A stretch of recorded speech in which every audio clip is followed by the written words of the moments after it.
advantage. So both these teams are going to be putting everything out there today. And also for the mental and the expectations of people, for you to come up out as the seed #1, but also having a clean, you know, some maps here and there, but a clean run overall to make it to the finals, of course, is a statement on it. Yeah, for sure. And what I think is really fascinating too is both of these teams have, you know, similar-ish journeys, you know, obviously putting that work in, but really I think what's really standing out for me, Mimi, is just the fundamentals of these both teams.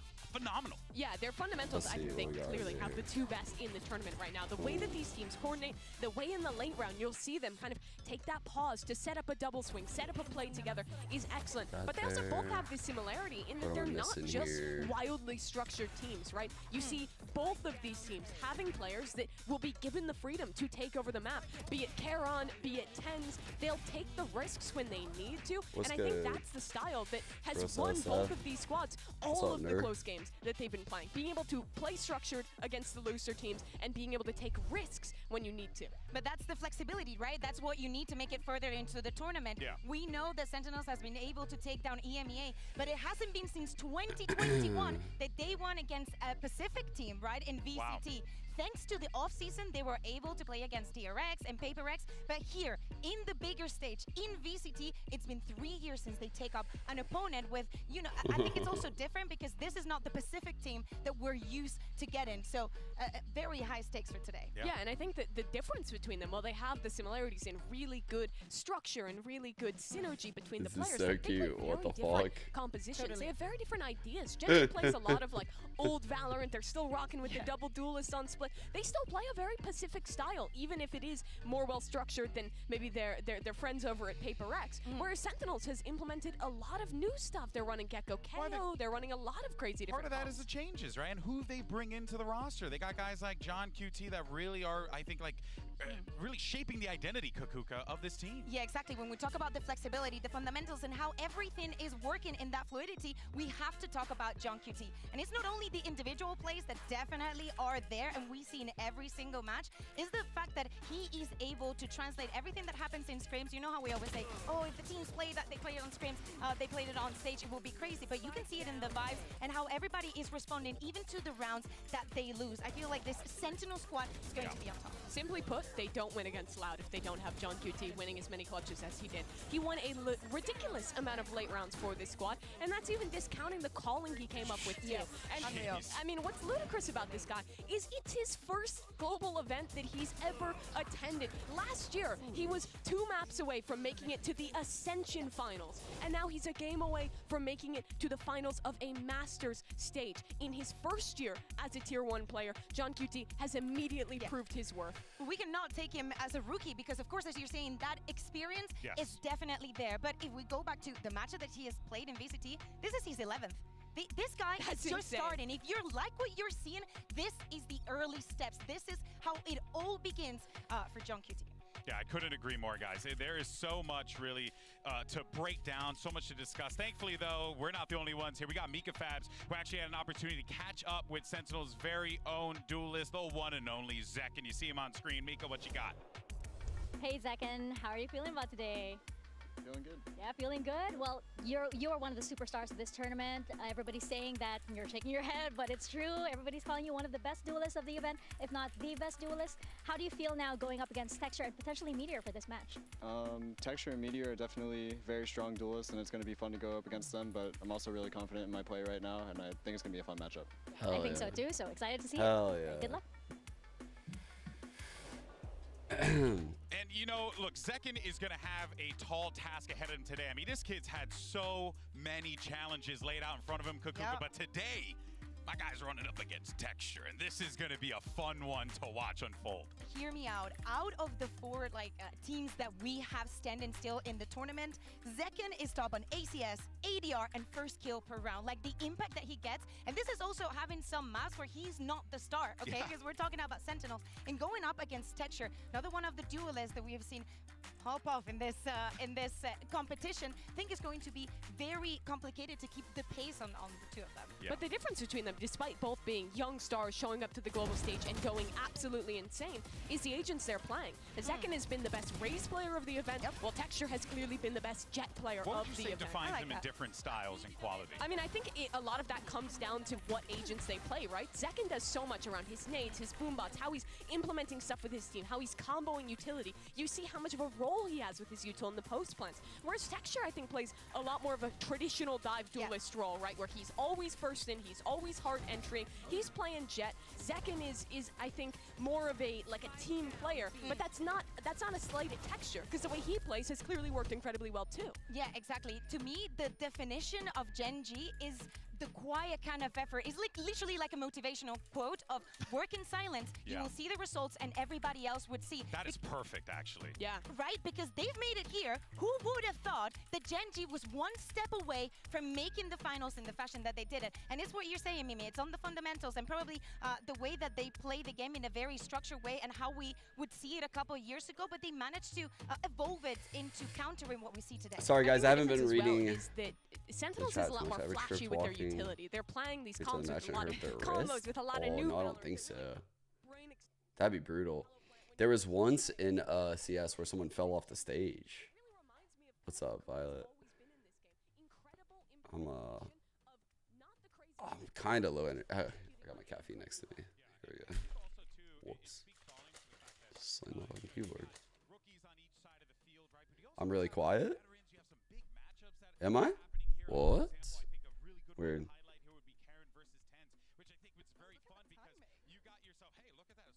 How can I be low energy? I'm just waking up.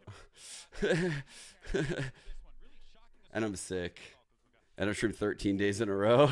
Or no, not 13. Sorry, 10. 11. It's gonna be 13. It's 11 now. So, I'm tired, but I'm super excited. And I'm just waiting for this caffeine to timely enter my body right now.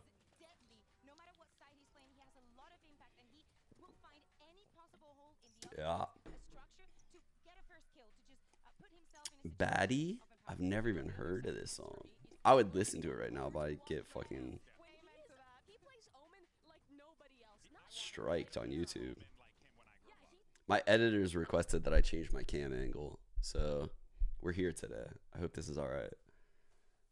They said when it was on this monitor, which is where it was yesterday, the mic blocks my whole body. And I was like, oh, I didn't even notice that. You're right. Changing the fact that we're probably talking about the two most impactful smokers, and it's Karen and Tense. Especially if we take less out of the question, if we think of him more as a Sentinel, playing on the Viper. But yeah, even when Tense is not playing on that Omen, the way that, for example, yesterday he was playing on the KO and playing with a lot of the utility of the opponent to his own benefit is what's going to set the difference today between Sentinels and Gen G. We're really seeing. They say, how are you? Such a profound role in these lineups here. Thankfully, we got some opportunities to speak with. They're talking in party chat. They're actually talking in party chat to each other.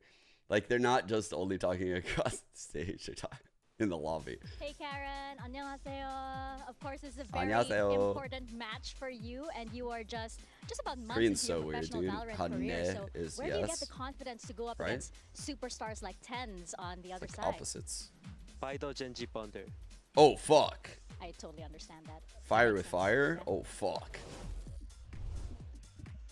I've had enough of bundles. I've had enough.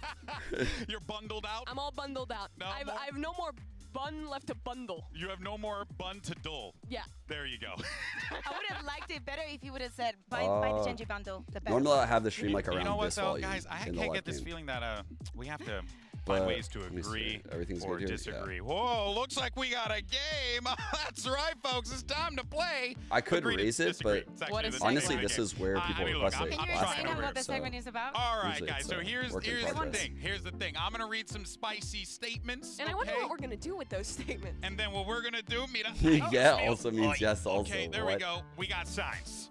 All right, we got signs handcrafted that we flew all the Just way wait from to the airport. Americas. Sorry. Yeah. All right. So famous location, Americas. yeah.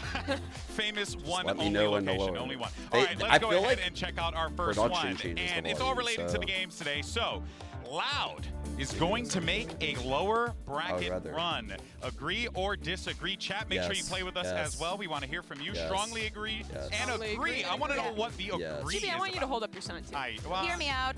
America's biased yours stats. are- Isn't that just sad to see? I look. I mean, come on. Okay. Yeah.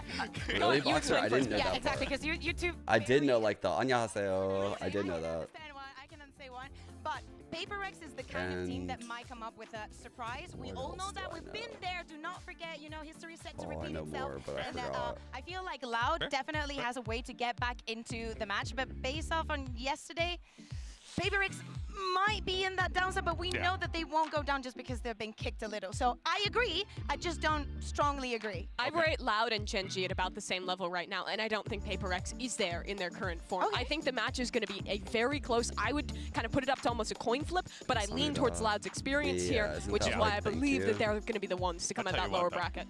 I wouldn't know what to do with my hands, my body, or nothing if Paper X walks out with. I mean, up but the his thing face. is, it's Paper It's Rex. possible. It's That's the Paper thing. Rex. That's why I didn't strongly It's- agree. And it's if the possible. script is real, they have to get second place again. So. Oh, the script! Oh, Brenda's eye Because show. sports All loves right, well, let's go ahead and check out our second one. It's Okay. going to be Forsaken will break the record Let's for go, most dude. aces globally today. He's proud of 2 myself. aces away from doing that. Do we think he's going to do it? That's crazy.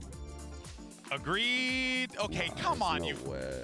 There's no As someone way who he just gets loves to. good Valorant, I really hate to see aces because it really shows that the gameplay is degraded. Okay. No. Okay. and you disagree? Mimi, you know what? Live your truth. I I'm living strongly it. I'm living disagree. it. I think that the level for both of these teams is too high for that to happen. Somebody, and just based on those fundamentals, Yeah. just She's based on those spitting. fundamentals, he will be traded off Yo, sooner than he humble. can be. Thanks for the Also, 14. if he gets Papi, greedy thanks for for it, the they'll fucking throw 37. another, like, You're feeling a 5v4 Gen start G? there. Oh. Just saying. It Yeah, can chat, happen. how we feeling Piss right It Right. could now? happen if Yeah. someone was going to That's do why it. Mimi went on the. I'm just saying, my guy pops That's off. why I was on both sides. Yeah. Hey, right, look at you. Okay, now this next one is going to be a fun one, all right? Gen G have a good chance to win their first major title at this event. How do we feel? But Loud, I mean- Sentinels, Genji, I think they're all in such similar form. I think it's so close. I favor Sentinels, but I think it's very possible for Genji to win today. I struggle with this statement because I would rate it mild, Yeah. Like, I think that Sure. any result for Gen G after making it to here is already good enough. And even if they don't get the But title what of sign winners, do you have? No, come on. boo. God, You it's- literally Agree. I know, I mean, I yelled at her for that, so to be I fair. already got yelled at. It's time to No, it's time for me to trickling yell down. at you. Yeah. Okay. Trickle down yelling. Okay. It works famously. I have a am good chance, yeah. going to go with disagree, Okay. unfortunately. I do think that the reason why I'm not saying strongly disagree is only because there's always that possibility in my mind, especially with how they've been playing.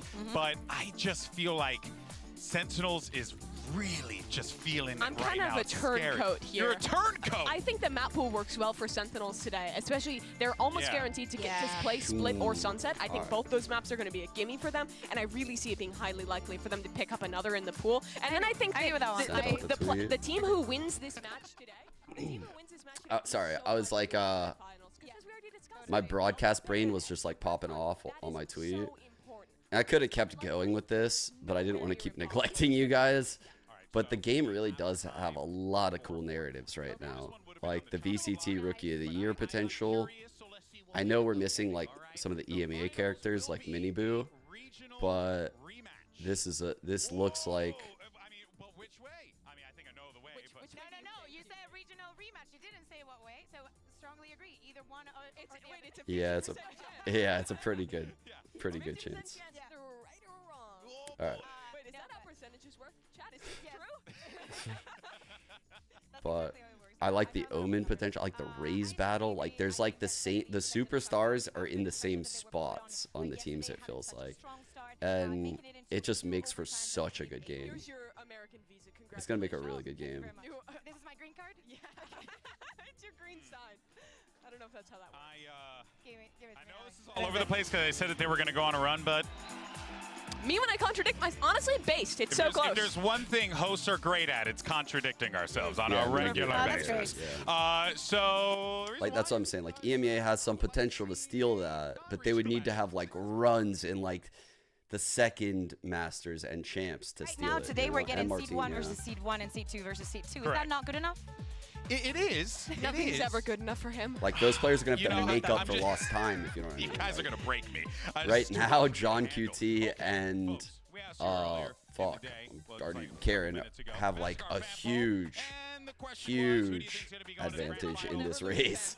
Yeah, I feel like You hear that? That's people cheering for Sentinels winning. Yeah, I'll take the 71 though. That's pretty strong. But I do think though, if we kind of remove the funnies from it for a second, it does make a lot of sense, right? I mean, Kukuka, what we've been seeing from this Sentinels team has been so impressive. Wake up! The Sen way is that they've playing been able upper to put finals. this What lineup year is together it? and Where really am not I? just find an identity, but find camaraderie. What's I think it's just happening? been so awesome to watch. I right, we're waking strongly up. agree. I also strongly agree. With what you're saying, completely based, Alex. But hear me out. I think that for today, I'm going to double down on Genji is doing a quiet round. They're literally the motivational quote.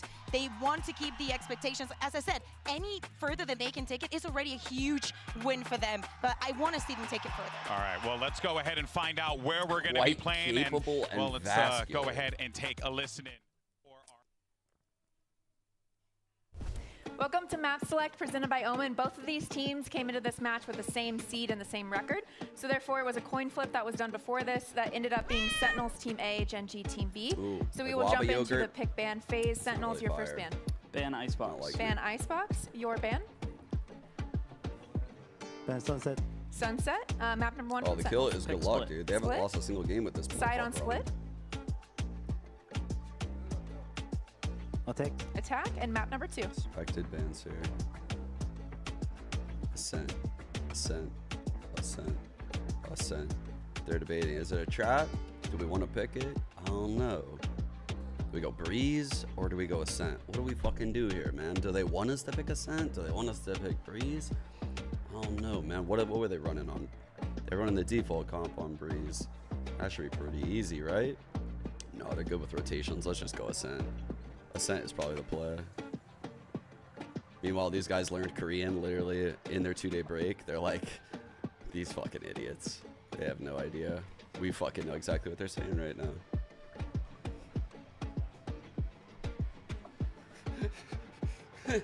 Time?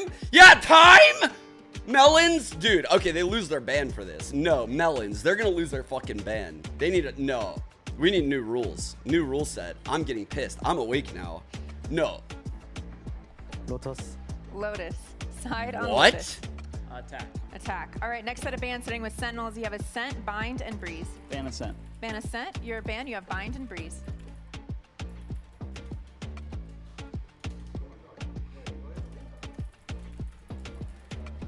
Ban Bind. Ban Bind, map number 3 by default is going to be Breeze, Sentinel, side on Breeze. Attack. Attack. All right, good luck to you both. Thank you. Good luck. Good luck. A lot of deliberation there. We don't have a lot of time, but I want to break this down real fast. Split, first map. They had to pick. Yeah. So here is what they debated, guys. It's the classic. It's the classic veto. Okay. I totally get their mindset now. All right. So they knew Sen had to ban this, or this. They expected one of these two, right? Most likely, which is why they ended up in the predicament that they ended up in. And then when they ended up getting, let's see, I'm going to pull up YouTube just so I can, like, you can see while I talk about it. What in the fuck? Why are we in vertical? What the fuck? What? Why is my YouTube stream vertical? What? Finals on the line. Genji versus Sentinels. PaperX versus Loud. Day 7 of Masters Madrid starts right now. What the fuck is that? How do I get... I thought I clicked the right link. Is this... Normally I just do this. Whenever I'm like pulling up YouTube for the replays, I'll be like, okay, boom. What the fuck is this? Like, what? Well, how did this happen? How do I get out of it?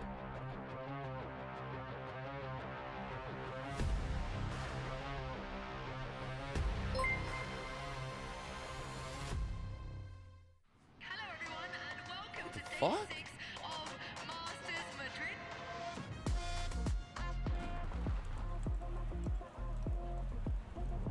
That's on their end. Okay. Weird. All right. Anyway, I'll just do it the fucking VLR way instead of like going to that. I'll wait for them to fix it. They'll fix it in a little bit. So when they banned Icebox, Gen G decided to ban Sunset, right? And Gen G could have banned Sunset or Split, either one. They decided to ban Sunset, which means they knew for a fact that Sen would pick Split. So Gen G heavily prepped for this. And by picking Lotus, they guarantee for a fact that one of these two maps will be the third map. So they get the map that they think Sentinels is super weak on, right? Like imagine they pick one of these, right? Like they're confident in this sequence and they knew they could get one of them as like the third map, as opposed to like picking one, having Sentinels ban the other, and having Lotus be third. I don't know. This is very odd that, because I thought these were their strengths, right? For sure. I thought if I had to go like head to head, I might do like Gen G equals Sentinels on Lotus. And these two maps are like the fair points that balance out Split. So like if we go 3, I'm scared for Sentinels.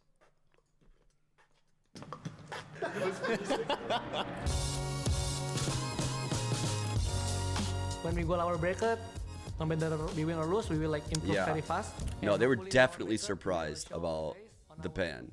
They were definitely surprised at how it went. But I'm just letting you know why they went with what they did, I think. They probably wanted to play Icebox, low-key. They probably wanted to play Icebox. They were envisioning... What could they have envisioned happening?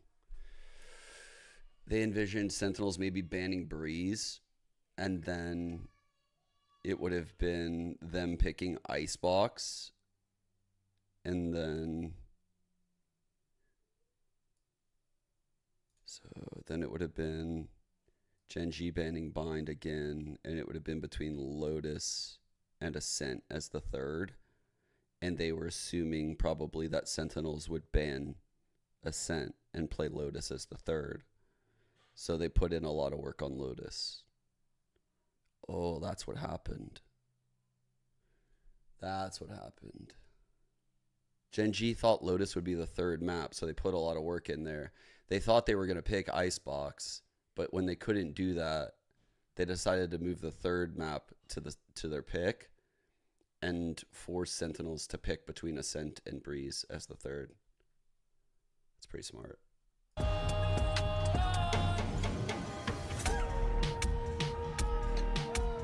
Gen G.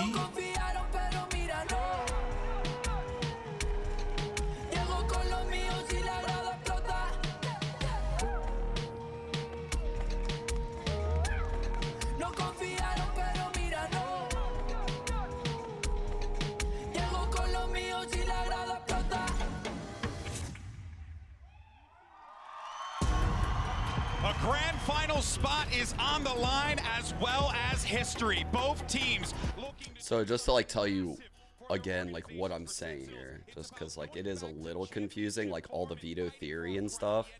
This is like stuff I would do as like an IGLing coach.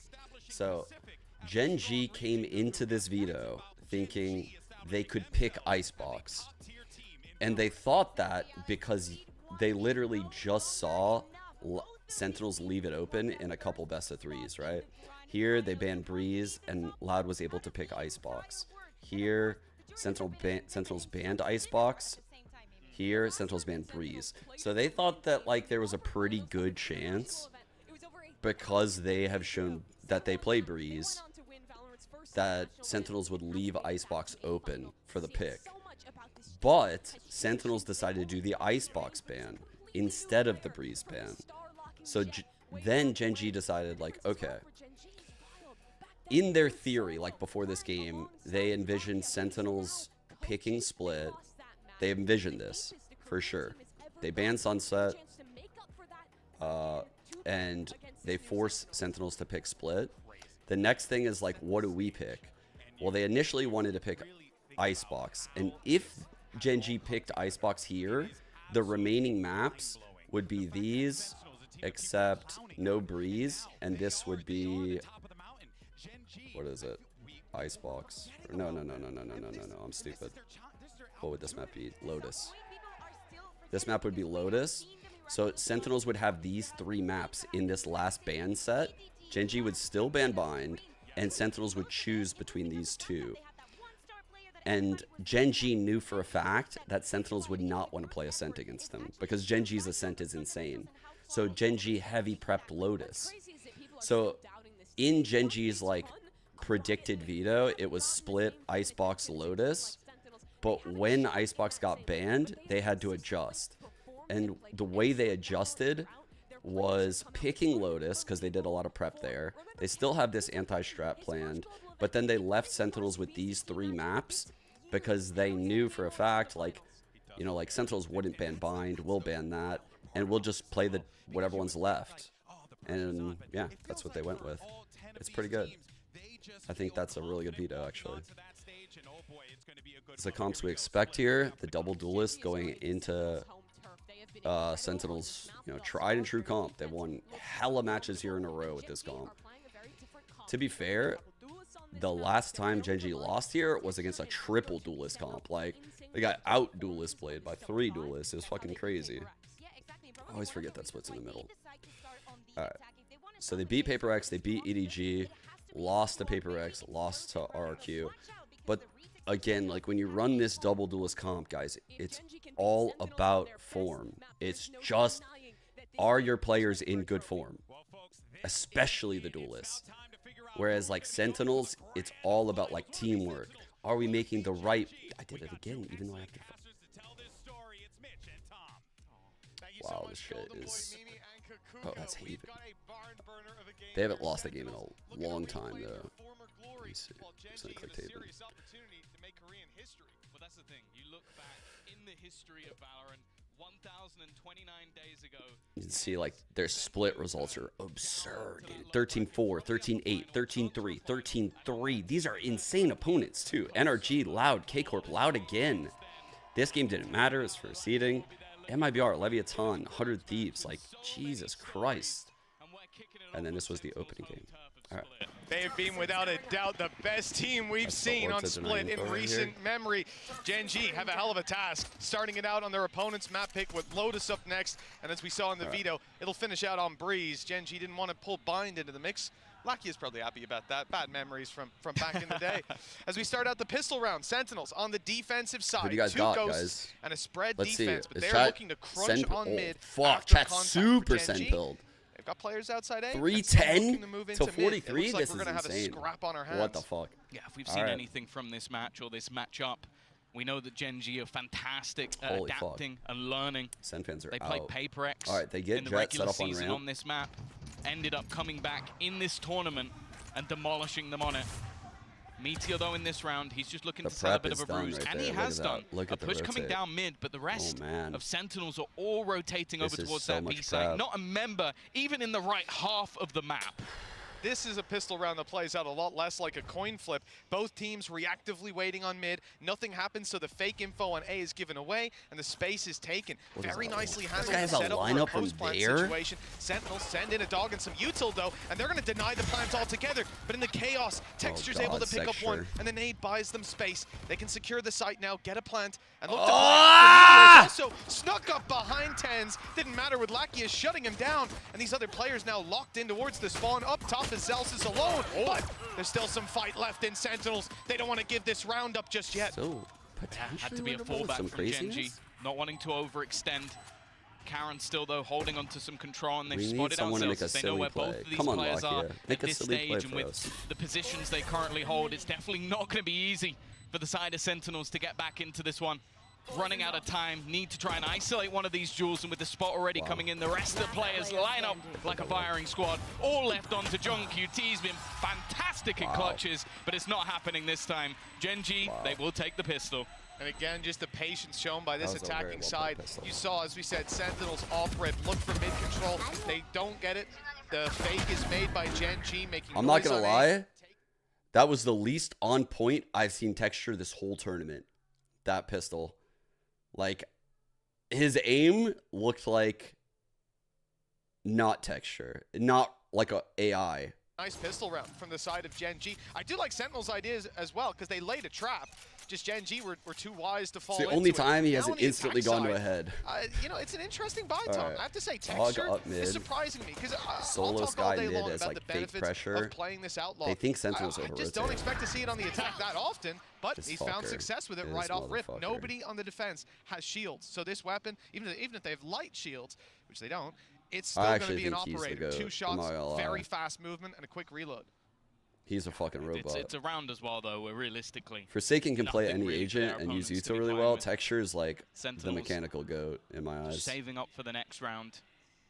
It does mean that you want to keep it clean. Meteor, the only player that can really go down without being too much of a detriment. And obviously getting that extra information is a decent start. Zeka finding one. That's the spike down for John QT as well. This is starting to get worrying. This is a big blunder. Well, Texture's down to 13 HP as well. Oh, dude, the heal. He's pretty much in an even fight regardless of who he takes on. That heal needed to come through. Luckily, there's been some time.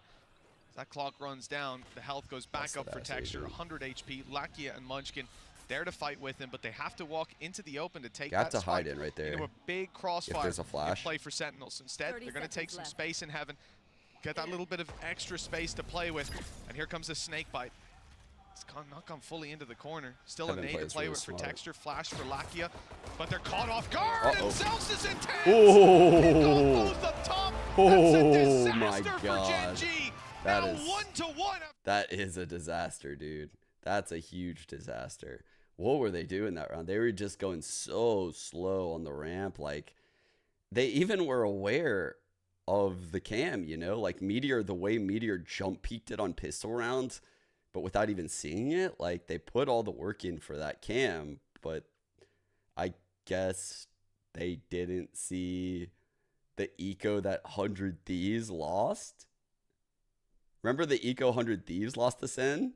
It was very similar. Rifles now fully bought up on what was meant to be an easy victory. I mean, I know Zekin satcheled out of heaven, but trap play on ramps. Just a few pistols will struggle immensely on this. Now, we've seen this a couple times, this poison orb thrown up over right at the start of the round from Munchkin. It's causing a lot of problems for that Sentinel's defense with the fact that he can slip out to the right side. You're going to need a trap there, which can obviously be broken by some of Texture's utility if he lobs it through. So it's not going to be that consistent. And if you leave it unchecked, well, someone's going to be sneaking through it. Damn, that was from a 4-on-5 too. That was off of Texture's outlaw kill. That's crazy. Now, the mid-hold, very strong for Sentinels. I don't imagine there's too much trouble. The close range and no, that's so risky, dude. We're doing that Looks versus like I should have kept my mouth shut. We're all of a sudden in a 5 versus 3. Showstopper popped and fired at random. It doesn't land, but they've got a huge advantage to play with here. Sassy needs to hold strong. He's in a good position, though. Already dropping a first, but the trade is instantaneous, keeping that huge advantage. What a chaotic start to this map already. It's a heaven plan. The delay already put into position. Setup. Munchkin in a good spot, has a teammate alongside him, may not even need it, and it's going to be MasterCard Thrifty straight back, getting their money's worth in the early stages of this game. They bought hardly anything here again, Tom. Dude, Sentinels never do that. They never double fight mid like that. Fuck, what are they doing here? They never do this. Sometimes Zelsis is a little silly in mid, but Tens is never there doing that. Oh, that must be some kind of like read they had. Because the other one was thrown in B main. Yeah, you're right. So that means that he got caught. Dude, by Tens his is own never utility. there. Again, it's an error from either side, both. In the early stages have made mistakes. Ooh. All right, Tens. What? That's one hell of a start. They've still got a couple of rifles. It's definitely not the just, like, prettiest hero of bought buys, a but half buy. even still, somehow the team with the weaker has got off to a good start. Well, that's it, because they happen to take the fight up against one of the players who has that rifle. And John QT, other side of the map, he's running the Phantom. Now actually swapping over. What's good? Gonna be sending 10s towards A.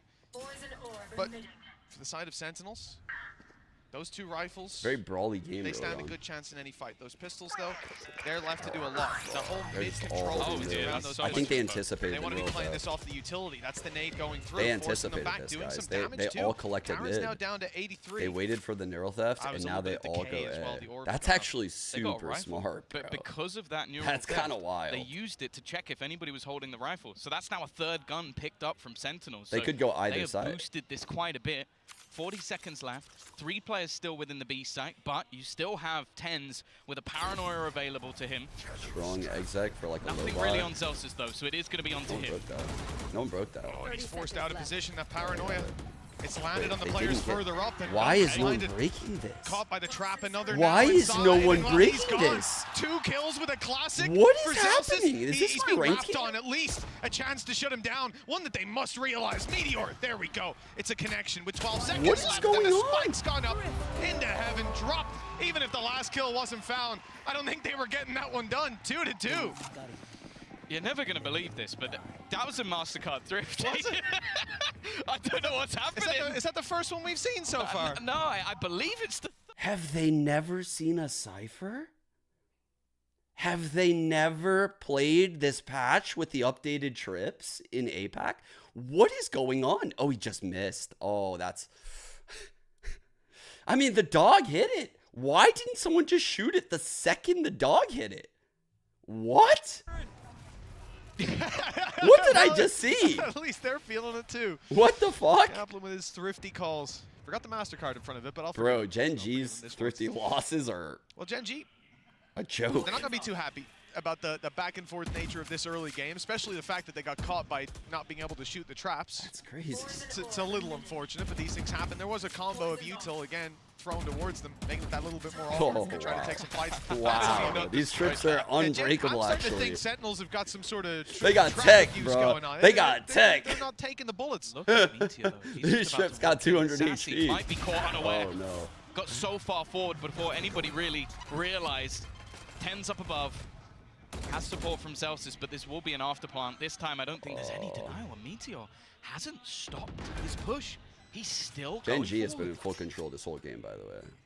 It's Just so space that to way take. we're on the The same page, position chat. you It's usually 2-2, expect, but the big difference to this Sentinels is are Karen. losing here. Feels He's like. also there with a paranoia in hand, and it's about to come through. There it is. The What a step was heard. great paranoia. Luckily, Holy those players are fuck. able to round the corner just in time. Nade not really going to force Meteor back, but he falls back anyways, concedes the space. They're going to commit utility They need to flood with trying this. to clear One that back satchel out, on at least in second. his mind, but the paranoia is kept in the back pocket. Here we Now go, burned blinded up to go elbow, towards second elbow. out. Here comes the blast pack from Zekin. He's towards the site, picking up Karen, and Celsius had opened up the rest, leaving Meteor alone, doing so much damage. Dude. It looks like Munchkin was able to catch an angle, and with the snakebite landed, that's buying a little bit more time. Tens has to run for the hills now. There's no time Damn, they left were with so another close. found. Gen G take the lead. Sentinels. It's not quite a MasterCard Gotta buy thrifty, here. but it is They a gotta Red Bull buy here. clutch. We're good. the script really is just Yeah, paying dividends Sentinels at this banned point. Icebox here. A round breakback for Gen G. Coming off the clutch, again, we talk about Sentinels in these retakes, and they're phenomenal. Just being able to come in from behind, isolating these fights, and even after the aggressive positions that were... Guys, this was the first time I've seen superb use of this attacker Viper wall. Remember, was it yesterday or the day before? I questioned why people were using that one because it wasn't getting value. Straight That away, was immense Bladestorm value in the popped. post The plant from that pacey Viper side wall. of this round That looking was to come sick. out. As they take I just thought I'd early draw space attention to towards that. this A We haven't site. seen it Pit yet. already into mid, but straight over the top goes Meteor. He's looking to pressure. Broke one trip. Oh, I thought he might have had that for free, but the cage blocked off just enough to give him that little bit of space to work with. Sick. Still a entry player there. on B and one in mid. Gen G have a lot of space. You don't expect to see a Sentinels crunch just Sentinels yet. should be And look aware at of how this. much How do they're they keeping clear in their it? back pocket for the eventual Maybe a boom fight. bot? A paranoia is still to work with almost No, every Zekken's piece of utility. going The big ones screens. online. One flash just popped by Sassy, but No Meteor clearing for turns. this. The Just blades slow are play from used up. Celsius. Look, they're not finished pushing. Lakia went charging forward. Even though his Celsius teammate has to had get this fallen kill. back a little disjointed Oh, from what Gen G. in the But fuck, Munchkin bro? capitalizes on the chaos. Picks up two and keeps having control. That's a he's on my huge foot. position Ow. for them to play with. Ow. And now Sentinels even send Sassy back to reclaim it, buying so much time as only John QT's on the site, flanked out and distracted by Meteor. The clock is running down. Munchkin late flanks up through heaven, and the classic fight's awkward. The knife kill is in, but it's too little too late. Again, the time is enough for Gen G to claim the round. Yeah, we've finally seen our second round in a row. Everyone's struggling. I was struggling. The players were It is struggling. Gen G to come out on top, but again, My fucking it was heel close. hurts from and hitting the wheel on this John QT fucking comes out chair with the knife. behind me. Munchkin, though, he has got off to a fiery start. The way that he's been playing, the way he's been punishing them as they try to rotate, his late flanks in the back line have been so problematic. And it's the spike to do the job. Yo, the 4-2 knife kills in matter the so lead. much, As said, bro. this has been Knife kills in Sentinel's Valorant hometown. are You saw the video earlier, like John QT saying crazy, that, you know, bro. it's his Like they favorite never map. happen. You can So when they understand do why. happen, 4 it's back-to-back like victories. so exciting, actually. 7 of the last 8 won on You this feel map. like you really fucked the other players' mental when you get that. As said, Gen G have been so fantastic at adapting. They beat EDG, they beat PaperX, they've been evolving throughout this tournament. Solo Sky mid again to draw It's some not going to rotate. be easy, just because They this dog map is solid through. for Sentinels. Ooh, the molly on the dog spot is kind Cancel of of cool. the dog with a deep snake bite. Gen G denied some more information around mid. Looks like the rotates are underway. So they ping this saying, hey, it could be possible. Swinging all 10 the way likes to back probably to the TP B side. across. Just a heads up. Sentinels have Like been he able could to hear win us. So just be careful. Pistols before. Some ultimates to back them up. On the side of Gen G, though, Munchkin's game has been fantastic. Just last round, the way he played and controlled heaven in Again the with late the game mollies like backside and allowed shit. that spike to explode. Now he's got a Hell. Viper's Pit, thanks to his hard work. Seekers as well, but they're not used. Instead, it's going to be dashed straight out in front of the Seekers. Meteor, though, he's caught. He can't quite see anything for a moment, but as the Cloudburst fades, he's able to find a target. Nice headshot, but the wall gets in the way. Sassy holding on to life barely, and he'll eventually be shut down with the Viper's Pit in. This becomes a hard round to win, but a fuck. showstopper Oh, pop. no, It's I would've got going to two. be a gamble from Zek, and he has to pick a spot, and he's Oh my found God, he got Karen, Karen. but landed with his back turned to Munchkin. A quick execution leaves John QT alone. The With goat Meteor down, smoke spammer. there's a chance. That's the hat popped off the head, but Munchkin You fires fucker. right back. This guy has been so good so far. I just love watching his reposition within that Viper's Pit. He hears the showstopper, he goes, what's the chance of him shooting it straight down? Yeah. Very, very low. You're going to try and hit towards This that is plant double. spot. So he repositions Yeah, that forward was really into that smart to spam, like, because he knows John is sitting there waiting for this ping to come in. So he's waiting right before his ping comes in, and he shoots where, like, you would be waiting for the ping. That's so fucking smart. That's so smart. This is Like, these little things that Gen G does shows me that they play the game an outrageous amount. An outrageous amount. Because these are the type of things, like, I feel like you think about those things in ranked just from kind of grinding out a bunch of scenarios as opposed to team play where you get less scenarios. In a way that they couldn't they stand met up Gambit, to. Yeah. and it ended. And actually, even Munchkin's runs, it was always playing the same teams twice. Like, it happened against Foot, it happened against Gambit. I can't remember the other team, but there was definitely a back-to-back as well. This guy always ends up facing a team and then coming back and being eliminated by them later on. He does always seem to improve, though. That's the thing. That's I how want he to got here. Yeah, give credit to him as someone leading. Yeah, the Viper Pit was And he's very leading clutch. by example right now. Very He's fucking forced clutch. Sentinels into a It just position made the where they're result taking have to the guess, again, you look know? at some of the results. This is a Damn. team that, well, they Let's played see if the Loud a YouTube couple is of times fixed. in their last 4 matches. Loud only managed 4 rounds and 3 rounds. So Gen G get are it. already way far and above a lot of the teams that Sens have had to battle How do we against. get out of vertical view on YouTube? Like, what is Interestingly, this? Again, I'm actually going to see that outlaw onto Lakia. Clearly having a lot of faith in this gun, but having your Sky play it, that's intriguing. I wasn't already a fan Alright, of there it Gen is. G. I'll tell you what, I'm going to need a jersey after this one. Thank you, thank you, Complaining chat. all tournament, all Us, month Jen. long Ooh, about fuck, that was how annoying. little this is being Now used. I wanted to They're go over coming the in B exec, attack but side on we'll do split. it later. On Sky as well. On Sky, yeah. Has he been on many watching different Yumpty? agents. Is that what's happening? It could be. It could be. He's learning from the best. Well, 5 on the board already for Gen G, as we said. This was not going to be a pretty start from what we guessed, at least. Split has been terrifying, like you're saying. Okay. But Gen G have already far exceeded expectations. They've got a commanding lead early on, even after a scrappy beginning, even after denial of the second round. I thought that was the start of the end. They leave their Jet solo A. But here we it's are, very hard round to read. number They're 8. one of the only teams I've Gen ever G seen have even another do this. chance to extend this lead. Sentinels down to their last credits and used all their ultis very recently. They've been doing this a lot. Most teams, chat, they put this player as like Cypher or Viper, right? Cypher because you don't really need the util for an exec. The cages can block the cross. So you'll see John do this a lot.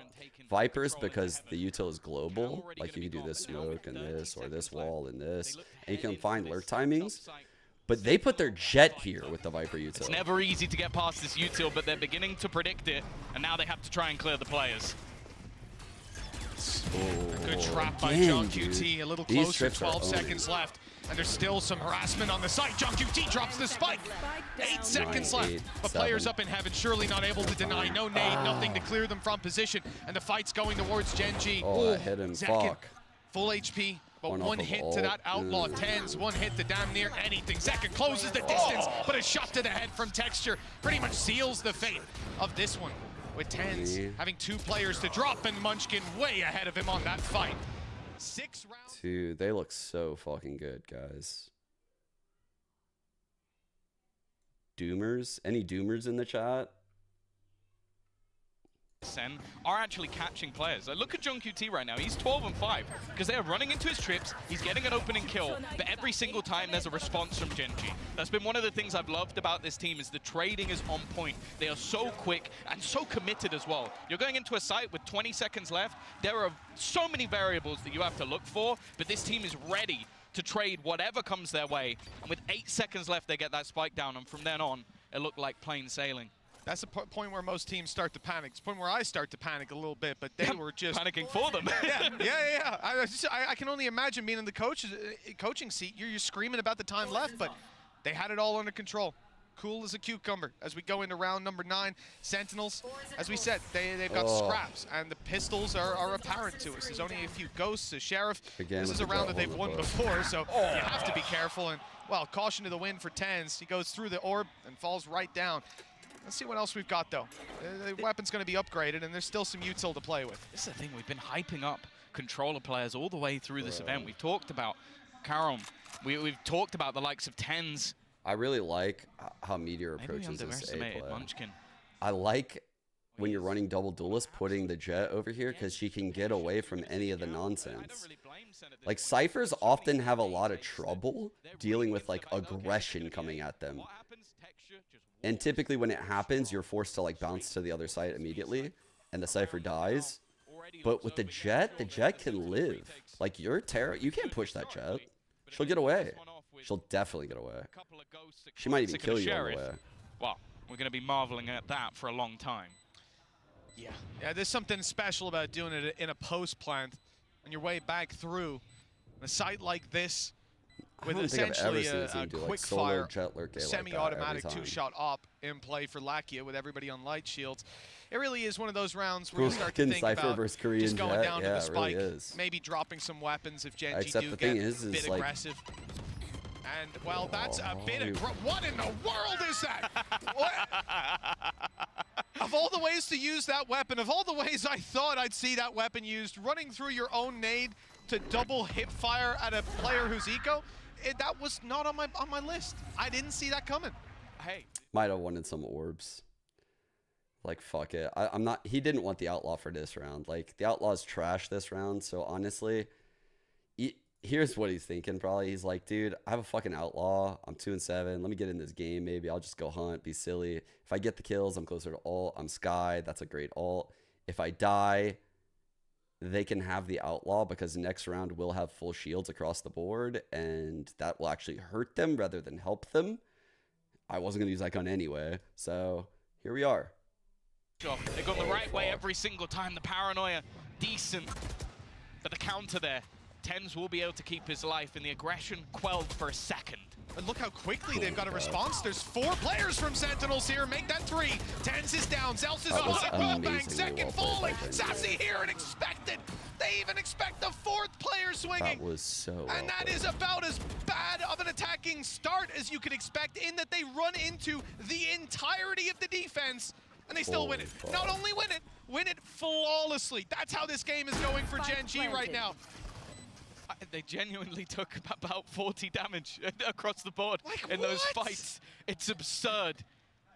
Again, this time Sentinels had the perfect read. They had the expectations, they had the rotations, they had the players in position. Terrifying. And they lose every single fight.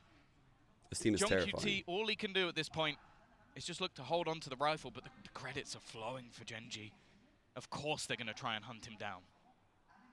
Yeah, why not? There's no hassle even for most of these players. I told you guys yesterday that even though it's a Comtif in Sen's favor, it does not matter. It does not matter. The form of these Gen G players right now is absurd. Have them all, mate. Have the ult. He's got one at least. Not saying that the Sen form isn't good, but like having that form on 2 duelists is fucking crazy. It's not even going to blow up in time. It is terrifying. So, 8-2. This is a scoreline that I think, hey, I actually don't think is that surprising. All right, dude, this is a great round to watch the replay of, actually. Holy fuck. We're going to skip this. I'm going to duplicate that, actually, so we can come back to it later. All right, here it is. This is fucking insane. Like, I was literally blown away. So you can see, like, the layers come through right here, right? Where they blind ramp. Let's see. So they blind ramp to get 10s right there. They also sky flash it, which gets the hit. The sky flash lets them know they're here. They get counter blinded, so they chill there for a second. Again, Meter's just holding here, trying to absorb a push as Jet. I'm focusing on the replay right now. So you can see every time Gen G's just using one piece of util, like Cloudburst the ground, boom bot. Okay, they're still there. What the fuck? All right, let's see if they backed off. Most sane people would back off. And you can see TenZ, he debated TPing right there. So every time, it's like you're playing a game of like war in cards and you're getting like draws. It's like both people draw 7, 7, 7. Ooh, ooh, ooh, ooh. Looks for a big play and he's found one. 2 kills down. The first time they've really managed to catch them off guard. Texture falls and just 2 remain. Meteor looking for a move. He's at least going to get one. A quick snap back. Make this one a little bit competitive. And the man they're up against. They just flip these rounds so quick. Heal through for Zelsis. It's not going to be an easy fight on any front. He's choosing the harder of the 2. Just 1 player towards the spawn. Whoops. There we go. 1 player towards the spawn, but 2 up top. Make that 3 now as they come into position. No snake bites. Smart. That orb only going to block vision. Maybe add some decay. Give him an opportunity, though, to play up top with the shorty. I like him trying to create some opportunities, but coming back, ultimately, you can see how I call this is what I call. Just that way you guys are aware of like the lingo I use. I call this washing util. Like when you hear me say like, oh, they're just washing util, it's like a ground is fought for by the attackers. It requires util. The defenders, to hold that ground, they can't just have their guns out. They need to wash the util. So the blind comes in, TenZ washes it with his own blind to stall out the hit, and then the next piece of util comes in from Gen G, which is the boom bot. And then that's just fought against. So they're like, okay, we need to use more util. And the way they just kept cycling through the next more important piece of util was so impressive to me. It was so impressive. It was like Omen blind sky flash, then boombot, then dog, and then they were like, all right, they're still here. Result, then fuck it. Only 2 and left the triple swing for after the result was money. A healthy it recovery was so for Sentinels towards the end of the half. It was looking a little bit shaky, but they found their footing now. And actually, I maybe even spotted both players there. I'm not sure if the dog got far enough through that wall to see Karen, but either way, they'll suspect it. Spike on the floor, and they'll attempt to take it. Problem is, Zelsis has stood on the other side of that smoke. This is big, guys. It's really, really big that they got this 4th round here. While they are down big right now, and this, okay, this is, I'll go back into it again in a second, but the glazing of texture will continue in a minute. this comp is super attack-sided. They're going to be pushed and pulled everywhere. And on the defensive side, they're going to have to make plays. This is a playmaking comp on defense. Otherwise, they're going to get spread thin. And the rotates will tear them apart. John will destroy them with a masterclass unless they're aggressing. Unless they're like finding like weird places to do trap plays. Like right here, for example, with the Duelist. Like dropping a random Omen smoke here and doing a trap play in like the 20 seconds into the round phase is what they're looking for. It's not over yet, that's for sure, but Genji have to be happy with how things have gone so far. In fact, we've got some friends of Genji stood by in the audience. Let's hear from them. Hey guys, Mika Fabs here in the crowd right now with Jules, a Genji super fan. Hey Jules, where are you from? Do I think they can do I'm it? From Korea, but I live in the States as well. Oh, okay, so this is a tough match for you, but clearly you are for Genji. I actually hear you're a friend of Textures, right? Yes, I am. Oh wow, so how do you know him, and what is he like outside of the game?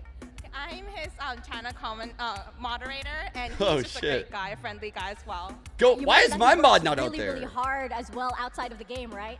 Absolutely. We call Eliza, him what pro the fuck streamer because he's a pro player, but he streams like streamer. He always works outside of his streams as well. He's amazing. Yeah, he's been such a character. Yo, where are my so signs fun at? to watch too. Actually, now, finally, no. I hear you're not just a Genji fan. You're not just a Texture fan, but you're an overall BCT fan. You've been to so many events. Can you let us know what they are? Yes, I've been to I heckin' love Tank's mom. Went to no way! No way he did that. I'm going to Seoul for champs again. Awesome! So we might see you again, and we might have to loot back this interview guy's and come trying full to circle. fucking Now, finally, I need you to slide give one big shout out to all of the Genji fans over here in the States and everywhere. Give your best battle bro, he's trying to take our fucking goat out. That's how Ime is gonna win. Guys, Genji has been infiltrate from within 10's family. And they're really gonna do well, so please root for Genji. All right, let's hear it for Genji! But You missed on the other side, we also do have to hear it for Sentinels before we get back into the game. If they get pistol, definitely doable. Definitely doable. But, guys. Yeah, you know what? I got to hear You already know what I'm going to show you. What am I going to show you? What am I going to show you, chat? You know. You know. Oh, buy the Sen bundle. That's all you need to know. That's all you need to know. You already know what's coming. You can work on your delivery, Tom. I'll say that. The battle cry, I have a tear in my eye. That was. This is the scenarios. They had 7 in this game. It was the same scenario. Look. Look what happens. The robot comes out. Boom, boom, boom. Most insane microclip I've ever seen. They've got to show us why they're called that here on their attack. It's the most insane play I've ever seen. I've never seen a better microplay out of a player. Is the choice of Genji. The Lotus decision to run forward right there in that moment was so insane. Not a bad map for Sentinels, but you wouldn't want to be going in this series with a deficit. Zekin now becomes the pinnacle. He's had a bit of a quieter game. We know that male, and they're at any rotating one stage, this over. youngster can turn it on. Again, Sen's goal here. Take over Spread him rounds, thin. Look at this. especially on that 1, raise. 3, 1 over It's here. been fearsome. Black it Here. out. Ooh, he's actually just looking There to we deal go. with utility. That's the one. He's calmed Okay, down. you see what they They're need having a to bit of a do. rough map No individually. rechargeable flashes. They need to play forward. They need to get this info. This is going to start pulling players Now they're over. getting pulled. Put the pressure onto Meteor. This is what Sen do best. You have to check on the way out. John lurking Sentinels, you in, imagine they clearing out will. the John side. QT. Once he's Look at him. there, he's You see calling on him the back, X-ray, but just if he sneaking dies, past he needs to get towards this in the next like screens. 3. They'll never expect him to be in this corner. He hears it. Okay, they're and good. the steps They're heard coming on the back. They're good. rotation back. Okay. Oh, this He knows gap it's is the right call now. absolutely massive. No way that Munchkin could He doesn't expect know it. this one's But like does he that. expect someone to be on the site? He could think that's the only No, not player. again, One not guy again, in screens dude. coming Not back to check again. there's no one and There's running no back. way. This all makes There's sense no for way. Texture to be here, though. There's oh, no they'd have to way. be ever vigilant to see it, and now he's got an opportunity to trade it back further. It's huge from Texture. Fuck this guy, dude! Fuck this guy! Seconds left. A nade on the floor. A blast back for the fight, but Zekin still wins it. 5 seconds. They need to plant it now. If they can deny this, it's done on the spot. Karen does well to find one, and there's the follow-up. Genji with another round. The pistol injecting some rounds and bringing them ever He's closer literally to the goat. winning I'm not Sentinel's map joking. pick. I'm not joking. I'm not joking. He is the GOAT. I told you. He is the fucking GOAT. And it doesn't matter what your strats are. It doesn't matter what your util is. if the Duelists are going to fucking just destroy everyone and not miss, dude. Has been revitalized within this Gen G roster. And that has got to be where was Jesus?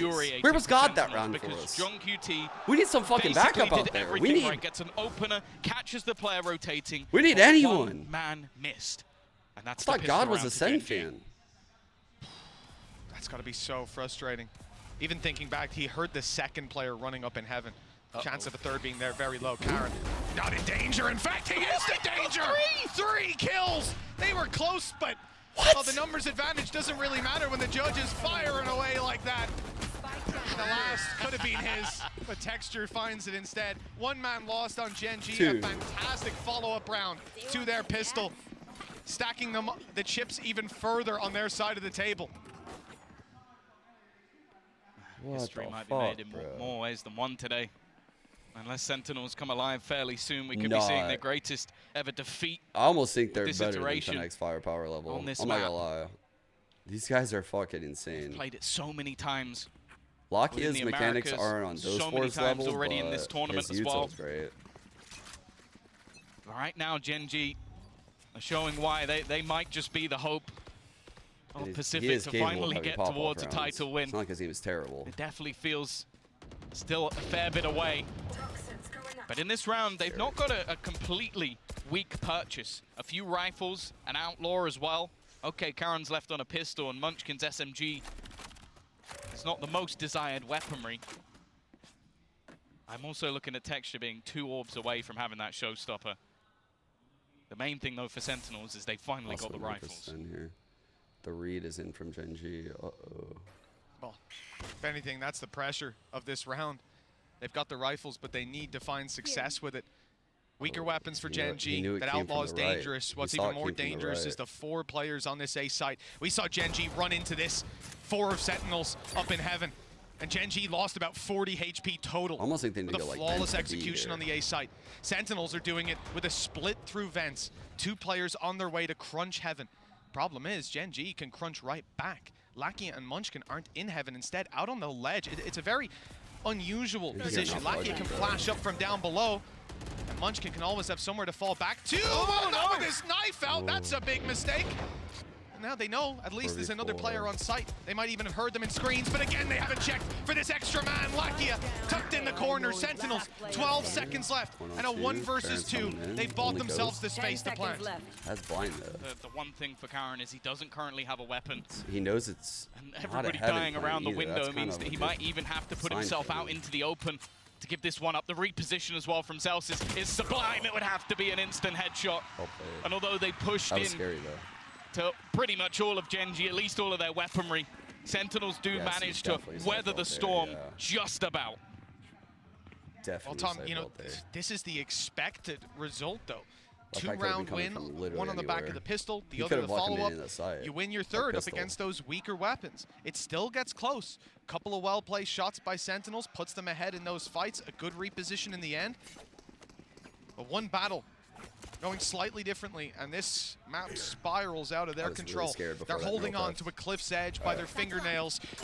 And at 10-5, Gen G now pull out the showstopper, and they've gotten away just about rounding the corner in time. That was a target-rich environment. Barely got and now Gen G have to fall back, surely. They won't keep pushing. They won't keep taking the space. Texture's gone back, but Meteor's gone forward. He doesn't even have a dash online. This guy's crazy. He's cloud bursting around to try and stay alive. He's still not running away, Tom. He's sticking around for a fight. I did not expect that. Holy shit. Maybe not expecting that many players to be there. I'm so glad Texture as well. He wants to try and recover this. The left side. He was like so ready for that fight on the left, and Zelsis was just wide right all by himself. Sentinels instead have found nothing. He was not ready for that. And now it does kind of look like Gen G is scrambling a little bit. Such aggressive positions. It was psycho behavior. He's going to go towards that A site. The thing is, though, but because again, they had so much map. This comp, they need to aggress like that. It's not like they're playing stupid. It's like I said, they need to find these little timings in the first 20 seconds. And when they blow their load like that and they waste their Omen blind and their fucking Sky shit that early, They have to almost stay there. They almost have to get that kill. Online for Karen, and one's just being popped down. Here comes the showstopper, though. That's the big gun on the other side. And Sentinels find the opening with it, but there's a response. Gen G equalize things, catch them on the rotate up through heaven, and drop the spike. 20 seconds left, and the nade buys even more time. The rotation now from Texture as he realizes they're going to want to hightail it. He already is there. He's already there. Here. He's already here. 10 seconds left. There's no time for delay. They need this fight. They need to win it. And they have just about 5 seconds. 4 as he reaches the side. It's too late. They've bought enough time. The spike plant doesn't come in. This man's positioning has been pretty much second to none. Every single time he makes the right read, Texture is having a worldie of a defensive half, and Sentinels are just walking into this trap almost every single time. Gen G's read to get 4 players there, perfect. He drops the spike and then instantly hightails it, knows that he can have faith in Munchkin to hold on to that site, and buys almost exactly enough time. The fact that it has to be slowed down just enough, that split second, does the work. The heroes are there, the stars are aligning. I was right. I didn't know that this was going to cause a lot of fucking anger. They have some rifles. Well, I wasn't expecting that. Almost at a Viper's pit. But I stand by it. Gen G have been bypassed on mid already, but that was heard. Didn't expect people to get so angry. Karen knows exactly what was going down. This weapon, the judge in hand, it could be somewhat unexpected. They'll see his economy was low. Will they anticipate it upstairs in heaven? This is a danger up against any buy. And they're on their way straight into Karen's waiting arms. If he wins this at first already, that's another nail in Sentinel's coffin, and he's back. He's just creating some space. And not getting out alive. In fact, sticking around for another fight. He flicked him. That was crazy. Double kill. They've still got to deal with Munchkin, though. Might not be expecting a third player within this site. Poison orb up. He's going to be able to isolate the spike. Already dropped to the ground. Good trade, though, from Junk QT again. Bringing things back into an even scenario. The clock not so low this time, but Lakia already making a switch up.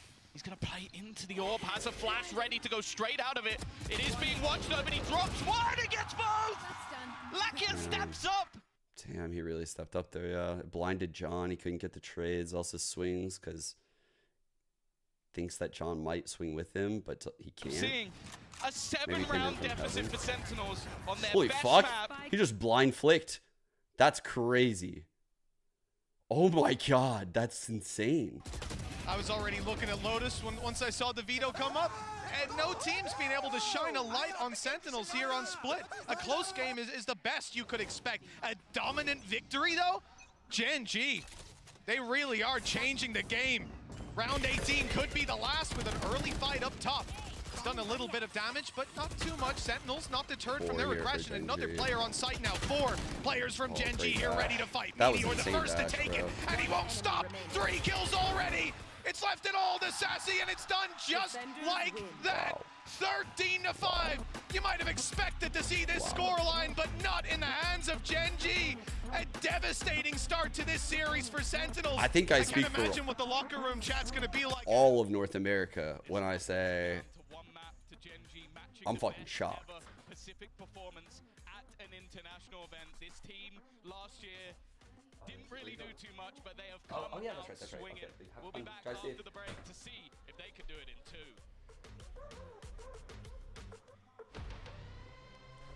Damn, dude. That was... What the fuck just happened to us? Holy fuck. I'm just sitting here like you guys are. Like, I'm a little shocked. Like, I haven't seen Sentinels lose like that. I feel like all year almost. Like, when was the last time we saw Sentinels lose a map like that? It feels like it's... Did they lose a map in that blowout of a fashion recently? When have they lost a map like that?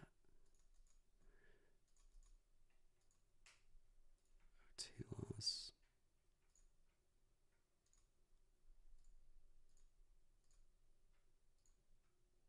There we go. All right. Last time was here. But it was against like a weird comp, and you can kind of like understand it. Did they ever get blown out by Loud? It's about the closest you would call it to a blowout.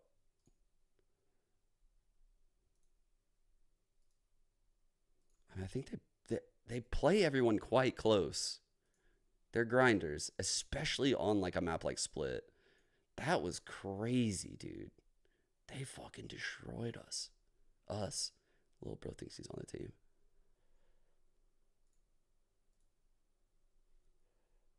Yeah, I'm on a sandy dust, yeah. I've been on a sandy dust.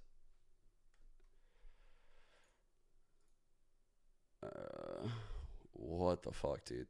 That was utter domination is what that was. Ridiculous.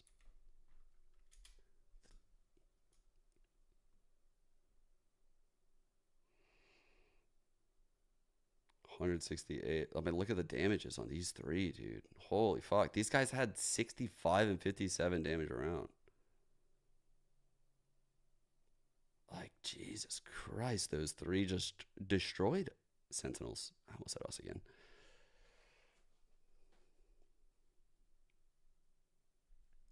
Genji should have picked Ascent. No. I talked a lot about the veto right as the game went live and why Genji did this. They essentially just knew they would get one of them as the third. And they originally thought Lotus was going to be the third map. They moved it into the second, probably because they put a lot of work on it. They probably put most work on Lotus, second most, or probably most work on Icebox, second most Lotus. And they probably are trusting that their Ascent and Breeze are just better because they probably are. So they probably didn't change a lot on Ascent and Breeze, but they're just giga confident. And so they know if it goes 3, they're just set. I said, like, I feel like I'm scared if it goes 3 before it even started. And now if Sentinels need to win, it's going to have to be in 3. That's so rough. They're going to have to win on fucking Breeze. Holy.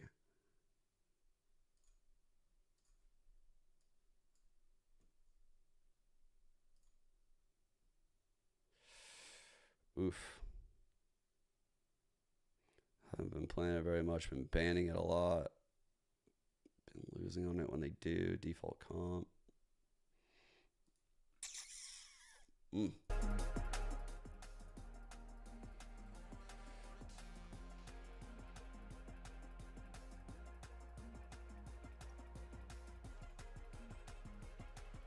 Oh, dude, the points, huh? Yeah, the points had to go crazy right there. I mean, people are still send build. Right now, it's like fucking 50 to 10.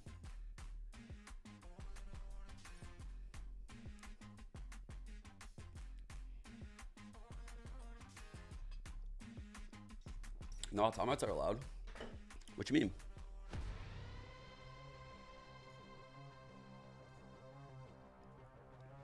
Why did they not time out at any point?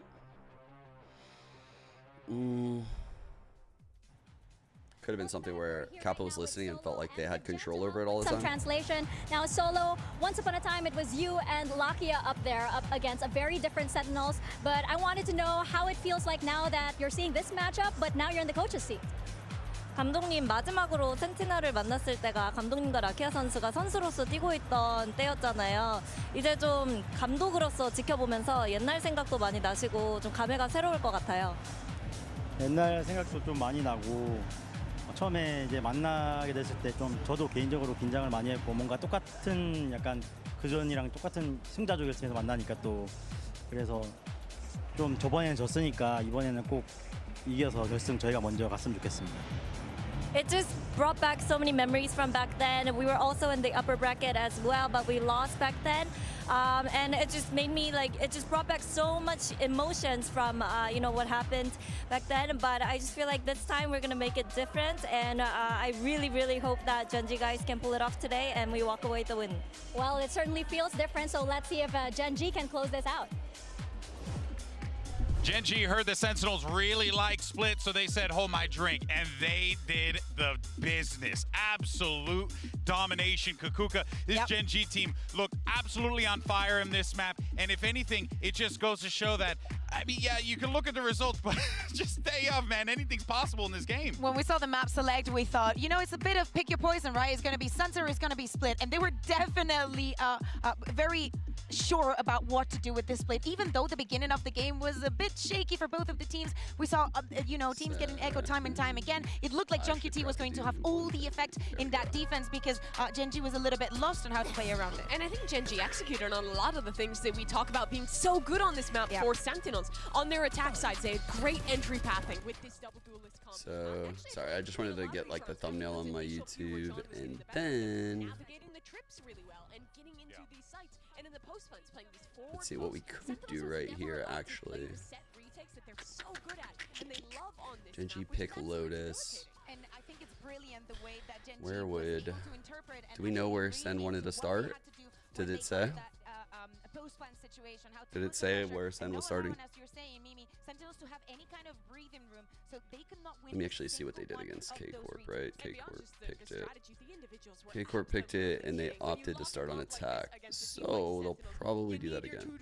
To be going crazy, and they were dominating. Texture in particular was ridiculous this map. Oh, well, I'm actually glad you mentioned Texture because, you know, we got to show the clip again. You know what I'm saying? It's, of course, our HyperX Reflex moment of the day. Kukuka, this was just like the best possible way to play this one out. Bro. The discipline of the serve. It's crazy that I fucking set the scene for this motherfucker like I was narrating a goddamn movie, and he did it again. It's fucking crazy.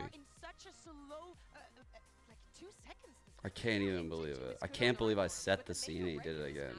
Was rounds like this, was the second half pistol, was the eco rounds they won at the beginning. Those little margins are what changed the outcome of a series. Yeah, and also Genji like wild. leading on to the read that Sentinels had. I remember when they went on to A, they knew that they were going to do something aggressive, and they responded with even more aggression, sending the race, sending all the So Sen have a really good Lotus because they can push and pull rotations with the best of them, right? Like off bat, you can see like they're getting mound control. They're also making sure you're not playing long A. Like this haunt combined with the wall and the orb will solve this really quickly. The turret's holding B while they're taking mound. So there's 3 areas of this map, right? And you can see that they have pressure on all of them right now in some way or another. They're just absorbing the C push. They're waiting. And when this happens front B, they double swing, and I don't think it's a very good idea, but they do it anyway. It's not very in sync right there. I think that guy could have died. But once they realize that they push front B, and you can see Saucy's out long because his haunt got nothing, they group towards A. At least top 2 in his first global would be ridiculous. Honestly, I don't even know why he goes into the aim. They open the door. Just saw with the judge. He doesn't need that kind of training. They don't do anything with it. They're just trying to wait and absorb aggression, see what's happening. You know, like this is how Sentinels play the map, right? Think about the map in lanes like this. So they pulled all of the rotates towards A because they held the C push, they held the B push, and when you see like the 3 people push front B like that, you can kind of infer that like nothing's going on over here. Like it's just too big of a risk to do that unless you plan on doing a door play, which they weren't, so they're safe now. You see they open the door one last time, further pulling people into A right before they hit B. It's very hard to know what site they're going to go to. Very hard. That's why I was kind of surprised when I saw Genji pick this map. I think it's one of those maps where John calls at like a top level IGL. Like literally like one of 4 people in our scene that could call like this on Lotus. It just seems flawless every time I watch them. So again, you're seeing like the same style, right? Just think about the map 1, 2, 3, and just think about what they're doing in the 1, 2, 3 zones to fuck with the other team. Okay, so I've never talked about the map this way, so I'm trying to literally go on the fly here with this way of teaching, but you can see at C, they put the turret down below the one way, at A, they have the Viper doing this. So if you seize nade, if you fucking throw an Omen blind, they'll count 1, 2, 3, 4. They'll say how many are using util. And if it's like 4 with the Omen blind coming through here, these guys will just run it down. Like, and this is how Sentinels play. They're just reacting. They're reacting. They're reacting. It's not like crazy pretty set plays, but they're very well drawn. 2-0 to Loud. So that is the last time where they lost the first map in a series. They've even lost the series after winning. I'm setting the scene like that because unlike Split, we don't have triple duelists or double duelists, sorry. So it's not as aggressive. Geng Okay, just going straight in with such an aggressive start. Shit, the Sassy is CB dead crunch. within a matter of seconds. Well, when you leave C, when you get pushed back, where are you going to go? You got to cross the B Holy side. fuck. Geng 3 push C, 2 push B, retake A. But hold on, Sentinels try to take the fight through them to wrap all the way behind, and now end up coming back as a death ball, eliminating Texture. But the trade stayed good. Geng in a 4 versus 3, grouped up in 2-man squads. It's a good spot to play from. Meteor tagged. Karen not too healthy either, and the head popped up. It's whack-a-mole for Meteor with both down and only 10 standing. This pistol looks to slip out of Sentinel's hands, and just like that, it falls into Genji's. What a start. I love the way that they have come into this matchup. This is a team that many were saying that, oh, they should just ban Split. Oh, them picking Lotus. That would be silly. That's one of their opponent's better maps. But the fact is, Geng, I genuinely feel like I've come into this series. Man, I told you guys, yesterday when Geng were playing Paper X, coming into this event, it was so interesting because everyone was kind of sleeping on Geng because they weren't really that known outside of APAC.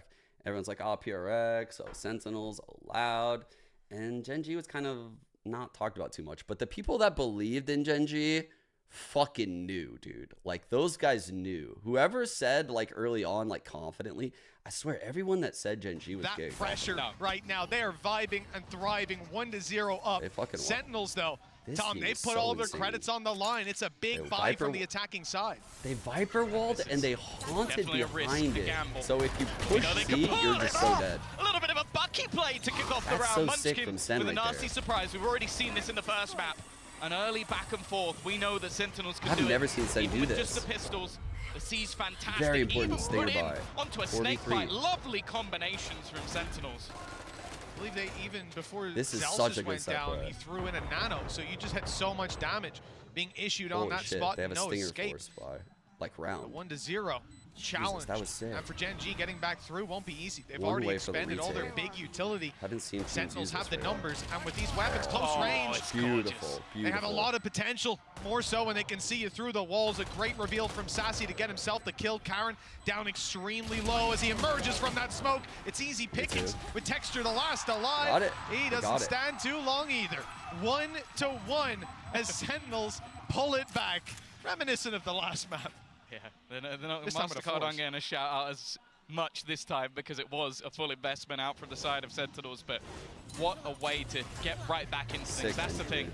They had a slow map in the last. They got outplayed by Geng. There is kind of fire too. But to say they can't come right back in and sucker punch their I think opponents, Saucy was the playmaker. it would be foolish to admit. Either way, not going to be a mass investment on the other side. A few pistols, a Marshall put into play for Meteor. So remember how I say he's calling numbers. Definitely know what he can That's do. He's 3, actually right? going for an aggressive The peek molly, around the the edge. seize, the nade. Look at the reaction. Look at this reaction. They know. But again, this control is being taken. They know. Sassy The Viper farming up mollied north. and just Not ran far away from C. his ultimate already. All right. But you can't get there that quick. Taking a lot of space. Sick entry. Yeah, once Geng go for those fights, you know, they're really not favored. It has to be a miracle shot, although we've seen plenty of them. Even just on the last map. Getting back through here. There's a couple 1v1s available, but that paranoia from Tens, it does a lot of work. John QT's able to clean house. Big kills to have as well. For John QT, this man is now 3 away, I believe. Yeah, 3 away from a Viper's Pit. Very early on as well after the fight back. Could just be 2 away. There you go. He got his orb. What is that? Great shots for Meteor. Chances of him getting the last 2, though, extremely low. They peek together and close it out. Yeah, at least make things a little bit more costly and get himself ever closer to having his ultimate online, just 1 orb away. I hope someone called Actually, timeout the so I can same put this for yoga back in the fridge. Texture as well. Getting ever closer to having quite a lot available. But I have to say, like, you bring in John QT, someone that obviously a lot of the reason he's into this squad is for the strategy side of things. He's been popping individually. Definitely up there with the best fragging IGLs. And into this round, well, it's going to be our first 4-buy already. Sick. Going to have that Nightfall online for Sassy. Wow, that's a really good way to get to all the info, huh? That haunt combined with that prowler is really clean, actually. Didn't push this far forward. And then texture, paint shells, it's gone. We've seen it before, and it was punished almost immediately. Most times the pushes come, but I think a little bit more confident with texture being there. Munchkin toying with the idea of pushing up, and Zalsis eventually bites the bait. He's down. Wanted to see if someone was on the angle, but 6 HP is all he escapes with. Now they've got to be worried about this position. Karen just bailing. Happy to cause problems. And look, he's already burnt up their paranoia. A very valuable flash used up for next to nothing because he was baiting them. And that's one of the major things, is you don't really have flashes when it comes to... That Omen blind is kind of big. We're using a lot of util right now to clear out these close spots. Valuable piece. Already, though, early rotations did actually pull players away from with the A control side. of long, You can see that Sassy has managed to drag them back. He is selling a ruse. This is going to put serious pressure onto got control of this one with that initial pushback. This fake just from got this Sentinels is He's sublime, even using the Nightfall. So no 2 here. Meteor's even starting to rotate away. They've fallen for the bait completely. Well played. Oh, they've seen you guys. There was no way out. Second caught. And now there's no way to stop this spike from being planted on the side of Gen G. They have to play for the retake. Spams are coming close. But Munchkin's dodging the bullets for now.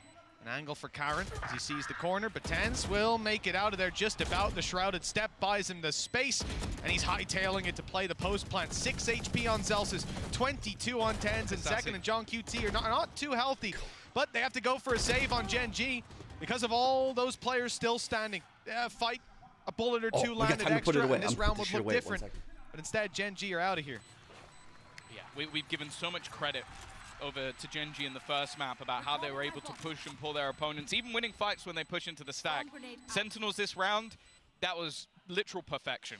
They used even an ultimate just to sell the ruse, but the fact is Sassy just reclaiming that space late was enough to sell that fake perfectly. Meteor was even rotating off the site. He was so convinced that that was going to be a play in towards A, using their smokes on that side as well. Just fantastic stuff.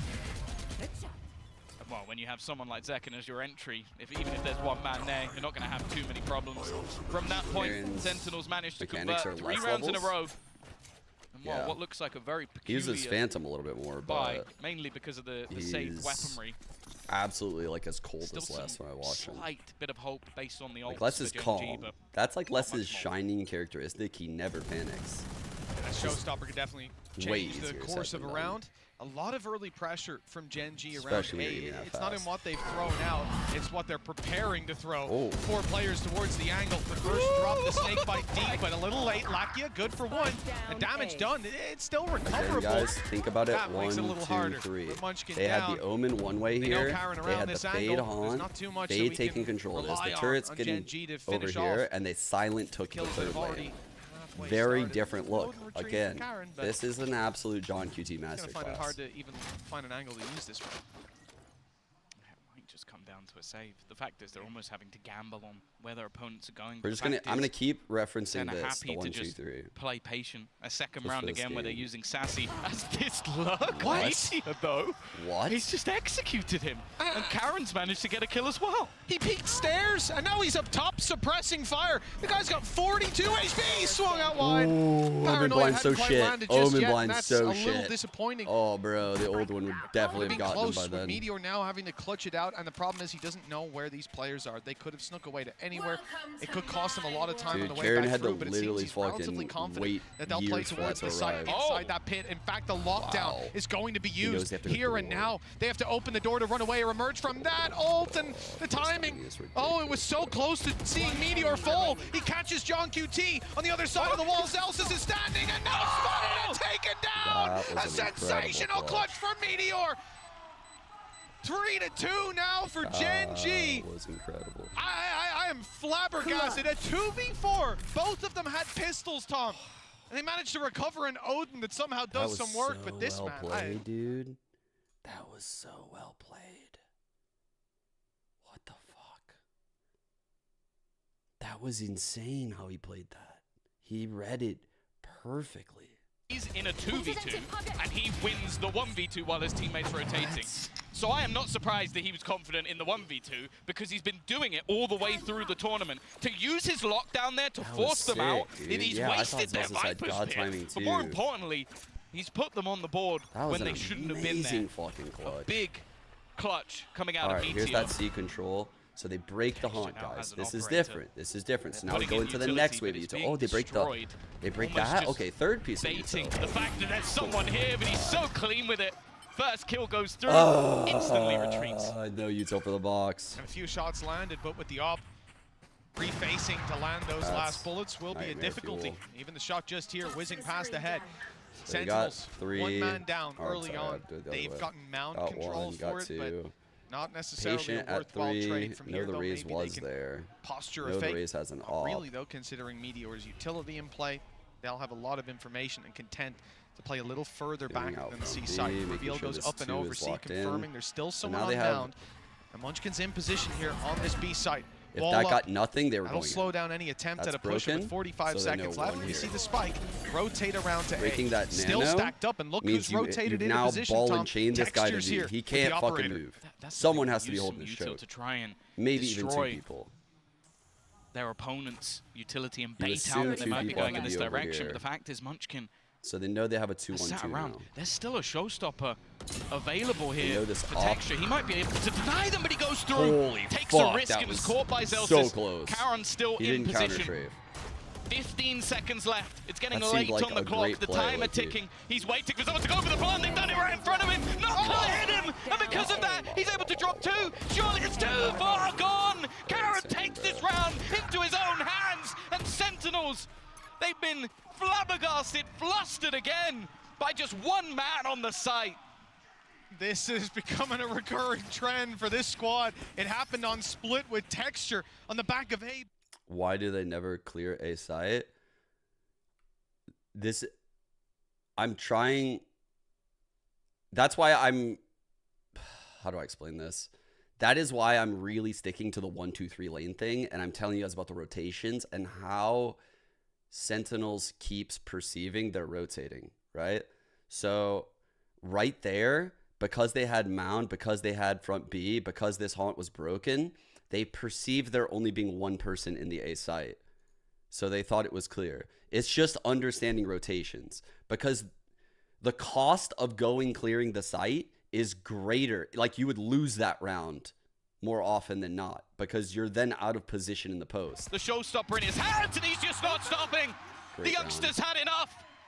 He's in the conversation. So, like, I took a break from, like, talking about this round to just iterate again. This is all about John abusing rotations, and Sentinels are all on that wavelength, right? They're all on the same wavelength. So he has taught them all how he perceives rotations in, like, the 1-2-3 lane thing and getting map control. And everyone on Sentinels is in, like, a hive mindset where once they go A in that moment, they're all under the impression that there's only 1 to 2 players in the site. And they just kind of assumed it was clear at that point. He got a quick draw on that stinger to finish them off. That's the sensational round. They thought the other guy would give it up. More importantly, not that there couldn't be a guy there, but that the other guy would give it up. Because typically in North America, that guy would give it up and not make that play. One of the previous round victories where he basically baits an entire rotation on his own using his ultimate. Does he get anything on the scoreboard? But they thought that the flood was far away because we've seen his of all the lurks rotation throughout this, shit but I was also talking just, about. again, the reveals. There's a lot of reasons just for it. putting into play Zekken, because he gets that showstopper kill. He might not know there's a second player right 100%. behind him, Again, but with the instead it's just a 1-2-3 freebie. And that's what this map brings. That's why A is going to hear a lot. that So sort of big look at the move away. reaction from Sentinels, and then look at the Brazilian team counter allowed. play. So having the Why he op was a here. hot So they're sort going to of throw everything, property. make a lot of noise. Ooh, no, there's Like this though, Genji. Oh, it's a trap looking play. for a response. Ooh, what is the players. play here? They're showing nothing. Pressure So on nothing Tay is shown again. in any of the Some lanes. real value. Now finally Meteor they being clear solo. out all this Viper He's shit. gone up this time. So they've only shown one. They're changing around who's How pulling does that Sentinels all read out. this? Sentinels get Texture one. had the early pick before, but They have Meteor, light the V solo control. anchor on this side of the map. Only now having a player come towards him. Nightfall and Lakia. That's around. They don't. Not even, They previously don't we've seen have a very Lakia good just read where on he'd this. throw This over is a haunt hard and round for Sentinels. figure out if there's someone so in the they area. smoke this just to like Tough kind of smoke get to this play line. That's a around. great Yeah, smoke. do you They take the gotta risk? Because if he break goes down shit. here and they close the distance, there's Break no this way out. turret. For Meteor, he's going to take that way out here, and now he got dinked. Whoa, 10 HP. They know they have to be It's in this dangerous. corner. The nade from Texture might delay them slightly, and he has a showstopper to work with. He's sticking around. That nade actually landed perfectly, and now the showstopper comes through. It doesn't find the kill. Oh, fuck. That was huge. And second takes it. Oh, the fuck. site now under threat with Karen Yeah. responding. They Meteor's misread this round. big Gen G gun played it shows so up, well, and he's dude. got the little one out as well. The one from the bundle. The little Able to one. Use it with 10 HP inside that smoke. He just backs off. Posts up with the operator again. The snake bite's coming for him. He's got to back off, and he does. A third kill. Oh, a sliver of health. The snake bite will eventually drop him. Lakia, John open the QT's door. got He two knows more now. He opponents knows to now. take down. Okay. One on the way He with knows an there's ult in the no back way this pocket. I don't motherfucker know would if commit they'll that. He use doesn't it. have the There's balls. 12 seconds He doesn't have left. the balls. This is where we want to see him stick that plan. Oh, there's no chance with Lakia lining him up through the wall. That was filthy. A seize to catch him, hold him in place, and a headshot straight through the wall to put him down. Meteor, though, 3 kills on 10 HP. It's just absurd. Bear in mind, he got dinked in the first, before he even saw anyone, he got dinked through the smoke, and then just wipes out half the team before eventually, I think, going down to Gen the G snake gave a very bite. tricky look What right a fantastic round, and again, that was insane. another huge... Gen G gave a very tricky look that round. Because they know the so pace many of Sen. I think ridiculous Sen might hero take fast A. rounds. Yes, okay. Keeping things level for now. They need to show they can do this. They need to make Gen G respect a fast A. He's still going to give up that operator to Texture. Oh, fuck. That's a good teammate right there. This door, it's going to give him an angle. He's not often going to be too scared about an op being posted on it, but no one reveals themselves. Good job, Sen. Sentinels hunkered down. There's 5 players here. They don't want to give it away and have the rotations of Gen G come through to catch them. Instead, they're going to wait. Oh my but god, I'm scared. They're all here. anyone pokes their little nose out before that smoke 4 is up. left. In fact, the smoke is for stairs. Celsius right. Texture's still good on the angle, but he Oh, doesn't find the fuck, shot. He's actually, going back it's for too more. right. He's sticking around, and he's caught his shot. dude, Celsius no down. way. Blast He packing got away. out of that? Chased by the boom bot, but he's able to post once more, and the door control remains in the hands of Gen G. There's no threat from his left-hand side. This man only has one direction to look at, and Sentinels realize there's no way through. There's no space for them to capitalize on. Instead, they'll break the door. At least that's the idea. But He's Meteor's spamming the waiting door that open too. for Oh, his in fact, that teammate. was That's Lakia, crazy. right? He's spamming it open for I his think he's teammate. almost trying to give What? his teammate an opportunity to make a play through the They're door. evolving, chat. I feel like I'm watching Still, fucking the movie Alien Sentinels right sit, now. waiting for someone to make an error, someone to make Holy a mistake. fuck, They've still these got guys are utility. insane. The Nightfall previously used by Lakia delayed them a massive amount. What the Looks fuck? like they might just have to save this one. Not finding any gap, any way into this round. 10 seconds left. It is going to be another on the board. The question is, can they remove any of these extra weapons? These guys are the They goats, do not want to man. allow Sentinels to get away scot-free. It's just They so haven't pushed the scary door, when, like, so it's only the one. I don't know, Texture is just getting these shots. It's very hard to punish him. Like, it's very hard. Normally, Oppers can't do this. Like, Kong does this shit. But even these days, Kong doesn't even do this shit. This is so crazy. Like, he's just having immense impact from being super aggressive and having ridiculously good escapability on Raze. Like, ridiculously good satchels to get away. They also don't have And any of the support. sound as And well. good That's the main support, thing. It's the they're obviously not going to be expecting someone to just run through an insta-peek, and they're also focusing on trying Yeah, to he barely reclaim had tree the op. control. Definitely. Like, they're clearly using Texture to get really, really early info on some of these hits. Like, they're okay with him dying. Like, even that round he died at A, like picking in the open. I think that was actually yesterday, where he died like in the open and got like insta-traded against Paper X. Like, they're okay with that shit, dude, because it's such early info.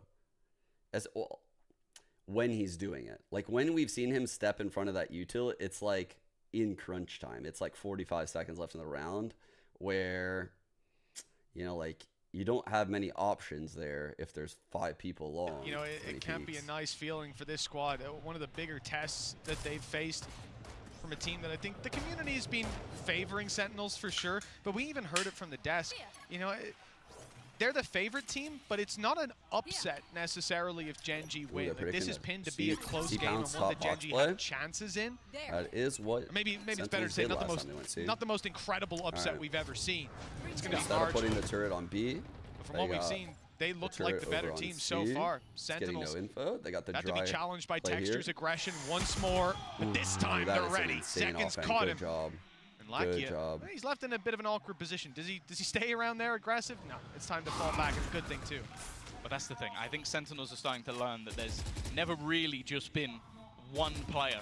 There's always been a second layer to this B push, especially. Like the last time out, we saw Munchkin make a play and Karam was just behind. So they made sure that they cleared everything. The operator hanging out in the wall. Yeah, what the fuck? That won't be able to be retrieved, at least for now. Still plenty of time, though. And you can see space being taken across the map for Sentinels. Counterblind. Like, again, if Sentinels were to push into them at Mound right now, they would get fucking slaughtered. I'm sorry, if Genji were to fake it, because he instantly catches both players. Hits 2. Karam, though, has already made it into the corner. They've got to be careful of this. He's done this before. We saw this yesterday. Wins the first duel, but the trade is immediate. 30 seconds left. I was hoping for a little bit more in the crossfire, but Meteor doesn't land the first. That should have been killed. That should have been killed. He's brave. Oh, no. Sticking around on that angle, but look for a fight. His teammate's miles away. If he goes down, the save call might be made. No, he doesn't go down. In fact, he sends them skyrocketing into this round with Sassy alone. Lakia, you know, he wants to just contain him, make sure he can't cross out to main. And now he might have. Maybe in the back of his mind. They're split on the angle, and Sassy isolates one. Sassy! Into his crosshair. Sassy, that was so big. Clutch. Oh, fuck. This game has been a treat already. I thought Meteor had done enough. AA is having the plays a worldly of a game.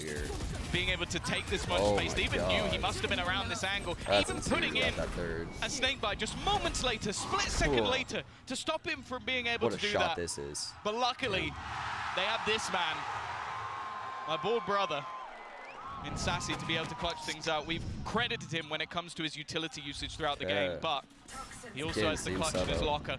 Again, though, this control instantly fought for by Gen G. They are never sat back. They are never comfortable just giving up map control.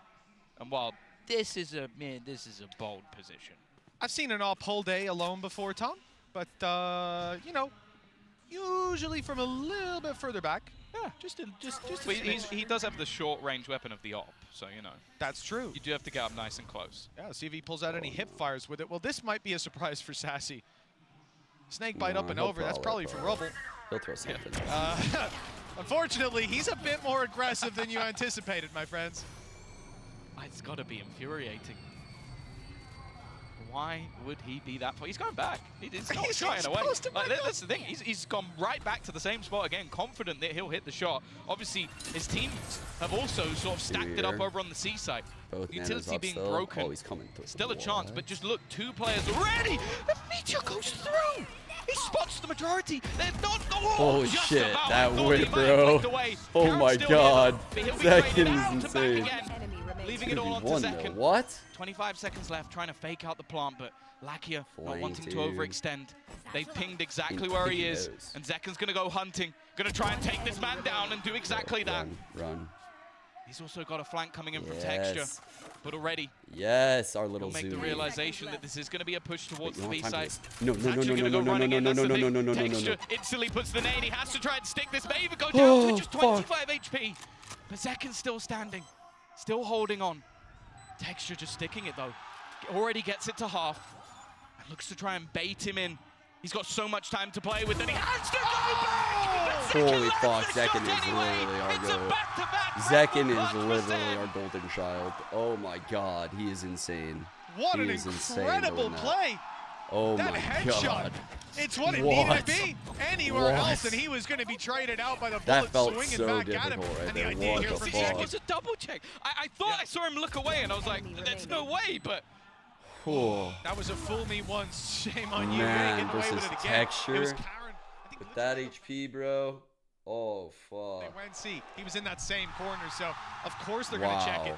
Great reactions to deliver. Wow. Gen.G, well, they were all smiles not long ago. Now, feeling pretty deflated after that, but they're only one round behind. And as we said, Sentinels usually have a very strong attack. Damn, dude. Back-to-back 1-on-2s. Back-to-back 1-on-2s. And both of them felt like big fucking plays. Your own mistakes, your own misplays, or your opponent maybe just doing something that you didn't foresee. Oof. I don't really believe that Gen.G did Not on anything eco, wrong it's last round in and a those half. clutches. Like, you look, the last two 1v2s, you're sat there going, okay, they tried to play it together. Sassy manages to isolate the fight and win a round. Then you look at the next one, Lakia falls back so that his teammate can rotate, but Zekken gets aggressive, takes him down. Texture rotates quickly enough to nade him on the plant, and with 25 HP, he gets it to half, waits for his opponent, and gets insta one tap. So I think Zekken Those are can two out-op rounds meteor where Gen.G are looking at going, there. well, there's not really an adaptation. I do. I think opping like that is going to be a lot about positioning. So it really is like, are you peeking well off of your teammate's flash, off of a dart? You know, like, the op lines are already Texture with a known. pistol over on split, emerging from a smoke, 4 shots. 3 kills. What? Got one through the smoke already with 10s dropped.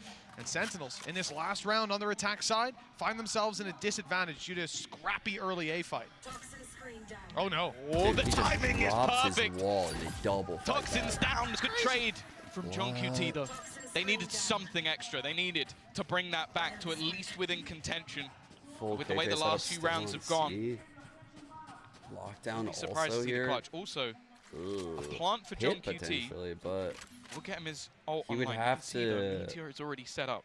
The do Viper's it like Pit is at great. the end of the lockdown. It's not going to be that impactful if your opponent has a lockdown.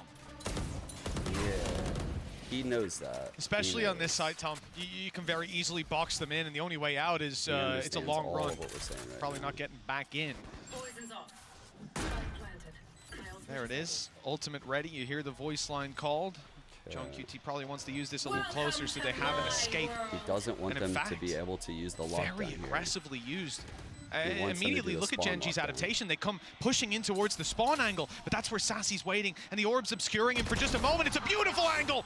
He can even get out of here, but they drop it to take a fight together, destroy the lockdown as well. That was amazing. Clinical play from Sentinels, leaving Karen to do it all, and he doesn't stand a chance. Sentinels have earned their way, fought their way back up to 7 at the half. That was insanely well played. Jesus. The plays in the late game this map have been fucking incredible. Like the meteor plays, this shit, Karen's hold in A site, the clutches from Sentinels. Earned themselves the 7-5 at the half. Well, a lot of eyes have been drawn to This half was Sentinels so and insane. 10s, one of the main players. He's been sensational. It's time to hear from some of his friends and family over in the audience.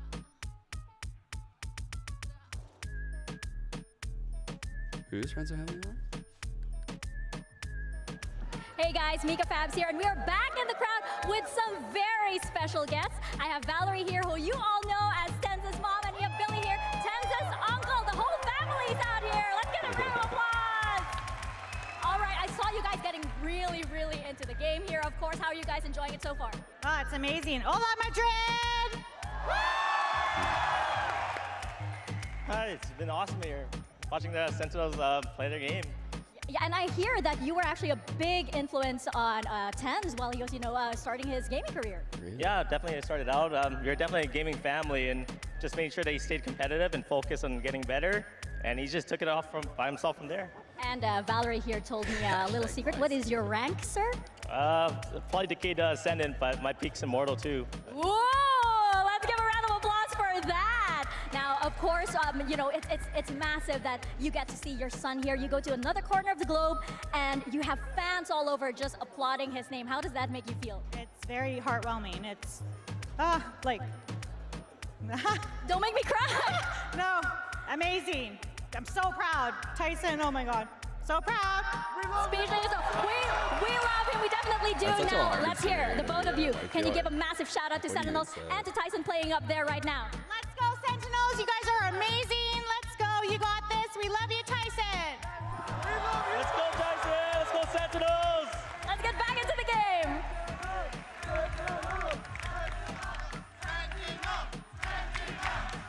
We love you, Tyson! What's that, His Tom? uncle's 36? Just left me hanging. Yep. We agreed on that. Tom, you told me let's do that when it comes back. I've heard a lot of people heckin' love that guy, so you know. But not you. Okay, fair enough. 7-5. Sentinels doing pretty well at this stage of the game. We said they're used to a very strong attack, and sure, there were some stumbles. But now let's see if they can get off on the right foot here on their defense. The pistol round underway. One ghost, and just classics to back it up on that defensive side. Gen.G not showing their intention just yet. They've got some control for the A push, looking for any B aggression, but it looks like the intention is to take this to C or open that door and quickly double back. Gen.G, slow around here from for now. Got the alarm bot on the A push, the turret holding the B push. Towards that B side. And they got the C, right? So again, if we think in 1, 2, 3, back up. They got one, Prowl now is in actually 2. going to give it away. There's a couple of players here. Zekin does have his nade available if he wants to try and deny them. Instead, he's just going to spam. And he's taken out Lakia. He felt it coming. He felt the hit into coming. that corner as well. It's a beautiful crossfire if they do emerge onto the site. Deep smoke stopping for any C aggression. Turret watching the push up on the other side. 2 players on C as well. Sentinels have no worries on that side of the map or B. But A, on the other hand, has come under threat. Sentinels They've lost robo control. They've seen players here. Lotus defender side is all about like understanding the shit that I'm saying right now. They're aware. So well placed for this push. Tens of smokes has made it awkward again. Already though, Munchkin's able to trade one back. The paranoia's missed, and Sassy's going to try and capitalize off it. But Munchkin lands another shot. Even gets a fight. No, it's in their favor now. They've got to get that spike down. Snakebite into position, but it's not going to deny. Karen just holding, at least for the moment. But Zelsis, again, is going to be able to bring this back. Both players low, but Munchkin just isn't missing a beat.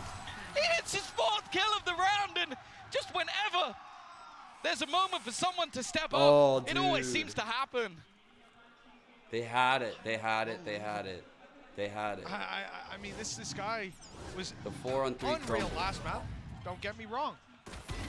Pretty sure he came out of the first map. Yeah, the first half with 2 kills. Yeah. He was quiet, and now he's woken up at such a crucial time for this squad.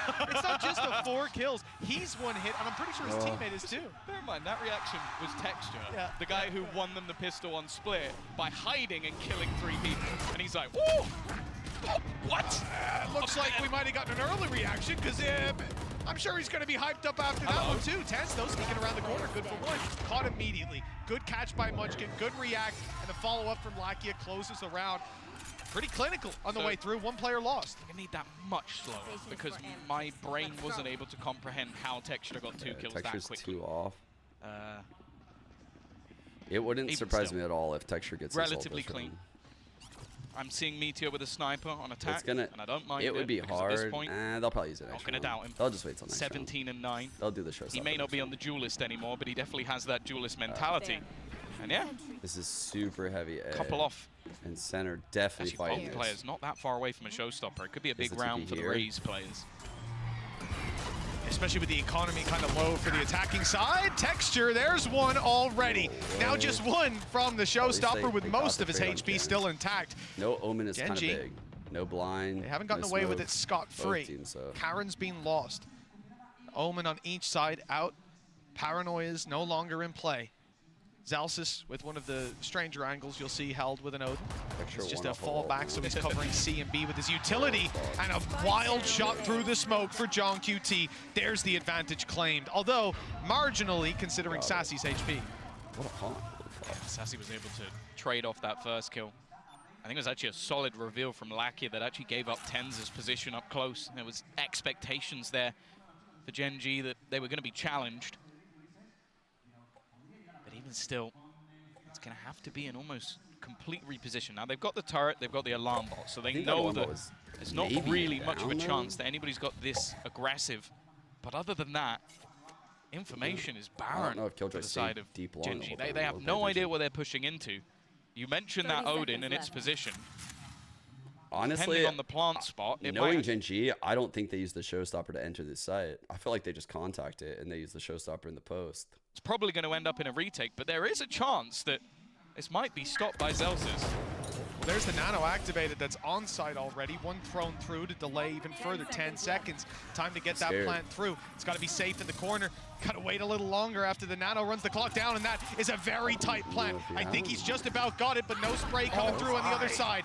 That was 0.1 or 0.2 of a second by my read, but just about close enough to allow it to come through. But with texture down, the numbers thin even further on the attacking side. Now the defenders, I suppose, of this site. One found by Lakia. Meteor needs some impact with this, and he'll find it. Another kill, but he's 4 HP. 1 against 2, the nade hunting him down. So too is Zekin. 8 found for Sentinels. Gen G made a good attempt at this one. Yeah, definitely. Yeah, Texture popped his ult. He didn't shoot it. He realized he should break the boom bot. So he broke the boom bot while he put the ult in his back pocket. And he was going to jump back here and then probably end up ulting like over here, or maybe even shoot his ult into waterfall. Like he was going to pull it back out, but he did not expect Zekin to scale upwards against the showstopper. Like that's kind of crazy. It's a great play by Zekin. Zekin has his available now. These rounds are trickling in bit by bit. The lead only ever summed up by a round or two.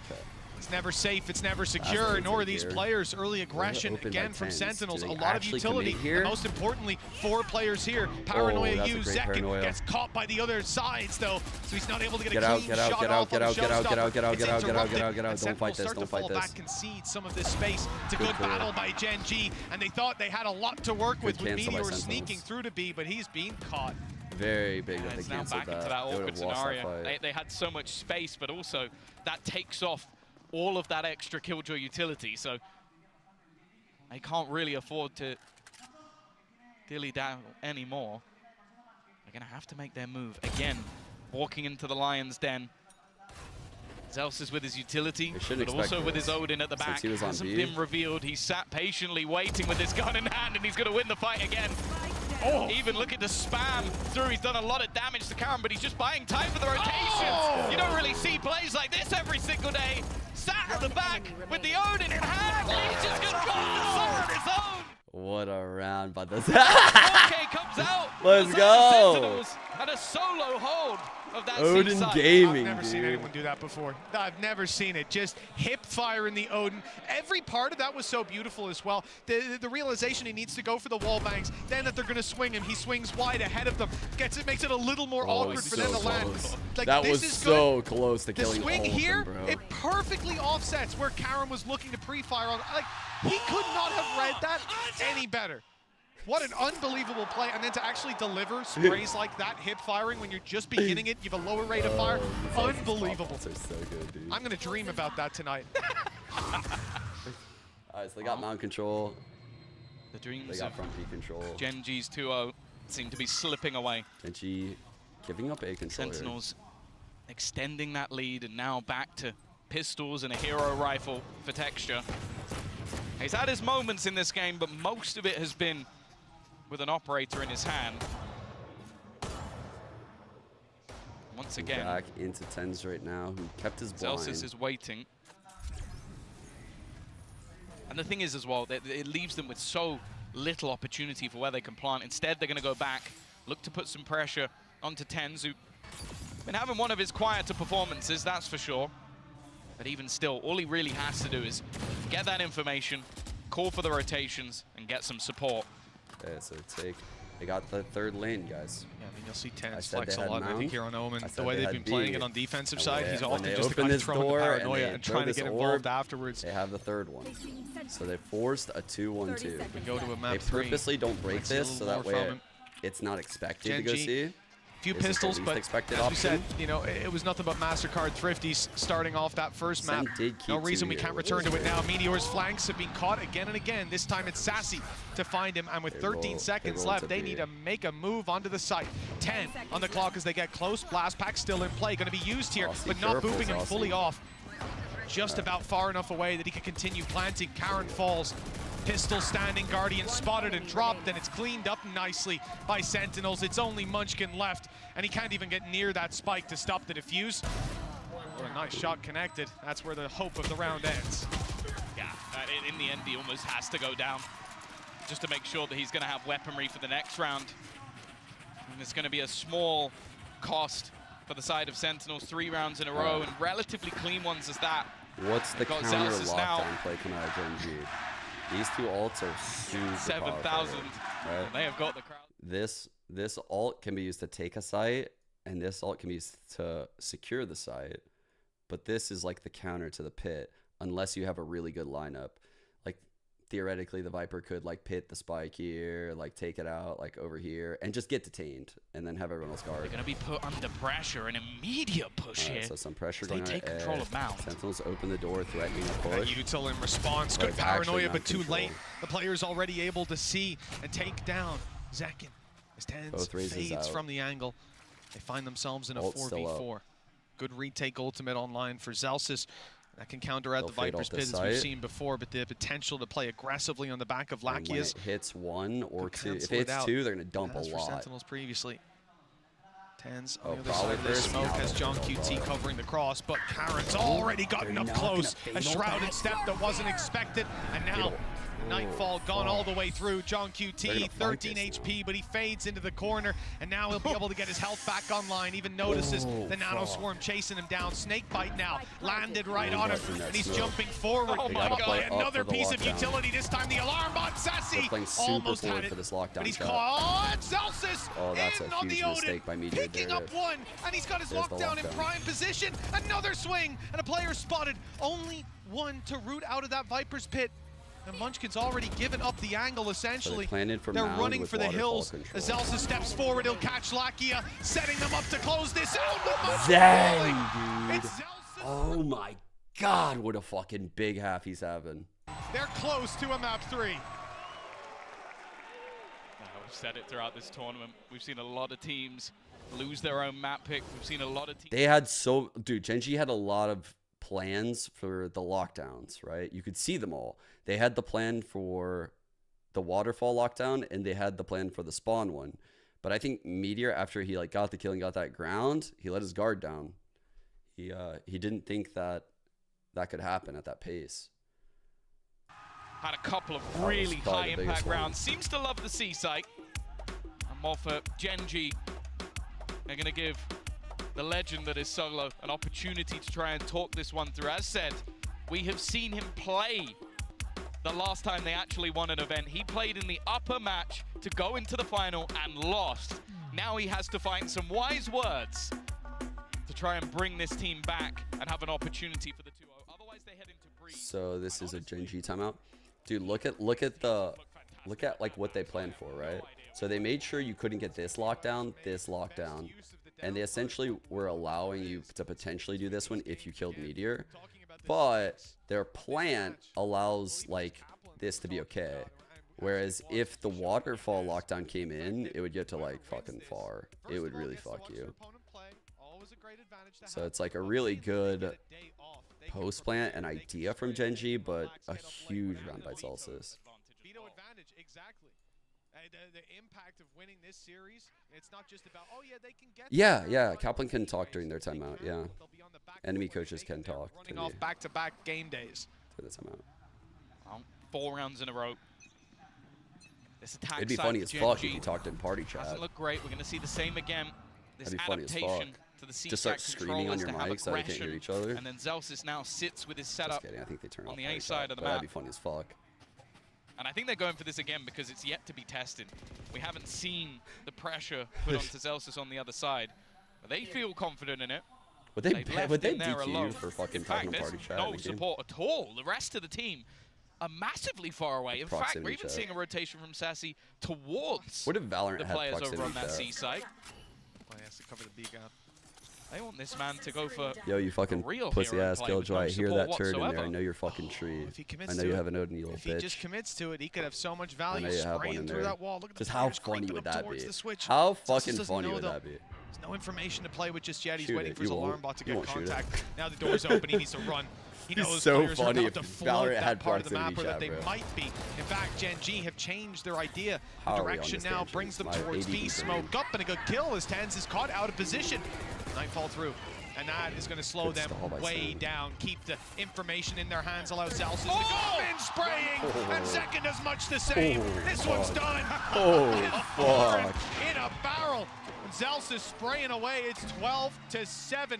5 in a row for Gen G. Well, we're going to go all the way to Breeze. Yeah, they were so ready for that. Had the utility available to play the retake on C if they needed to. So Zels's only play was to just get out of there. They had 4 Damn, players bro. ready for the B site, and the second the Nightfall goes in, Zekin's he can Phantom smell is his filthy. opponents. He can sense the blood in the water. And I can't believe we got gets another himself series a couple of after this, by the way. I'm headshots fucking easily. 3 5 rounds in a over here. row I'm so now. excited. And that's exactly This what series Gen has G been need on fire. the other side to take us to overtime. It feels unlikely with how clean this has been for Sentinels. And already they're getting the early read. The spam almost gets the opener. Oh, it's going to. Because after you spam that, you spam this wall, and Karen's right there. Oh, The bullets fuck. get very close, but not close enough. Zals is now back on the site, reloading as pressure's applied. The door is open, but shit, all the that while guy got Texture by. is creeping his way towards the stairs. Stairs, 2 dude. players spotted, 1 up close, and even suspecting 1 near the switch. Zalsis has a lot of information. Oh, and even the kill on Play with Lakia. fire, you get the burned, blind fire motherfucker. pays off. Karen's in danger too. He was getting sprayed at. All the while, they're just hoping that on the side of Gen G, somebody on Sentinels will make a mistake. Look at where Zekin is. Still waiting. He's pushed all the way up, so he knows that they're not going back in this direction. Yeah, I like Zekin's this, though. spies. The adaptation Feels like the play that won the round. maybe Sentinels aren't expecting. Never Huge, mind. huge Sassy away. makes Oh! the play, gets caught out. Even still, though, Meteor's found another. 3v3. Somehow this round has become competitive. 30 seconds left on the clock. Zekin has still an have insane themselves spot right now from B. a lockdown available. The spam might actually just about get rid of it. require a lot It's more still bullets. online, at least for now, surviving. fuck. An extra second. Bro, and I they thought it haven't required been a whole able to put the clip. pressure on. Tens scored another. Jump QT with 1 more. Leaves it all on to Karen. He's on one. Ah, get Jump fucked. QT will close it. We're getting the map 3 we desire. Let's go. As both teams will win Breeze. their opponent's map choice. Convincingly at that 13-7 for Sentinels. They came in with control and they never let go. It was a close fight all the way up to that that masterclass? 7-8 score line. I think it was a mixture of From the Sentinel side, everyone, actually. I got nothing. I was going to say one person, but I was like, nah, dude. Saucy had the clutches. Fucking Zekin had that 1-on-2 and huge showstoppers. Zelsis came up so big. John with the calls all first half. Honestly, Tens was like the only quiet one. He was like the only one that was quiet that game, I feel like, right? I can't think of anything. I don't know. Yeah, he had a pretty poor game, dude. Because normally Tens is frying on the omen. Wow.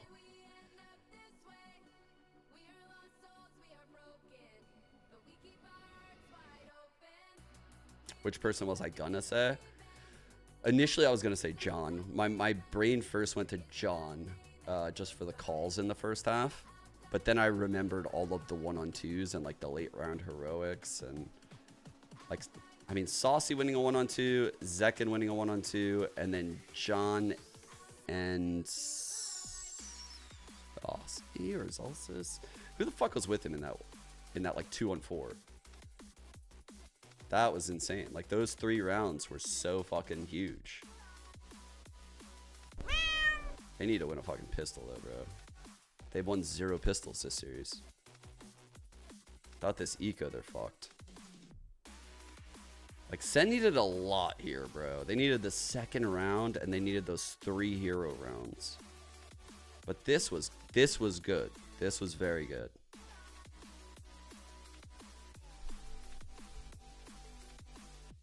Okay. I think Gen G are going to be running double Duelist Yoru. I don't think they're on Senti here.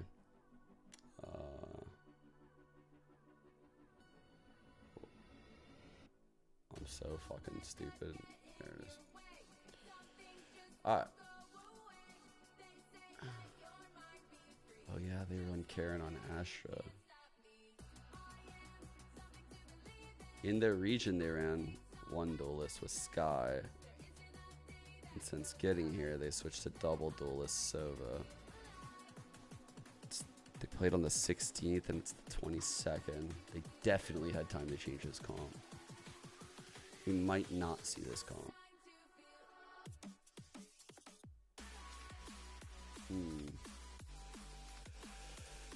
Sen will probably run the base comp. Probably.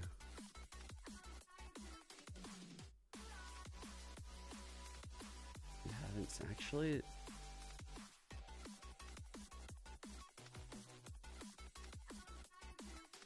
What else would they run?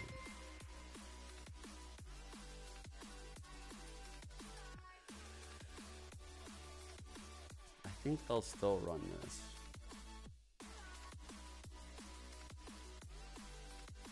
Pretty sure they'll run that. It just fits their team really well with like John on the lurk, Zekin as the main duelist, Tens flexing into KO is something that he does a lot. Saucy loves playing Sova, and Zelsis is just like the Viper. This seems like one of their only options actually. They could go other places, but the comfort is here, which is the default comp, so you'd probably stick to it. With this white-hot crowd here in the Madrid arena, the Sentinels managed to force that map 3, and what a way to do so. Zelsis had to pray to a Norse god, and then he just went brrr. That was unbelievable. Yeah, I mean, that second half, John QT was putting on a masterclass with the defense. Lotus calling something like 5 or 6 rounds. Whose side is it leaning towards? It's hard because I haven't seen Sentinels enough here. Like, you saw how little they play the map. I will say that if John and Sentinels have it in them to play how Loud played right here with the base comp, they could slaughter them. They could fucking embarrass them in this game. But this was literally a Sadak masterclass. Like, this was them pushing and pulling rotations, understanding this comp has no senti, understanding there's going to be gaps, and they were just meticulous at finding the gaps. And you can do that on Breeze. It's a huge map. It's not like the 1-2-3 Lotus shit where you're pushing and pulling rotations like that, but there's a lot of impact that the rotations have on the round. Because we got to give some love to 2 players here, Saucy and Zekin. First, Saucy, for this brilliant player, I thought he was cooked at this point. Manages to whip that headshot there. Kukuka finds a second, and then Zekin, here you go. I am loving this place because these are the kind of rounds that get you back into the game. Something that definitely, and just based off on the score that we're seeing right now, Sentinels need it desperately. But also, I wanted to point out that... By the way, the streak is still going. This tournament... And it will end today. Today's the last day of best of 3s. Every day of Madrid, we've had 2 best of 3s, and not a single day did we have 2 2-0s. That's fucking crazy, actually. It was like 2-0-2-1, 2-1-2-1, 2-0-2-1, 2-0-2-1, 2-0-2-1. And then here again, 2-0-2-1. And then right off the bat, we have 3 maps. Dude, what a sick event this has been. Like, real quick, just pausing and just being like, man, this has been such a fun event to watch. Games have been so close. Yes, is at least holy. That first blood success rate is unreal. Of course, you know, the stats based off on a 13-5, and what we just saw, of course, is going to speak volumes of it. But the fact is that we were seeing a Zekin that was comfortable, that he was reliable on when this clutch scenarios came on to play, and definitely one of the keys to Sentinel success. By the way, casual 75%. Yeah. I think my money right now is on the lower bracket run from Loud. I mean, I'm just going to stick with what I went with initially. I don't feel super great about it, but I'm just sticking with my initial, you know? He just turned 19, by the way. It was just like his birthday. Yeah, when I was 19, I was really trash at Halo. Meanwhile, this kid is out here probably on those pace cups? to maybe go to They can't have any logos, so it could be anything. It could be like fucking Diet Coke. It could be fucking Red Bull. It could be Monster. It could be fucking water. But It's just something so that way there's no labels, and those cups are probably like Red Bull logoed cups, because in the past Red Bull has sponsored the events. Onto them, and they were able to win that, but I feel like there were two very different matches, and it also relies on Like the even if compositions that you we see can water expect. bottles on the stage, they require you to like rip off the label of the water bottle. Something as simple as that. Like there are no labels on this motherfucking stage other than the gear itself and the stuff the players pretty much need. Didn't matter against G2 when they had already clinched playoffs. They played Leviathan beforehand. No, if they're DQ for that actually. Is alcohol against the rules? They got pissed at Angel for doing the snus, right? Or was that? Yeah, that was Angel. They fucking took a timeout from them.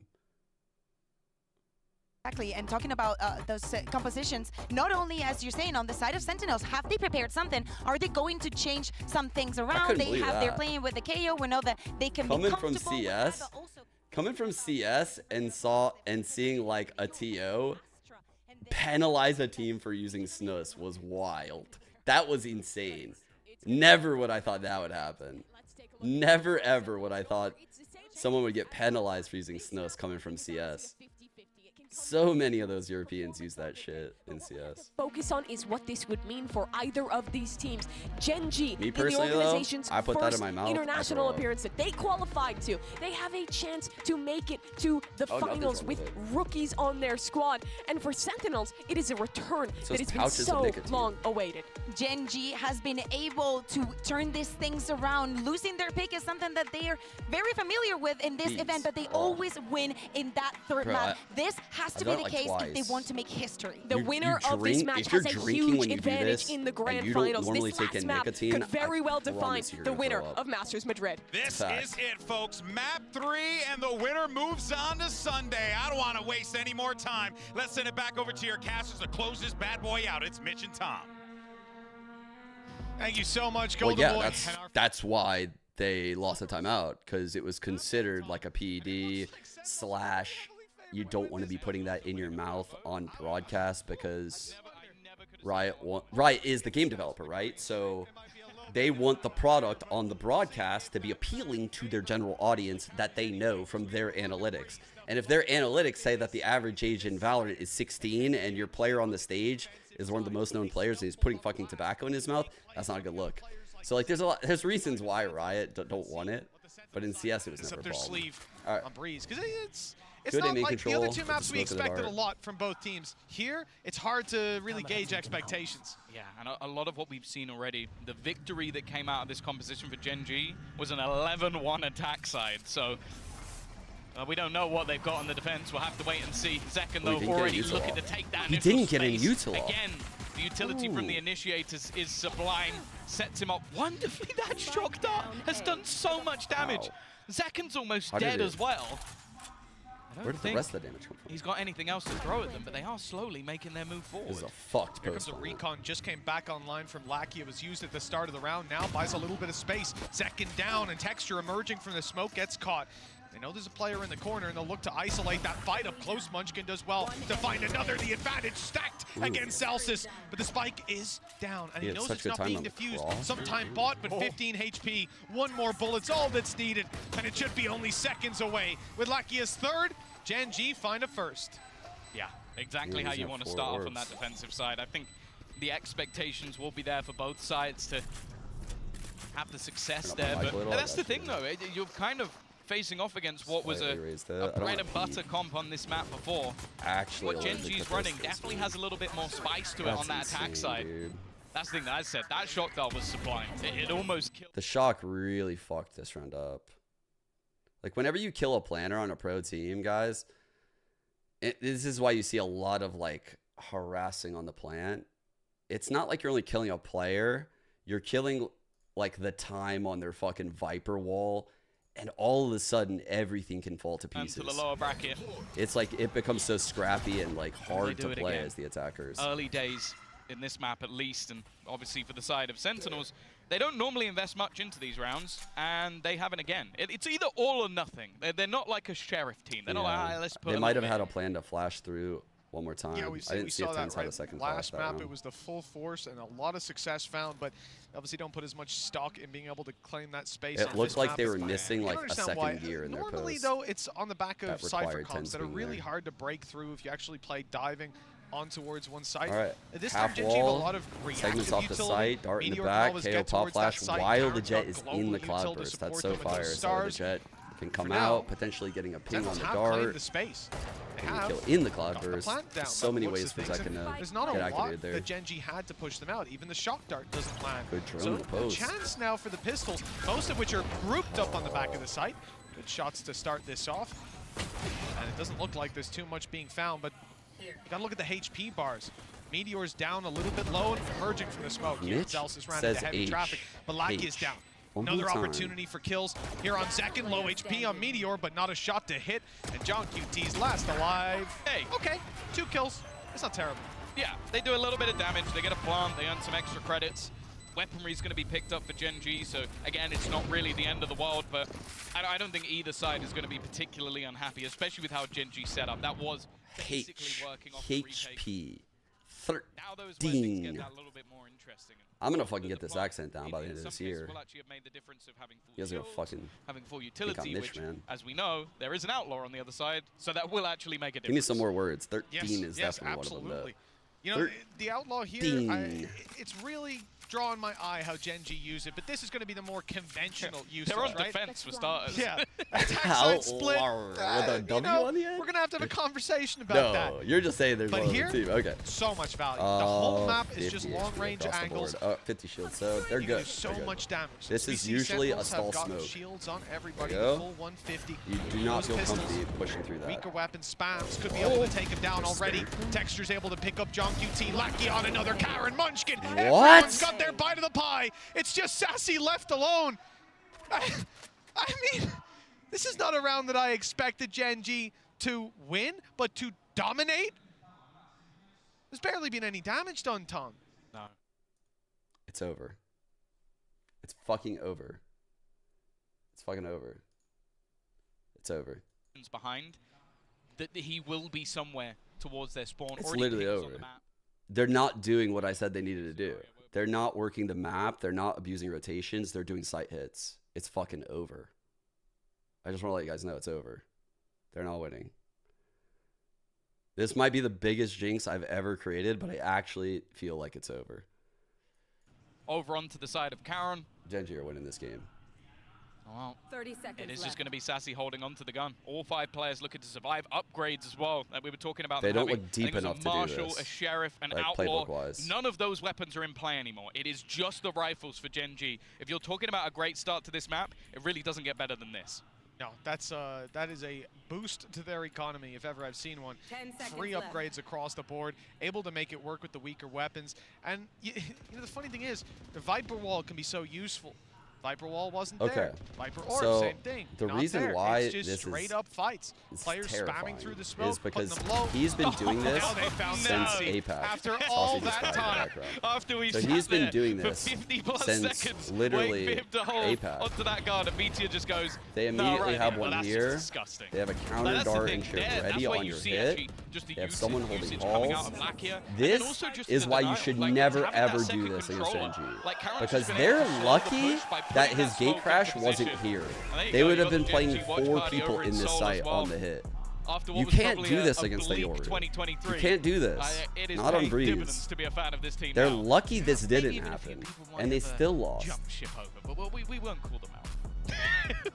They absolutely call them out there, need to Tom. be abusing I'll be honest with you. rotations. That's I heard a bus coming. I saw you throw someone under. And I it. called a timeout because There's no if I were evidence left Kaplan, I'd be behind. terrified That's, right now you know, based on what I just saw. For Genji, got to be one of the most successful rebuilds we've ever seen in such a short So, turnaround as well. This I mean, guy, notice to be at this stage, he's to not challenge playing in Sentinels this on zone, split, to right? move Why to is he not playing 3-0 in up, this winning zone? out a low buy round Because there he up knows Breeze. the KO is going to underhand a flash in We've this never seen a zone. Korean team look this He's waiting scary, for this and we've dart heard to about come them. in Hell, right I here. talked a lot to Achilles And it doesn't matter, back obviously, in there's 2020, 2 wall, 2021, like 2 2020. smokes. I'll even That throw doesn't matter. 2023 in there. On the KO flash, he can come in, Now, for once, which is they what were right. he's planning on I think doing. the thing that's It's been most fucking so impressive as well insane. is Like, they they're just built so this ready team for out what of Sentinel's players that doing. They're ultimately fucked. didn't have mass success. You're talking about Texture coming from G, Karen coming They're from actually Ranked. fucked. But Munchkin definitely didn't have a great 2023. Meteor as well. Expectations were high. Lakia came back from tier 2. Bastards are a bit This loud. team just works together Nice start, though, from Zekken. That's going to be an instant kill. Looking to try and break back with what is some weaker weaponry here. They may even look to try and go through the smoke. This is awkward now for Texture. Did they see no him? dash, no escape. No way they saw him. They're not going to expect it to be here, though. Not expecting him to stick around because now he has delivered them a rifle. It's being guarded, though. Lakia not giving it up. They've lined up for the double, the triple for Lakia. John QT will find one Hero plays an main. My turn now. But in comes Munchkin to close that one out. Nice and clean for Gen G in those last couple of fights. But the damage was done by Sentinels early on. Thing is, because of those massive economical rounds they had early on. What a shot. All right. So this is what Kaplan discussed in the timeout. I think he's likely told them they need to run a slower round. Their default could go through mid or it could go through A main, right? Like KO flash, Sova dart A main, grab an orb, go back mid, or it could start mid. Starting him in. Long time in jail. They're just over Vision Strikers. It's so over. And then had a long redemption arc to even get this far. Texture about to come under pressure, but he's not shying away at all. Maybe he should have done. Zeken's removed him and taken the operator. Reveal there would have been huge. The spam through the wall after, but nothing to be found. The swing out from Zekken confirms another kill, and Tans answers up. Finally, it looks like Gen G have been left in the dust here on the defense, and with Munchkin falling, that's confirmed. Karen 1v4. The first is his. Pulled back a star, but well, that's going to be quite a while before that's up and online. We're going to bait out the op, but he won't hit the shot. Snake bite up and over. If he's anywhere nearby, it'll take him down. But playing ahead of it, John QT spots him. One round on the board for Sentinels. They found their first on the attack. Yeah, and a lot of that comes back off the individual play of Zekken. All of that comes off of Definitely Zekken. up there. All of it. In terms of the entry fraggers, and just was happy to put that pressure straight onto Texture. That's a fucking right click, dude. Holy shit. That's such a big kill. Still just 19 years of age. Literally just. I think it was during this tournament. Oh, there you go. Fuck, dude. It's crazy to have that success so early on in your career. And you better believe First that 6 rounds A, last 6 rounds B. Are we going that B? Again, they're just going straight back in for this play in towards the A site. And again, no fear out from Texture. This time he will catch it, but it's a player that can be brought back. It's going very differently this time around, though. They're being destroyed. That's like one of the first A-site. It's so over. It's so over. It's so over. It's so over. It's actually so over, dude. Their approach is so bad.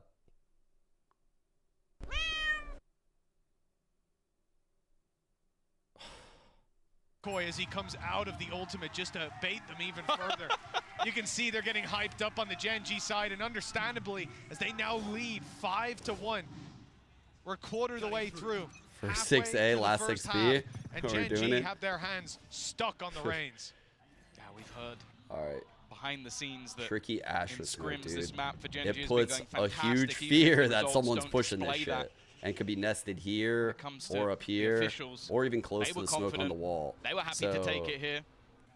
Sentinels have a lot of questions to answer right now. We haven't seen this cam might see his feet. Successful in Americas, and it's now definitely not looking great here. So they might devise a plan for his in his peak. control. They have to be using the drone just to force him back out of main. Shock darts being sent onto him, but if you believe that he's giving this up, you'd be foolish. And look at what's happening on the other side. Gen G are already stacking up players into this B site. The read they have is bang on. And there's not even an intention to have Meteor go somewhere else, rotate to A if the pressure's there. His gate crashes on site, decoy used. They might even think that's the real one. They do. Flashed on Zekken, he slowed down and peeked out from the side. Munchkin wrapping to get a nice angle, and he's found another, and they still haven't found Meteor. He's spraying away, catching the jump. What? That was crazy. That was crazy. He read that to a fucking T. Staying alive for now, Oh, and he's shit. up close to the pit. knowing that they have to emerge from it to pick the spike, but they already have. Bro. John QT's around This the guy backside, actually fucks. and he's coming right back into the safety of the pit to try to get the plant down. A flash inside, but it's all a decoy to push them towards him as Meteor moves around the other side. This is beautiful play. They're not even looking as he goes back in. And now the plant, sure, it's going to be found, but blinded up. He is stuck in a corner. John QT Here is doesn't stand a fucking chance. insane. Huge round from Meteor on the Yoru. And an even bigger one for Gen G, leading by 5. Bro, he knew the way the pit was expanding that there was no way that someone could peek him left side pit. So he's like backpedaling, and he's just like, this is the only thing that can kill me. This is the only thing that can kill me while I'm backpedaling. That's so insane to be that aware. Like, he's just so in tune with the fucking game, bro. Like, the individual plays from Gen G show that they play the game on, like, some crazy amount of hours. Coming back in with a buy, but it is one of the weaker we've seen. They just always make good none of micro them are plays. even remotely close, and almost all of them are either close or online. Here he goes again. All right.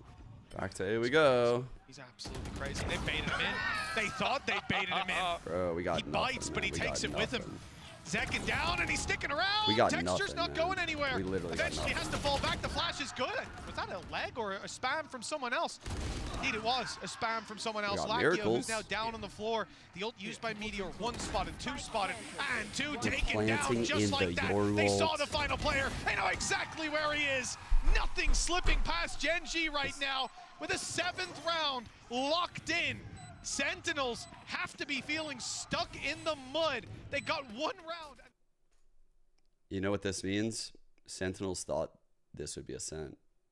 Sentinels were not ready to play Breeze today. They are not ready for this. I think they prepped for Ascent. Right. So there almost has to be a response. Mid-control. You say I own you. It sounds like it. Mid-control has not been something that we've seen too much from Sen. They thought. I almost want to see the pressure They put thought in. Gen G would pick These Ascent. A-takes are just being slaughtered. And then now we're even seeing the switch the up of final Gen 3 G maps putting would Texture on be the other side of the map. I think his expectation is, well, surely they don't go for that again. Lotus. Going to be some Halls congestion off rip. Blackie has given up the space.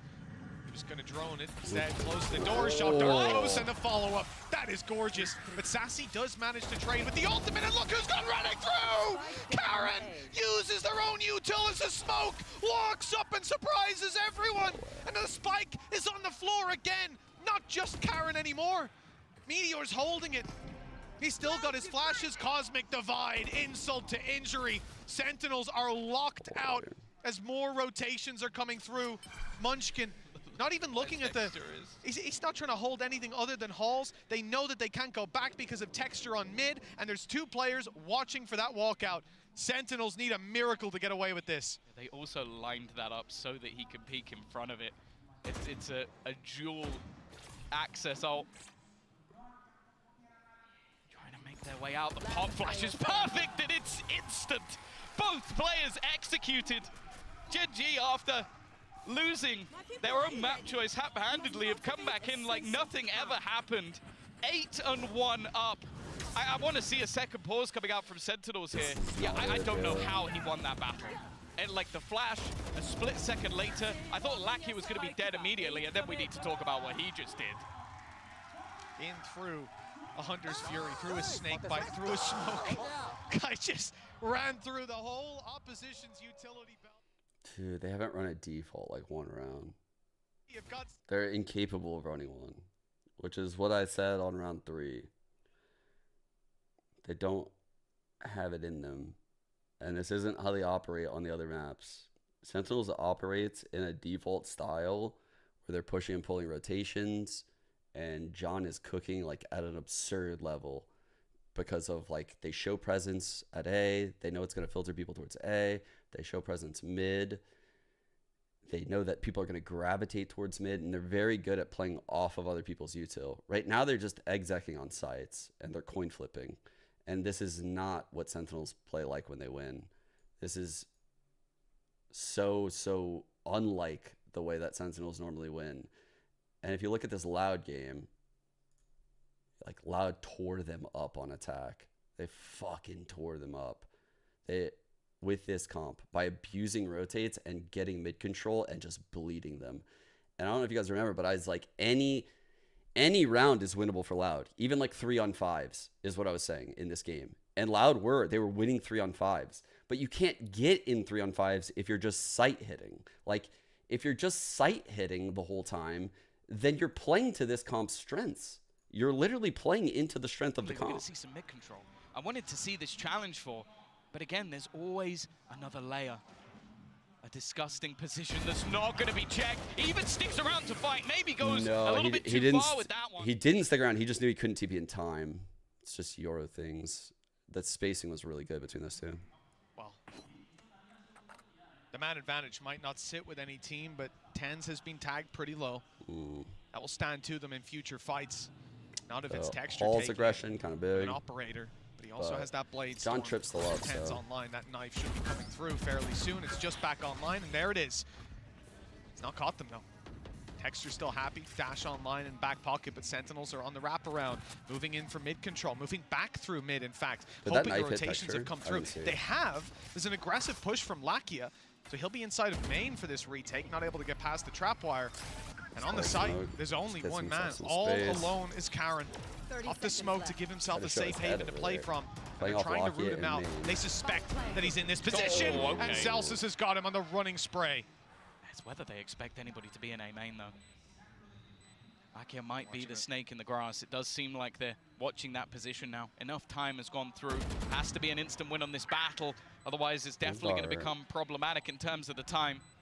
The thing is, though, in terms of finances, Gen G can definitely afford to throw some players into the win. Munchkin looking to lead the charge. The time, though, is ticking. Texture has already found one, but surely this round has to be going the way of Sentinels at this point. But it's more so, how many players do they come out with? The answer is 3. A solid hold after a huge hiatus from the board. Sen finally bounced back. Well, as if I'm Cypher popping an ultimate. I'll take my hat off to you there, Kaplan and Drew. Good calls. I don't think their mid default is very solid, but their spacing at very least is good, right? Like, they don't have like the orb nest or the layers that I've seen some of the other teams have when they get mid control, particularly Loud. Because they managed to get those rotations back through, and a good call from John Cutie as well. They have tried a few times with John lurking around mid, right, trying to get up through elbow, but every single time there's somebody there ready and waiting for it. John did also get a little bit of space on mid, but they've seen the constant aggression. Camera up, I'm watching this, but it's a little closer than you'd like to see. John QT going to survive the round and rally the troops towards the A site. Good wall to cross mid A split coming Drone in. Clearing it out, and the pressure on. Lakia's close to the wall. Meteor's already rotated through, albeit he's only got 12 HP. Now, never mind, not 40. But there's also Karen on the side, and they've managed to chop and change some of these fights. Lakia's in a little bit of trouble there, but it looks like it's going to be fine with Sentinels crossing the site, grabbing the plants, presumably for free. Tag is received. Hunter's Fury is pushed up by Sassy. And a headshot angle, one by Texture with 2 kills and a 3rd. He retook it all by his lonesome. I'm going back. Yeah, it's almost like he just completely ignored the plan. The plan was that Lakia would get a tag, kill someone with the Hunter's Fury, and they'd retake together. Instead, he kills the guy with his tag immediately. He hits the most disgusting headshot with an operator, and then just peeks through the Viper screen to kill the last. The guy has no fear whatsoever. Whoa, nice. And while for Solo, we've already mentioned, he may not be in the server anymore, but there is a story of redemption. Elise versus Sentinels, and more so Tens. Unreal. The MVP of that Reykjavik that New Turn finished 3rd. He's going to push. Is he pushing? His move to coaching was something that anybody knew and was excited for. Now it's going to be a more direct approach, straight in towards this B site for Sen, desperately looking for a 3rd round. Nice shot by Texture. That's 4 in a row on that off. He's making a highlight reel of his own. Oh, and still to be dealt with. All 3 players spotted. The info there. Bladestorm in the back pocket. Sprays are in, forcing them into this angle. The shot didn't actually land. Oh my God, it's Miracles. It's Miracles. He's missing. Eventually, Tens falls, not able to be rezzed back anymore, but Sassy and John Miracles out here. keep it competitive, keep it in Sentinel's favor now. And they know exactly where Munchkin is. Snake bite towards the back. It might force them into texture, but they go the other way. He missed. He missed this round. Perfectly. 3 rounds on the board at the half. It's not ideal, but it's workable. Yeah, it's definitely a scary prospect going forward, but similarly to what we saw in the first map, a slight resurgence from Sentinels at the end. Of course, as mentioned though, you look at the composition that's there for the side of Gen G, and you feel like it's going to be better on their attack, which really is a marvel to look at, because they have been truly unbelievable, making a mark as the best team in Pacific. There's literally only one speech that can fucking bring us back here. There's one speech. So let's hear what Meteor had to say ahead of this game. When the big man was killed, We need the Predator speech. We can, if it bleeds, we can kill it. That's what we need. Kaplan saying that should be our biggest achievement since our team rebuilt. Making top 10. Although I'm not really emotional about it, it is true that our team did very well. I think PaperX is very good at aiming. I think you're very good at aiming, sir. We thought, should our team members fight with them by trying to out-aim them? Oh, so they baited that. We had a talk that we should not avoid them, but we can fight. In fact, we were aggressive as usual rather than reading the opponent well. Since our rebuilding, we did a lot to increase our familiarity between each other. And as we were all coming from different teams, we talked a lot about how to solve the game and stuff like that. I think that works strongly for us. This could be a big win if it comes through. Nice work from Meteor. 1 bullet left.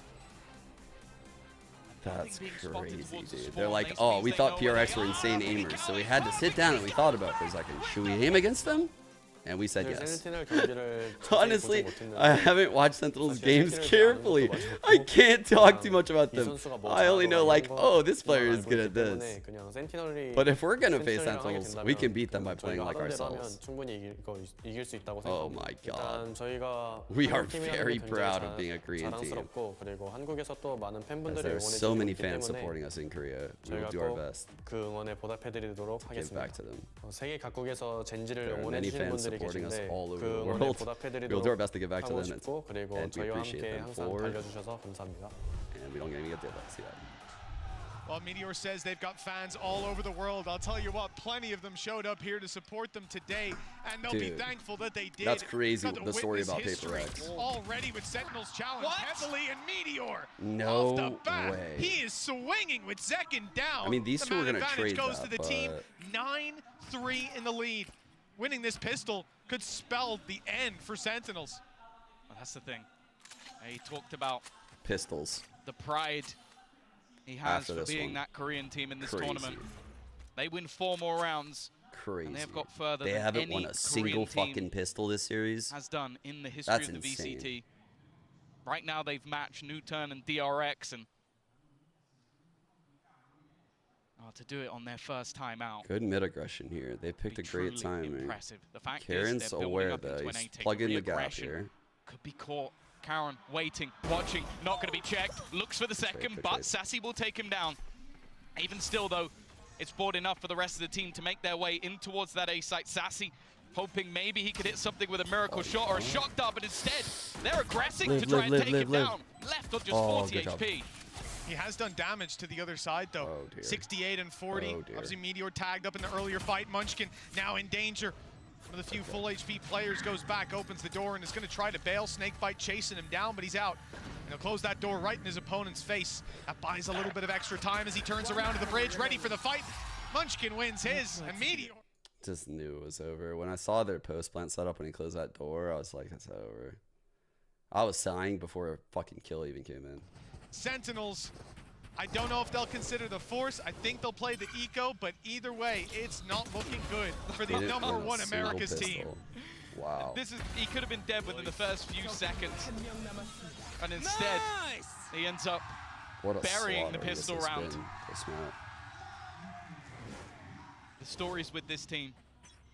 Munchkin, the leader, had so many bites at the cherry at internationals, never even come close. 3 rounds from a final. This would be his 7th international event. 9th to 10th was his best placing before this. to say that this Gen G side, this squad is special, even if Sentinels manage to run this back.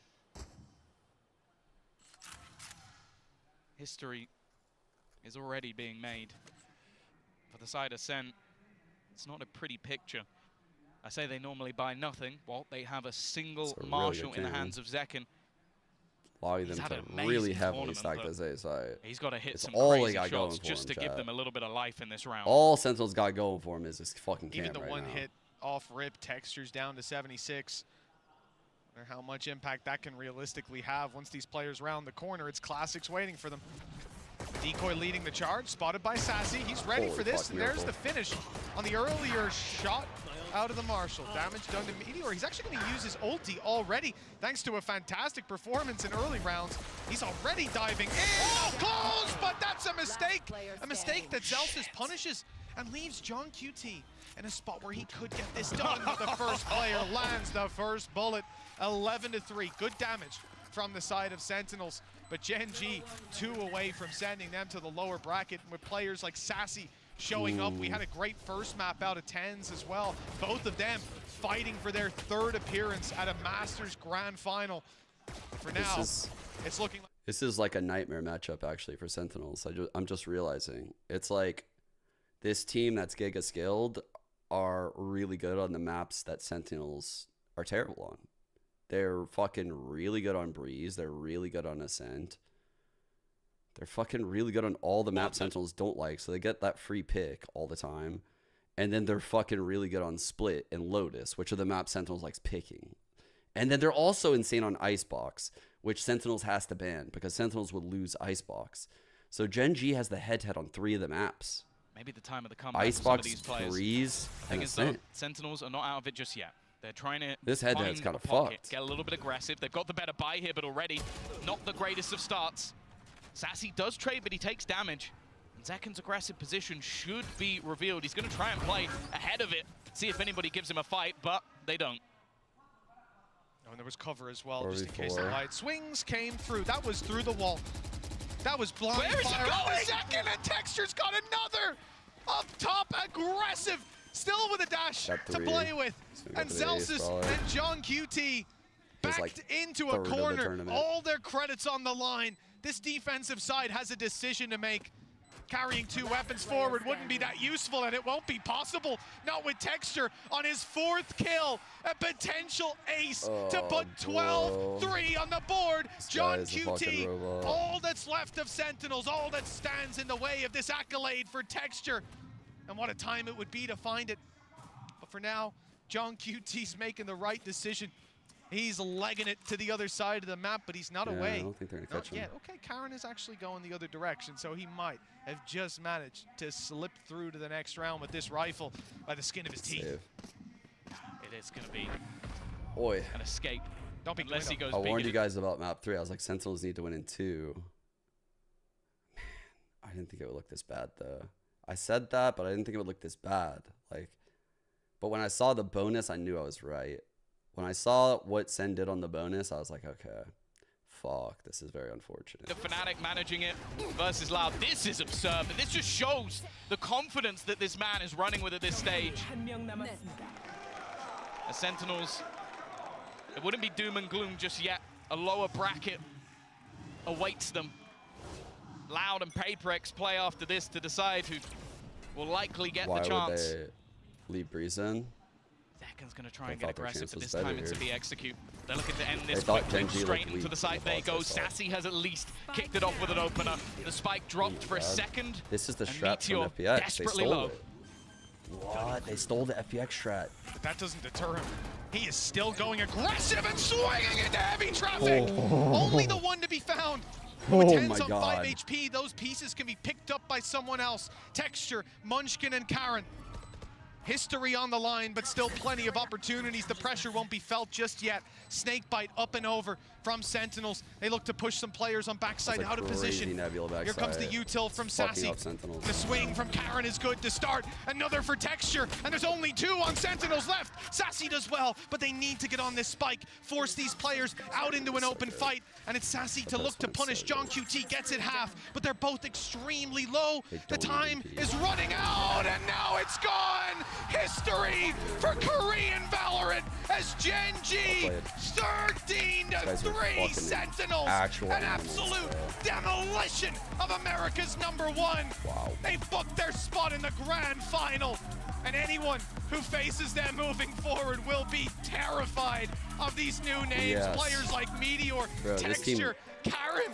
This seems the scariest. Unbelievable performances from every one of these players. 3 rounds for Sentinels, Tom. How is that even possible? I don't think they're going to be playing Breeze much throughout the rest of the tournament, I'll be honest with you. And they'll go into the best of 5. That's the thing, though. There is still time to recover. It was mentioned by Kablan. He wanted that day off. He's not getting it. He's got to get right back to prepping. He's got to get right back to watching this next series because the Korean powerhouse, the new look Gen G, they brought back some risky players, some players who didn't have success last year, taking a gamble with a youngster, put Munchkin at the helm. 7th times the charm as he makes a here in grand lowers. final with this team. What a performance from them. And this ragtag bunch of individuals has come together to build one of the best teams we've seen. Remember in a yesterday? long time. Remember? Already made history. Remember how we were all cringing? They have outdone DRX happening. and U-Turn, and now look to be maybe the first Pacific team to And ever he win is an just international basically event. saying all They these just need to teams are win one more remaining. match. He's just like acting like they already got it. He's acting like they already got it. You can't do that. You can't do that. Oh man, this was eye-opening, to say the least. Holy shit. I knew Gen G had the aimers. I wasn't sure if they would be able to get the shots off against Sen. Holy fuck.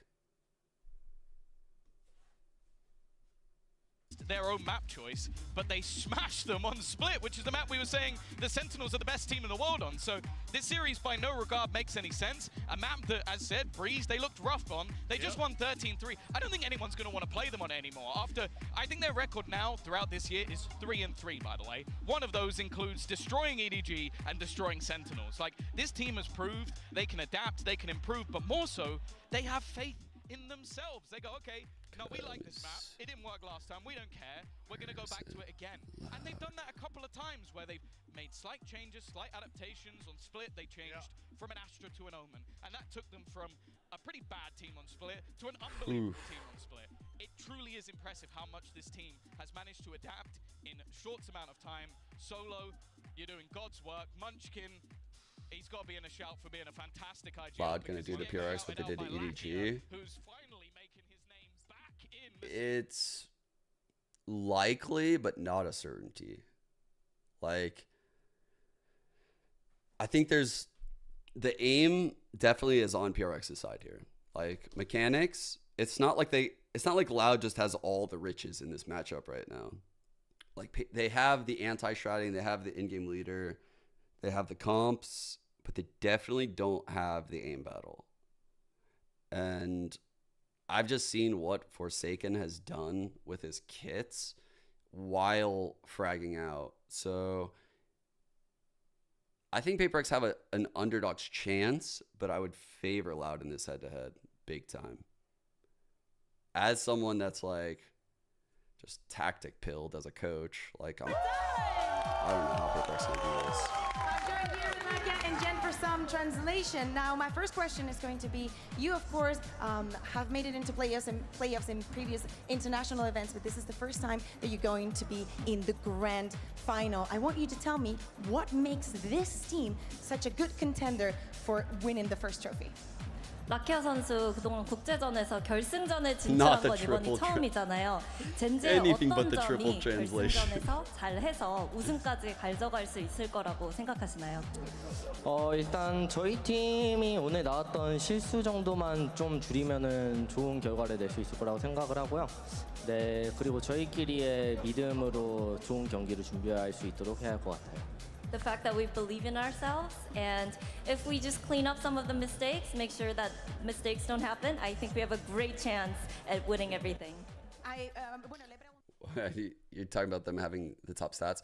Well, Loud have the top stats because they blew EDG out the water. That inflated their stats a lot. What I mean by that isn't like Loud have bad players. It's just looking at the field right now in the playoffs and comparing like the head-to-heads, right? So here we have, let me actually just go. I'll just go here because when we get like all the players in the server or in the playoffs, you know, like if we look at these 10 players and these 10 players, and you would probably rank just the 20 of them, you know, like I would be willing to guess, like from like people that are at the top of the league, like players, coaches, you know, like all that, they would probably rank them skill-wise in such a way where Loud is at the bottom if you were to average it out. Like, I would think in the Duelist category, in any matchup in the playoffs, you would favor like Zekin, you know, like something Forsaken, maybe not Munyet, because he's had ups and downs, but I think I've glazed the fuck out of him. I think he's been insane. You know, like you look at the competition and then texture, it's like, come on, dude. Like you can't say that QCK is like that. Like he's doing what he needs to do. He's honestly playing at a really high level, and it's not to shit on QCK, but it's just, if I had to rank them, this is how I have to do it, just to be fair. Like, it's not like I can just put everyone at the same ranking. That's all I mean by that, is like in a skill matchup, like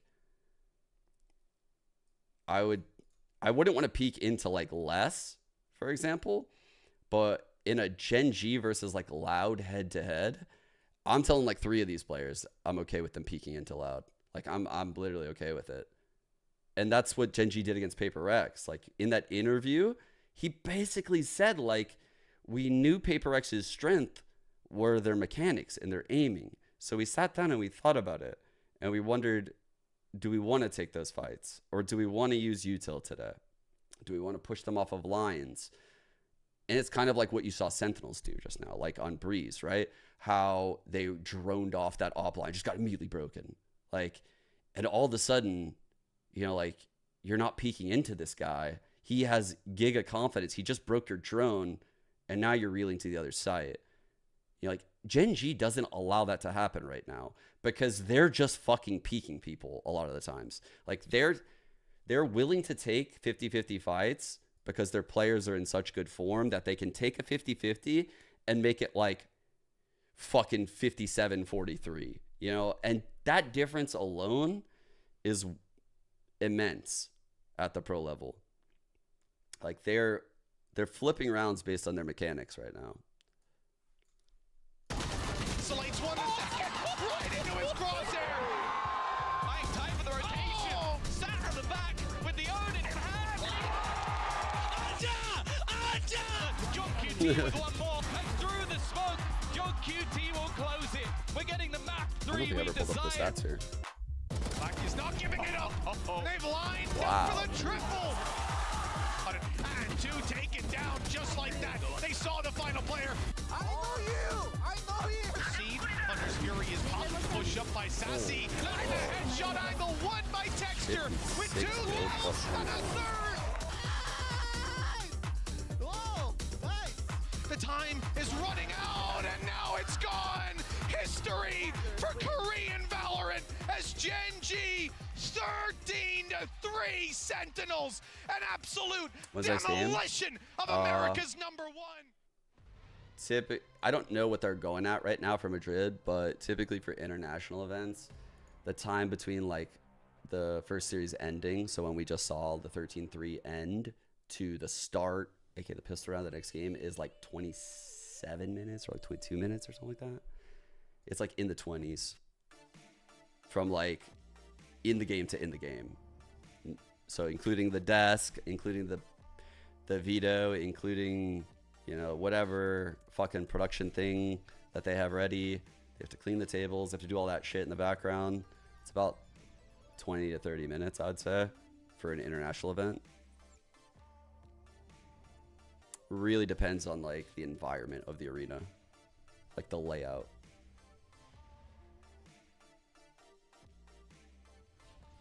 It was definitely hard to watch. It's hard. No, they play tomorrow. What I will say though, about losing this game, for those of you that saw, I was kind of trolling, but let's see. Bro, where the fuck is it? Dude, J Lake is crazy. I love J Lake. How crazy is this? 2013. Memphis is fucking ripped now. Spencer lost so much weight. Where is it? Did I not? Oh, I didn't retweet it. Here it is. It says, grand final advantage goes crazy. Winner gets arrested. After what we saw, I think the true advantage is going to be the double ban. So coming from the uppers, Gen G gets 2 bans in this best of 5, and whoever comes from lowers gets 0. Fuck. That's rough. For a team like Sentinels, based on what we just saw, that's a painful one. That means that, I mean, Breeze and Ascent and Icebox are all free for the picking. Like, they're going into a best of 5 of hell.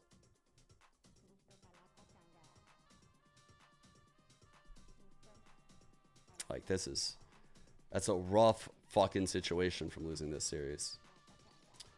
They have to beat the winner of Paper X and Loud, which we're about to see. So Sentinels will play tomorrow in a best of 5. It'll be their first best of 5. Since it's in the lowers, both teams will get a ban. So they will get a ban tomorrow. But whoever wins tomorrow will not get a ban in the grand finals. And that's a huge advantage for a young team like Gen G. Just knowing that you only have to practice 5 maps, and you know the 5 maps that you want to play. You can decide that now before you even know your opponent, you know? You could theoretically have scenarios for each opponent.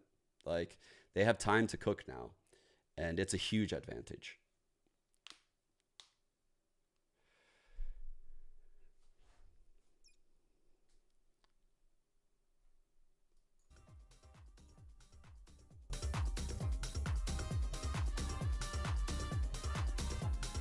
If Loud win today, tomorrow will be crazy.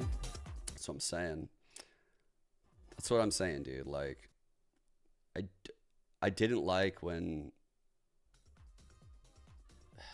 It's hard to be critical because EG was super confident on that champs run, and I was like, this is over. I'm like, dude, you can't be this calm. You can't be touching the trophy and shit, and like doing all this nonsense. And they ended up winning anyway. So when Zelsis did all that shit yesterday, I was like, oh, it's not too bad, but I think those other teams don't like hearing that. If I'm a competitor and someone's talking like that out there, I don't like that. And I'm working harder because of that.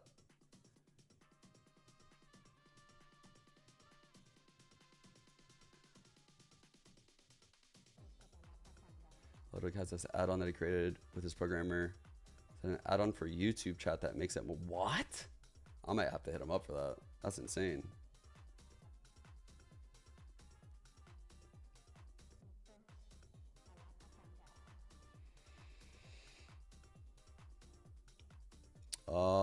I don't think they were counter-tried too hard. There might have been certain little aspects that Gen G paid attention to, like positioning and rotations, clearly, but overall, I still saw the same style of default with the Jet lurking A. So, same base stuff came out of Gen G.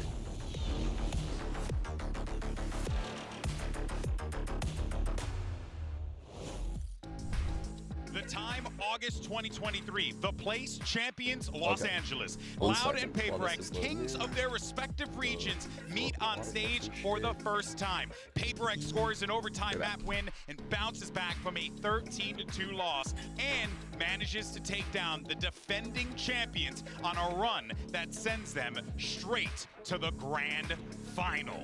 Hello everyone and welcome back to day 7 of Masters Madrid and our lower bracket semi-final between PaperX and Loud. And this is going to be their second meeting here on the global stage, but I'm expecting this one to be fireworks. Hopefully PaperX gives us some funnies. Of course, I'm Golden Boy, you got Mimi, you got Kakuka. This is going to be a good one, Kakuka. I'm excited. Yeah, totally. I mean, after the introduction that you gave, I'm kind of scared to say anything, but also the stakes were different in that time that they made, because as you were saying, it was the upper final, right? It was the upper semifinal, so nobody was going home from there. We're talking about upsets. We will be talking about form in just a minute, but of course, seeing either one of these teams, especially Loud after the standard that we hold them to, would be kind of a surprise to send them home today. I agree wholeheartedly with that one. I mean, honestly, it's kind of crazy to see that, you know, PaperX, a team that we have really valued for them being a creative, innovative team. But this event, Mimi, it is really just felt like PaperX has struggled to not just find an identity, but to find a rhythm. Yeah, I think the biggest thing for PaperX has been like balancing the confidence, right? In these early interviews at the start of games, it really seems like it's not there. They're not playing like themselves, but continually in big matches, in second halves where it matters, they continue to step up and find that magic at the very last second. That's what brought them here, but what we're looking for today is really consistency from this team. But this is the match for PaperX to prove if they're ready to lift a trophy in Madrid. Couldn't agree more with that one, Mimi. But earlier, Mika Fab's actually got a chance to speak with PaperX's Divide. Let's go ahead and take a look. Hey Devi, what's up? What's up? How are you feeling? I'm good. All right, I like the smile, So Forsaken previously at, I believe, the top of Masters Madrid, rated PRX a 6 out of 10. Now that you've made it to the top 4, would you like to go back and maybe give a score again now that you've come this far? I think we have to give credits to ourselves. I think now we are like 10 out, about 10, you know, 10 on 10. So yeah, I'm pretty excited to play Loud, and yeah, you know what else stands for? What does it stand for? It means less, so means less coming for us again today. Good luck out there. Dude, that's a GV level pun coming out of that one. I'm offended. You should feel honored. I am. You should feel honored. I'm actually quite proud of him. I'm quite proud of Divide for that one. But by the way, least confident, like 10 out of 10 I've ever heard. But it's good that he's at least saying that, right? We need to see the PaperX fired up for this match. I mean, especially after what happened yesterday, right? And the way, not the PaperX looked, but the way that Genji made them look. Oh, you know, we know that PaperX is all about the flashiness, the quick plays, and Genji had a response for everything, but it is an opponent that they know very well. I do feel like, though, we learned a little bit more about what Genji's capable of today than what we saw. So now that makes me wonder what happens here with PaperX. Was that a matter of Genji just flattening people, or is this a PaperX team that maybe has a little bit more to show here? Yes, because I think in previous, yes, as in both are true. Genji look incredible, but PaperX, I think in previous matches, we've seen them really push Genji. That's one where they were making a lot of fundamental mistakes. Players were kind of going off, losing picks. They're taking the normal PaperX risks, but against a team like Genji, with their structure and their firepower, they were ripping that apart.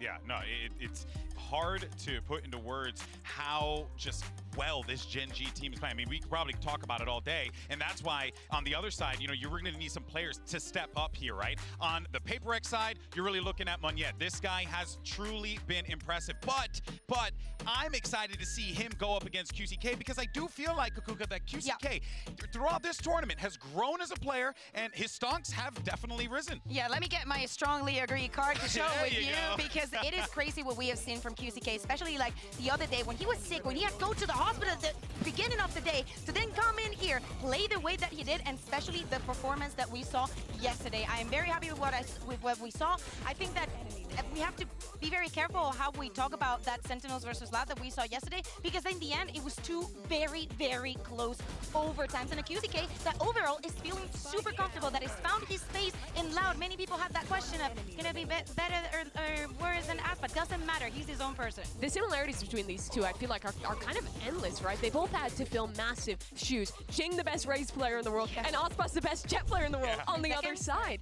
I mean, this year maybe. But comparing these two, both these guys have come in, and they haven't necessarily perfectly filled those shoes, but they have stepped up and found their own place in this team. Both got criticized a ton in their respective kickoffs in the early stages of Madrid, but in the playoffs, in the late group stages, where it really matters, both of these guys have stepped up for their squads. Exactly. Like, probably the biggest question coming in from Loud into this event is QCK going to be a detriment to them? And I feel happy that all of that people can be quiet for a second. Oh, for sure. I mean, honestly, if Sadok's telling me that this is what they wanted, I believe Sadok. Speaking of, actually, I'm actually quite excited to send it back over to Mika because we're going to hear from the Capitan himself, Sadok, as we get ready for this matchup.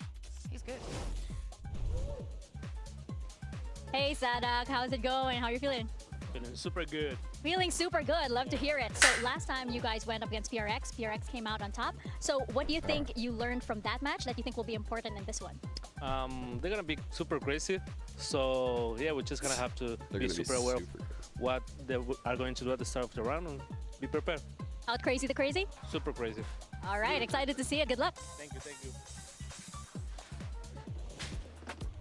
These are definitely two teams that are going to be fighting here with very, well, unique forms, I would say, coming into this one, maybe. Yeah, I think the last two matches for these squads was very different. For Loud, this was a game that came down to the wire. It was a second away from getting diffuses. It was one clutch making the difference for Loud ending up losing that, versus a PaperX that's coming into this one after getting stomped by Gen D. Yeah, so many of these rounds come to close to nothing when we're talking about Loud. As you mentioned, in those retakes, they do not go their well for literally less than a second. Yeah. And time after time, it's not the kind of thing that just happens once. But for PaperX, I feel like yesterday, Gen G just showed every single weakness that they had. And talking about vaults and talking about what Laka was saying in the interview, there's so much you can learn about how to exploit those mistakes in PaperX that is very scary to go up against Loud today. Yeah, I think PaperX are definitely going to have to dial down some of these individual risks they're taking, especially if they're shooting like they were against Gen G. Big question to ask. Yeah, I mean, giving away those opening kills, giving away those opportunities is the reason that PaperX ended up getting rolled in the way that they did. Loud is another team with fantastic fundamentals. They will punish those mistakes. Yeah, I can't help but feel like I feel like PaperX just really wants PRX and Loud are the two best pistol round teams. What are their percentages? They kind of have to not do that this time around. I love this lower third about talking about the pistol, because I think that is also a very important part of what is happening. Even though they are the two best pistol round teams in the entire event, for Loud, definitely yesterday, it was not there on the first two maps. It was very complicated for them to push through all of that. Of course, but for PaperX, it was the other way around. They got pistols and not much else. Yeah, it's certainly going to be fascinating to see how both of these teams compare against one another. But for now, though, let's send it down to the stage and bring out our teams for this epic battle. Mark, you think you have PaperX in like a bet or something?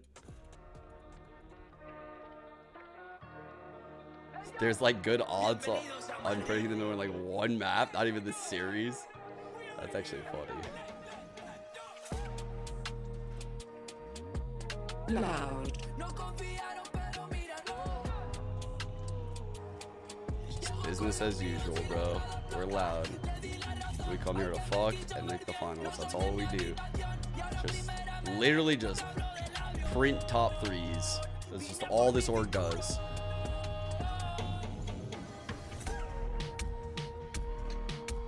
PaperX.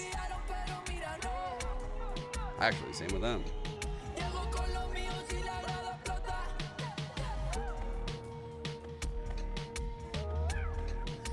I love the PaperX jersey in the events, but it's always sold out though, bro. I try to buy them, but I can't ever get my hands on one. It's the unique and bombastic team from Pacific in PaperX going up against the well-oiled machine in Loud. Why can't we do like Americas where the teams just pick their shit? Man right there, Sadok in the middle, have the plan to shut down a team that sometimes doesn't even know what their plan is. Yeah, Sadok has done this before. He always leads teams to these top-level events, but last time we're not doing eliminated them. We're into the maps. We're not doing the veto with like Victoria, which is wild to me. Both these teams play ridiculous comms. Loud was locking the Yoru. We see a Gecko from PaperX there. I think that this is a match of two teams with incredibly unique reads on the game. I think that the surprise comes even before that. Loud banning Split throughout the entire year. They have been banning. This is a series PaperX can win. This is a series PaperX can win. Oh man, I'm actually surprised right now that Loud did this veto. This is bizarre. This is bizarre to me that Loud went with this veto. I felt like every map they banned was the map I thought that there would be favorites on. Like Split versus the triple duelist. I thought they would tear that shit up. Lotus, bro, Loud would have destroyed them on Lotus. Loud. But Sadak, he even said in the interview yesterday, he's scared of APAC for some reason on fucking Lotus. He just can't predict it. You have the question of if they're going to make it through, are they serious contenders to making it all the way through and take on Sentinels tomorrow? That right? did not we go need how a I thought it convincing would. win for either of them. I think that this map #1 is really going to decide this series. Totally. I think Loud is pretty favored. I can't believe they first ban Split with what we've seen out of Paper X there. Yeah, have looked really good at times. What? Really shaky at times on Ascent. I think Paper X needs That's to win this match. crazy. If they get to 3, I honestly favor them in this series. Yeah, and of course, I think that fundamentally Loud should have the upper Is this hand coming into reversed? this Ascent, knowing that is, the more basic map in those terms. Now, if Paper X, like shenanigans, all the crazy rounds that they put, are able to disrupt that confidence onto Loud, I can. Bro, I feel like Paper X has a legit shot right now. I feel like no matter how you go here, one thing is for certain, it's that there's going to be just moments of absurdity. They got weird comps on these maps. Some wild plays. But where I'm looking at here, I want to see if Is it QCK fucking crazy? by a very Okay, aggressive so Paper X team, and if off rip, like they're not playing the default comp, and neither is Loud. The variance here is very high. Like we're gonna have a high variance game right here. Breach, Phoenix, we have over here. Gecko Raze. Dude, the variance is so high here. Loud is insane. And then you go into Sunset, where again they're running Breach Phoenix, but they're playing against a team without a duelist. How often does Loud play against a team without a duelist? Probably not very often, but they might sometimes. And then Bind, where like Paper X run that fucking harbor and do the weirdest shit I've ever seen. This is scary. This is actually scary. This is a massive Win or lose, Paper X is going to give us a fucking awesome best of 3 right now because they are just going to be inno as fuck. Like, they're playing weird comps in the middle of their map pool, and Loud are also playing weird comps. Like, this is going to be sick. It's going to be a weird series. Away and send it over to your casters, and they live for the drama. It's Bren and Sideshow. Yeah, we definitely do. I mean, there's plenty of it here. This is an elimination game. Loud versus Paper X. Without a doubt, one of these teams going to be going home, exiting earlier than they potentially hoped for here in Madrid. And it's a weird one in terms of the expectations, to be honest, Josh. I mean, you're writing down I glazed him like 2 days ago at the start of my stream. I went over some like both of these insane teams feeling like maybe they've got something to prove here, but maybe not so much for He's Paper fucking X. crazy. I think at the very beginning, this is set up to be an explosive game. I'll fucking tell you, go look at his A main hold on the first gun round for K-Corp. Watch him hold there. Just spotted 3 people It'll change your mind. It's the most incredible thing ever versus triple in action there, getting into the game because both of these teams are so fast. Yeah, slow pause as well, just off the rip, waiting for the reaction of Paper X. And look at this, there is that reaction. Loud wandering and waiting into mid, trying to go for the double setup. Just they knew that they would cause this to happen. Set this one up. They want to try and take the brawl, and it's a delayed fight, honestly. At 1 minute, who can really call it? This is it, the damage now, finally. Bullets peppering through, and blind as a bat does not matter for Kawazine. There needs to be the response, and it's there. Paper X coming out swinging. Heads have been found here, straight to the cranium. The shots, that's a little bit messy still. The job getting done. QCK, last one standing. Players are weak, walking right into him, but he instant trade. And so a pistol round for Paper. Anti-strat, anti-strat, anti-strat. Oh, fuck. We got a chance. We got a chance. Dude, that was an anti. They knew that a reaction would happen because Loud have no senti. And something I pointed out yesterday was how Loud approaches these pistols and how they have a play. I'm waiting until you get the mini-map back. Loud on their pistols will have the play if it's through mid, the play if it's A, the play if it's B, the mid B split, and the mid A split. They have counters to all of them. They have ideas to retake and when to push for all of them. But what they probably don't have is someone peeking into B and like baiting a mid push. Has the sheriff, plenty of shots. And Paper X knew that. Away. Now narrowly missing the heads here. Snake Paperex knew they wouldn't have a play for like a loose cringe. Doesn't know which direction. Flash through. There it is. The follow-up and double face. Let's get some though here by Devi. Should be at least. Nice reactions. Yeah. Beautiful business. Paperex are a live dog in this game right now, dude. I'm scared for Loud. No real chances for Loud. It looks like to really win this round, but a good chance to highlight. Really how important winning that pistol round. And this follow-up as well is for them. I mean, Paperex and Loud with these comps, very ult generation heavy. They want to try and get these ultimates online, their attack sites. They want to go for these big XX with them. They've got util. They want to dump it into these sites alongside the ultimates. Yeah, and I think they're going to turn Ascent into an attack-sided map as well. It's one of the reasons I think that QCK's gone back to the Phoenix here rather than the Yoru they were dabbling with. They know the Paperex are running this comp without a Sentinel anyway. They're not worried about a Cypher or being able to get into the sites. It is truly a These bizarre two play situation B together all the time. Let's see the counters. Are they coming in? Teams clashed. They have been here through purposely got to hit here, so they show the fade on purpose. Don't get me wrong, I mean, Paperex have never been standard, even and then they just dry walk up mid. Chat. If this isn't an anti-strat, fucking literally hit me with a lightning bolt right now, God. Just fucking. This is insane. Punished for it. This is like Sean Garris on fucking Cloud9 level anti-strat. What are these guys up to? Loud or fucked? The smoke's dropped down. Yo! Into mid. Only a stinger, so Forsaken can't quite take a peek, but will they clear this corner? The peek angle, Sadak might just be able to react in time. He's not going to push it. Yeah. Just holding for it too. What is this? Anticipating what some the sort of fuck? There's something now. He's in a forward close position. Lucky to be alive there with the util out into his hands, but finally with the Paranoid Ascent flying, follow through with Devi. Watching all the appropriate angles and avenues of the plant down 2 versus 2. Cover going out.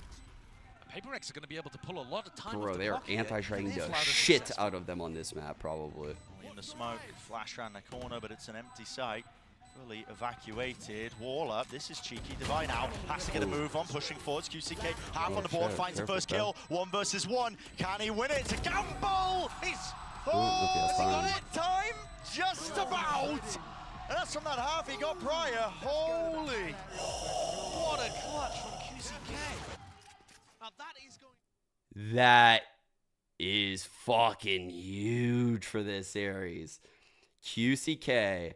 The Duelist that's questionable has a fucking huge 1-on-2 in the opening bonus to kick things off. Cannot buy into the next. So despite the fact they get on the board, Paperex achieve their goals essentially. That's massive for his mental. That's massive. To come online for something. He loves to pull it out. And they got the He's the strangest Gecko player you will ever watch. Do not study his VODs if you're trying to learn Gecko in your ranked games. Why are we doing this, though? Yeah. Why are we doing this? They really do love to opt into it. He's also got a vendetta against Dizzy. He tosses him away and doesn't ever pick him back up. Sadakir with a judge, bro. Is he going to shark it, though? In could be spelling his own defeat might shark and this. doom here. There's a judge. Close to the corner, Sadak. Real specialist with that regard. Here we go. Thrash forwards. Wants to take the fight. Straight shots flying through. Excuse me? For no kill. Only the damage being done. Munyet now fast onto the approach here. Have to cancel that ult for a bit of info divide. They have taken tree control. Look at this.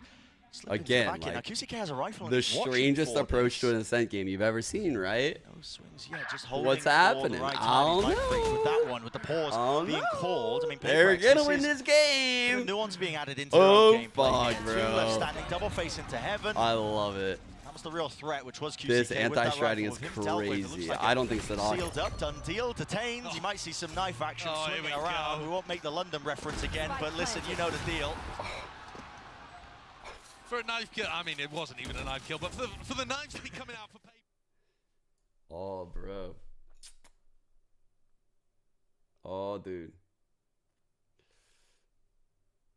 Oh, man. The anti-strats are fucking crazy. They don't have too many of those, though. Just that way you guys know, like, when a team is anti-ing like this can only last for, like, 6 rounds. You can't do this for a whole half. It's not like you're playing against fucking bots. They realize what's happening. So there's going to be an adjustment made probably literally next end round. And a team with nothing to lose. Yeah. It's here. And a team that's readjusted their expectations. Oh, this is a great idea from PaperX. They're making it feel like it's full A main exec, and they've got Monyet so deep into tree already. Oh, Faking as if everybody's coming towards A main. He's past the knife. Soundcue's cut away. He's going to be breaking the glass and already in their faces. The fade ult, they know two are in here, They know that they've got a couple of They trails, know so that's two why are the in nade's here. rebounding under, Oh below, my sees, god. connects, but there it is. Nade That's just wrapping around, collecting insane. onto two. That's Two was to insane. rocket in your Oh face. my god. But yet, eager to really prove it. Oh my god. High and mighty now, one player left standing. Holy fuck, they're cooking. Need me to say it, you can hear the crowd chanting. QCK. Oh my I don't think he's got god. any intention of allowing the ace to occur. That was fucking amazing. QCK's miles away from it. He naded What a hell beautiful and the setup, though, C's from came in PaperX. from I don't main. think PaperX get enough Then credit he for the way ulted that they set out. up some of their tactical stuff, Holy because they move fuck. so quickly Well, yeah, it's and the so fucking fluidly. shit, bro. People just assume it's very intuitive and there isn't too much thought. Anyone who talks shit That about round, Monyet, they're making it feel like a fucking big A mods exec. ban him. All of the utility is This coming guy, from A, this and guy's Monyet fucking finds the timing sick. down mid. I'm so sick of people When you're a comparing this guy to defender Geng. on That's a not set, fair. If you see utility being piled into A main and you're playing in like tree or grass, you are going to focus on A main. You expect it to be 4 or 5 people coming from that direction. And so the fact that PaperX have 2 going through as Like, an A split, bro, even though they're Jing not can't throwing rejoin the utility, team. there's Get over it. splitting It would be great if he could, but he absolutely ruins can't. this defense. This The guy's small fucking sick. adjustments Be that happy they make about it. are lovely. But I feel like we've seen this team evolve over the course of this tournament. They have, yeah. I'm Oh. completely sure that Alex is telling the That truth was when he says amazing. that when they came into this, they were only looking for one win. And I was watching them in kickoff, and frankly, I wasn't that impressed with what I was seeing from Paper. No, it was very slapdash, you know. Yeah. They were throwing ideas into the mix. It looked like they were really just improvising. And just to pull another quote from that exact same interview that you referenced, Alex, the coach, said, "We have problems that we need to fix. There's too Whoa, little that time, guy too got much a time. knife. We've been Holy carried by our shit. individual performances, in my opinion, rather than good gameplay and good Valorant." But to me, actually, some of that incredible individual performance has bought them enough time to start figuring out what is working for them. And they get into a match like this, and I don't think they are Seems like underdogs. I actually think. I mean, that from this both point in teams could time, win on any Sublime, of the 3 maps that we have here, and it's we so gotta be difficult to questioning predict that. because they play such off-meta styles. You know, when are either of these teams going to be practicing for what the other person is doing? There's Never. Nobody plays like Loud, and nobody plays like PaperX. Yeah. So a blistering pace to begin here from PaperX, but throwing enough nuance into their own game plans that it doesn't quite feel like the old textbook. We could have him tuck mid with this wall. This is like the wall where you can hide from any kind of. Time Oh, now to sorry. reinvent themselves Because it attaches here. slightly. Now, Loud, It gives him with that this, timeout, and we're it heading into the dodges half buy. They're gonna have flash time to think about and some of the dart. mistakes, the Watch, adjustments. he won't We're get pinged here. seeing them active here. Oh, he's falling actually. Actually, it might not work And I for think fade. one of the things that you're seeing from Loud That might is that actually they're very hit. willing I to think that does fight, hit him. Yeah, I'm pretty See sure. the that hit. angle that Kawanzine is currently playing at. Think about Sadek with the judge, Kawanzine playing market aggressively. They want to contest PaperX and not just give them space. But finding those timings and being able to match the tempo of a team like PaperX is quite difficult. Okay. Especially if they're hitting timing shots like that. Just off the cue of the flash. 2 players are left stacked now.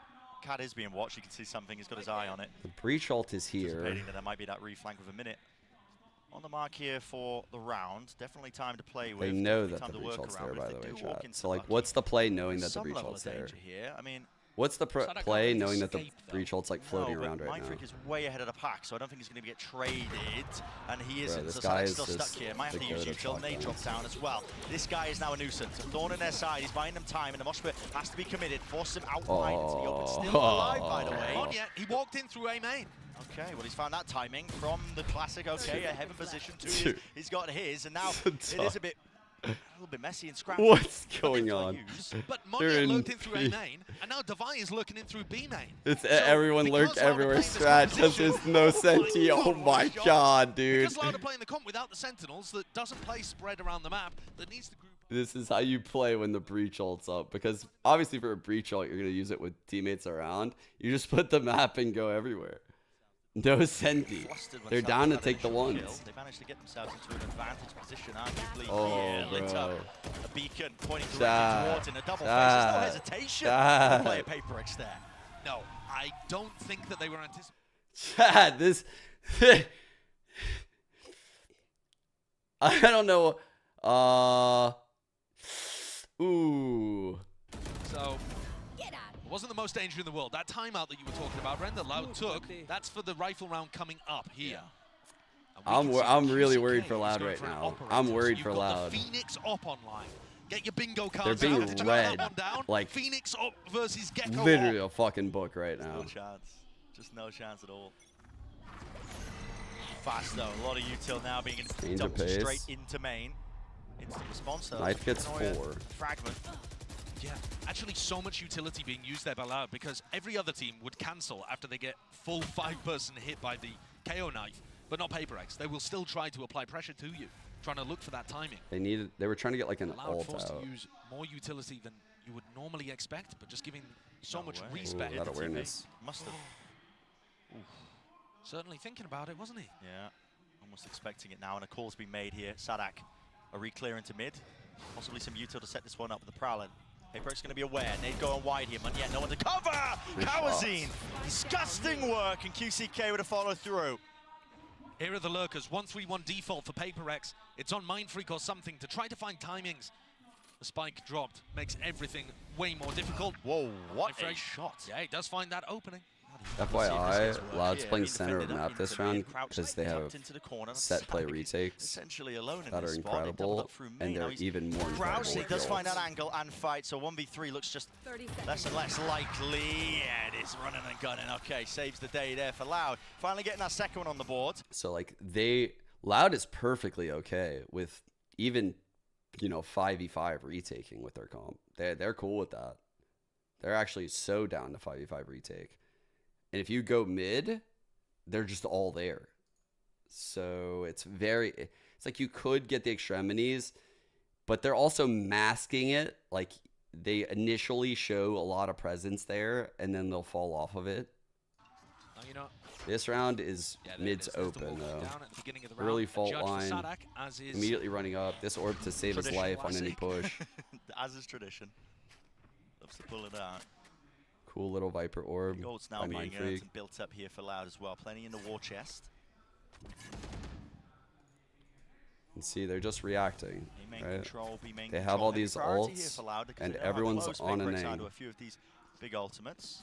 Kawazine just shifted from top mid to cat. That's a nice one. QCK punishes that one. Mind Freak usually going to be the lurking player. I like that Loud swap it up.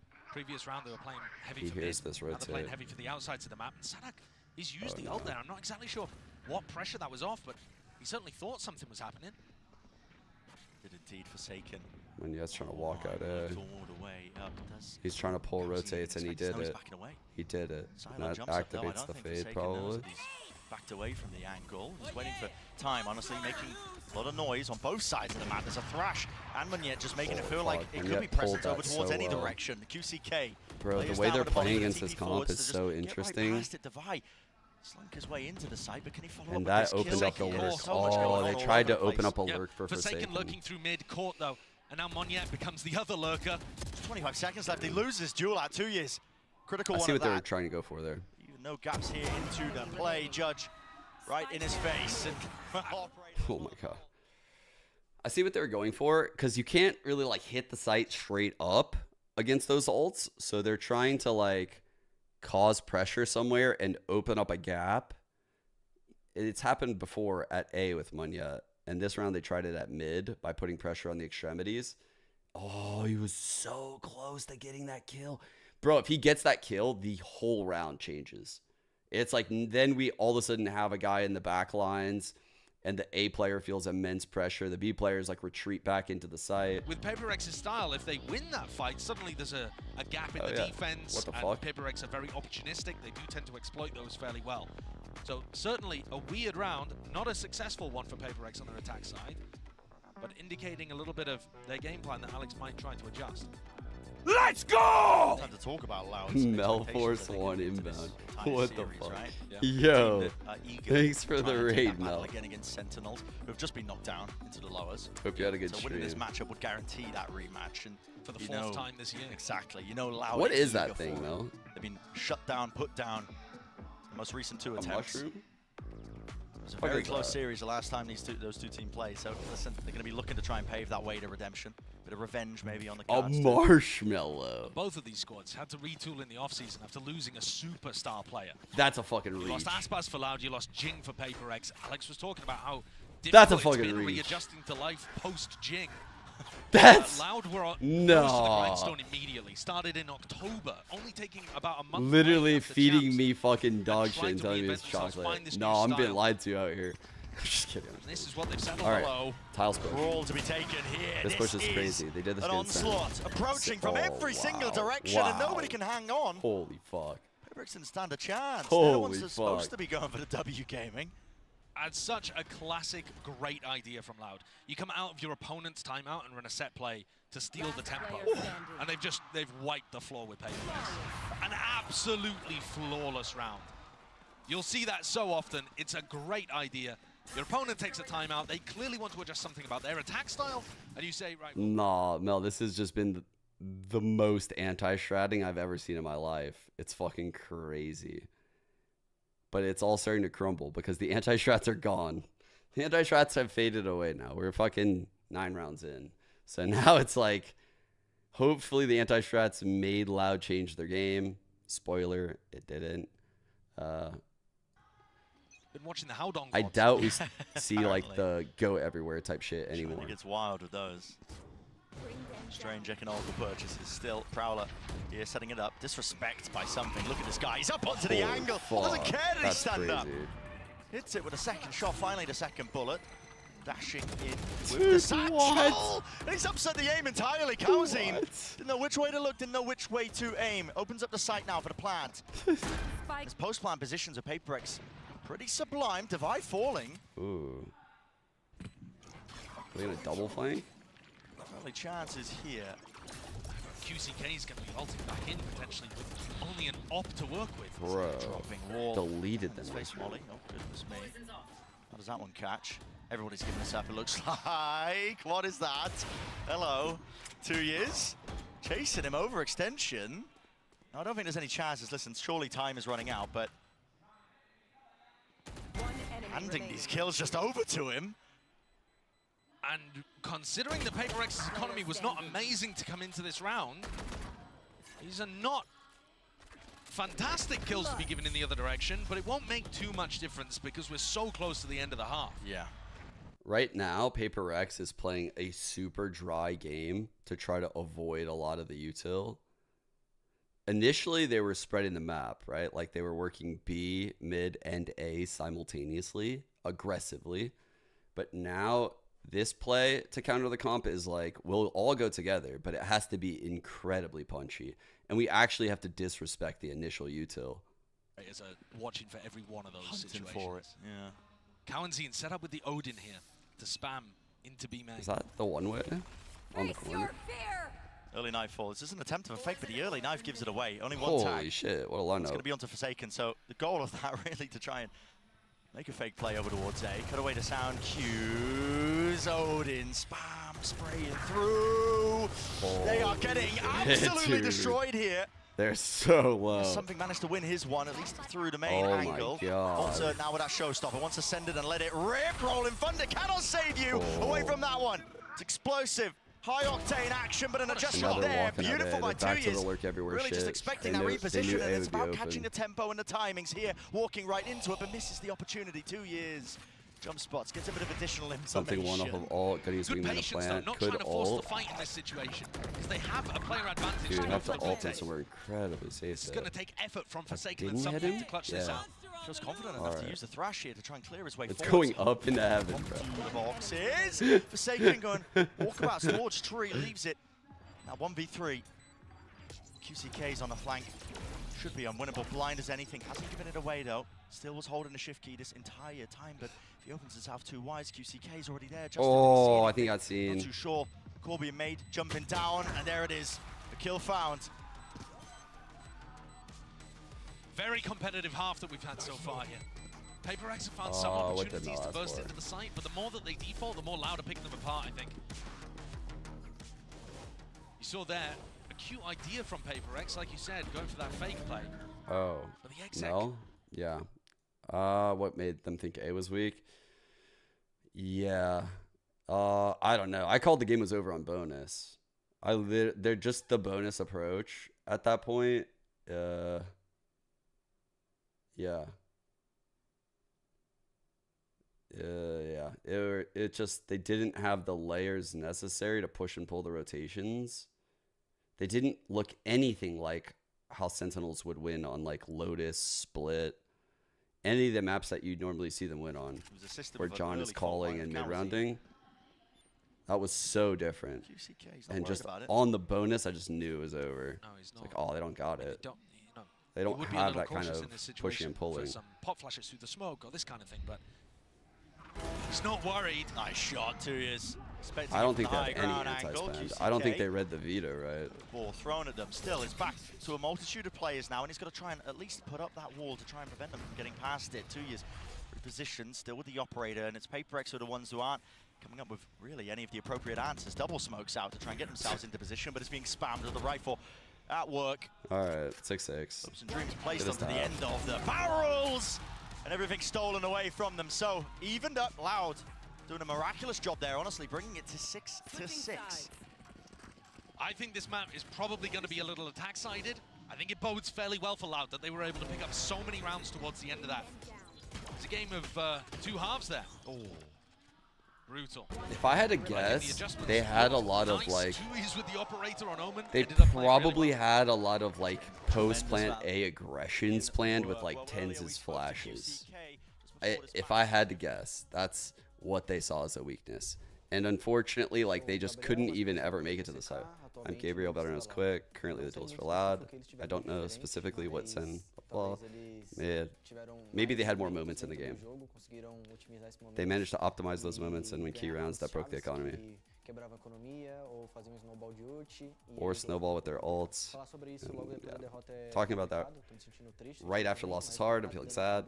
God damn, dude. This guy's fucking flying through this. My brain can't do it right now. I need to take a pause from talking. Oh, so thirsty. Lose by 1 round or by 14. This guy was Finally fucking fades away, and it's back into him, and here it is. The follow-up.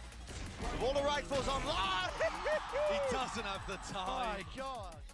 I didn't come to replace anyone. I'm only a new player to the team. The team has become a new team with new ways of playing, new compositions. So I believe that I'm doing well. I'm not sure if confidence is the right word, but it brings comfort because you play with people who have already dealt with those frustrations before. So we will deal with it the best way possible. We already won against teams. Jesus. So we will know how to deal with them. Yeah, dude. No, QCK actually has some dope piercings and tats. Coming into this team, obviously a lot of players saying, and a lot of players, fans watching it saying, well, he's replacing Aspas, he has to fill those shoes. But no, he's talking about how they've reinvented the team. It's just fucking, is not talking slowly for me right there. What was I going to show you guys before I got fucking distracted? Oh, I wanted to see this. One of the things that had the confidence knocked for PaperX is that they haven't really figured out what the new team identity is. The deeper they go in this tournament, the more they'll be learning about themselves. Yeah, for sure. Their play this round was to use this flash in the post, and unfortunately Ten just gets shocked. So like, I think a lot of their plays were disrupted in ways that they didn't anticipate. They also probably weren't super drilled on the map in general. Clearly, it was not a good approach. Delayed knife. Monyet was tagged, but he did not care. Still holds his ground. I don't know why they didn't push for rotations. I don't know why they didn't wait the Yoru TP out. Why didn't they bait the Yoru TP in the wrong site? I don't know. I feel like Loud gave them the blueprint, so it makes me think that they were shocked at the pick. That presence, Loud now opting to just contact. Something flashes over mid, gets nothing. It's an open site, it's a free site. It seems to be a bit of a read. Look at them, they're just fast on the approach. Maybe just hearing those sound cues out towards tree, but it closed the door in their faces. A bit of stray damage. Sadak. Really good read. It's going to be safe though. Safe and sound, able to get that plant down. They need reinforcements quickly. Their PaperX are apt to flood defend. Cohen's seen the lesser, still really far away. Super far. Pause in a play, a bit of a Fault break line in maybe timing, for like a post-plant push right here in tree. Does he choose to use it? Fragment. Where else could he fault used line? out. Here it sends it. Paranoia go flying along with the Dizzy. Swarming into the side. Fuck, Yeah, they gave 3 players into hell and needing to clear this one. Might have to just jump in. It's a beautiful smoke. 2 years is using it to just divide up this side as well, and it's making it more than difficult. Damn difficult. Have on a defuse might make a difference. Paper X Mind Free going forward right. What? An absolute Buy the Paper X pistol now. What? Straight through main. No, dude. Beautiful, flawless with the execution. There's no way. The execution. The execution. Players in hell with the smoke set up. Fucking the only thing they executed was the players fucking hell. Very clear game plan. That was insane. What? Look at that thing. It shoots different. Sale numbers up. Get the chart out, Leo. Get the chart out. That's crazy. Why is there a dinosaur? Don't know. Don't care. Go cool. It looks cool. Why is there? Yeah, that's a nasty round from Mind Freak. Nothing more to it, really, is there? Dude, Loud had a what? game plan. It got dismantled by some right clicks from the Classic. Sometimes it be like that. You get shot, you die.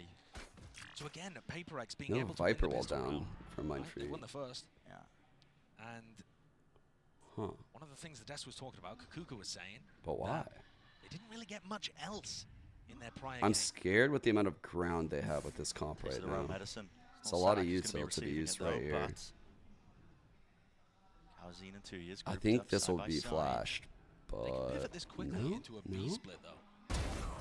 Contacting punish for that. Bro. Could try and pivot, but not now. They couldn't get away. They simply couldn't get away from something with this judge. Chasing them down.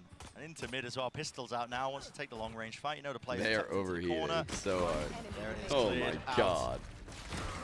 Last Oh one my to stand god. here. So an important beginning really for Paper X. I mean, again, we talk about these comps. We expect them to be attack-sided. Big execute, generating these ults to clear game plan for both of these teams. They're just Paper X winning this running pistol, it the follow down Nico. mid with shit guns. You know, relatively cleanly. I mean, the economy is flourishing after this. They can come into this bonus looking nice and strong. Just to talk All right, about the how A Loud got read for the actually started early so heavy play. during Oh kickoff by fuck, this is EG. the default anti. Part of that was a This cycle is the default anti, the breach Phoenix that we've been seeing Loud do. So I said last half all these counters. All right, here we have this fucking Cease coming over with a Gecko Molly. This is a perfect. Oh, dude, if they were there, it would have been amazing. Fuck. God, the antis are so fire. And Paper X already out there, looking to try to catch a reposition elsewhere on the map. Now Loud have just decided to slowly contact re-clear this area, which is a serious gamble, but they have called the bluff of Paper X perfectly. Wow. What a read. That is an insane read to walk through the one way. Give it a Sadak for now. Nade into the corner. Divide almost getting They know they're spammed getting down, losing anti'd his like life, so but here we hard. are. Another close plan situation. We saw Dry take A with this comp. Back. Don't put 3 in hell again, though. No, probably not. Playing up close, though. QCK in front of the smoke. Careful now. He laid down. Backing away. Now, This Paper X did retake's use a gonna lot be of that crazy util too, just in the though. beginning of that round, so I don't know how Omen much they've got now blind, for this Dizzy. retake attempt. Weaponry's not too On. ideal either, but Dizzy does the work. 3 revealed and suppressed out there. fuck. Forsaken is just in their faces now. Still Oh, trying fuck. to double up into hell. Against Smoke the again, judges. just pushing them back as well. And there's just random spam So and spraying through. Paper X, man! Running through! And still out of sticking on! Broken! No, Destroying I have the not. process. Oh, why was this guy not defusing? What are we doing? What are we doing, bro? Carry set the aim in time. Some mix. No! Oh, no. Little bit of danger. Pretty decent damage, considering that that was a bonus round. But Loud do come out on top. Just Bruh. managed to get enough kills from 2 each. These rounds have Holding out in so range. much like anti involved. Like so much VOD watching came before this match. Some of the strangest micro plays. All right. That's over towards B main. Now, Again, they're playing off this. They're so scared. There's not even a KO. They're not playing off the KO knife. They're playing off the Paper X rush. He's so aggressive with the off. Oh my god! Just takes it to it. What? Just Loud, you know, they're waiting for these right timings. What? And they think that they're ready for it. I mean, they're holding that with a lot of players. Any Somebody's too sane quick with it, person too quick with it. 8 rebounds close doesn't to the do corner. that. This one, yeah, hoping to And catch a even player the that might just psychopaths reposition don't there. get the kills. What I love about How did Something he is do he's that? so good with Gecko's mobility utility, the legs. Yeah, I love the way he presses 3 on the keyboard. pulls out the knife just to run away. The bait for Divide. He does it better than anybody. Divide does not have a Oh paranoia my to play off here. god, He's they got to rely on the thrash. Yeah, he's using the thrash to Oh my Good god. return on the fire there from Sadak. They got one It's a with trade-off it. at least. Attainment into the corner, so it slowed them down once more, but 50 seconds left into the round. No prior map control here for Loud. This is They've so stacked everything in the fucking fight up funny towards to A-main. watch right They're now. losing it, and now Paper Rex have 3 players ready to collect. Deep orb. Placed by less. Trying to use this to try and get themselves into position. That spam, the spray, a few stray bullets, TP forwards into the mix of things. But listen, Meunier inside the smoke. Loud paving the way forwards here. It's brute force. It seems to be the name of the game, but only one player will stand. Sadak, the IGL, does not stand a chance there. Collected. They were crazy for picking this map. As I said when I saw the veto, they are fucking crazy. Why did they not go Lotus or split? Paper Rex looks so weird on those maps. Once they send a big exec into you. But before they can even start to take A-main control, something's already run out and got a pick at the very beginning of the round. Loud's still like not in a terrible Duelist spot. player who has an guys. ult to try the entry. Like they're in a little bit of a corner here, but their comp can easily get out of this situation. Like their attack half is very difficult. They have a KO ult right now. They're building into the breach ult. They're probably close to the Phoenix ult if not already having it. They probably do have Comp it. does struggle the more you force it to split through mid and try to take map control, these kind of things. It doesn't have, for example, This is a very Fade much or a so. Sova to be able to use Don't think a like utility or a recon. don't think we're watching like Bedge Comp versus Bedge Comp Ascent and we're gonna get like 8-4 defender halves. Don't think that. Like this is fucking. We're in Looney Town right now. Like this is weird. What the comp is good at versus what it's not good at. I think Paper Rex has got a nice read. It's why when people ask me like, well, what side It's is also this great map? to see something. I think that's shots, such a feeling dog aggressive, question in going Valorant. for plays. Really depends I the comp. feel like outside of one awesome game against Carmine Corp, he hasn't quite been at the top level that I expect from him. He's a very confidence-driven player, I think, as Okay. well. I mean, if you Knife take a for gander at any of market. the Paper X vlogs as well, you He's see, coming he in can here and wears his heart in here. his sleeve, actually. He has to be picked up on a frequent basis. What are we You know, paying confidence for? around him, being the support What are we staff, the paying players, his teammates. But when he has good games, you know, this guy is just That's unleashed. mid Yeah, he's B. phenomenal. Well, they know where he's positioned at the They're moment, gonna and get that's where you flash should here expect for the op to sure. play. Many flashes to try to push him off the line. So to try and defend the line as well. Bit of Odin spam and spray through. Jumping spot. You do not survive that, apparently. Fantastic It's a shot. nice attempt and a nice clear runs, but still, as they're trying to swarm the positions, they're getting absolutely pounded with artillery. Holy. Stowe. 1 HP, man. 1 HP. Maybe more than a 2v2. dream. He's managed to bring this to a 2v2. Doesn't have the spike, though. That was dropped down a little bit earlier. And Look he how has bold fucking Forsaken is. years He just away jumped right up now. on the same spot. He ults with a grabs the classic in hand. spike. Wait, no, he doesn't grab the spike. He's What? He's seen it. Just ulted up there. What? Crouched. That's He a real ulted deal. up Now, there? sure, but it just pokes out What? here. It's on the other side of the map. And he's thinking, how on earth have my team lost this?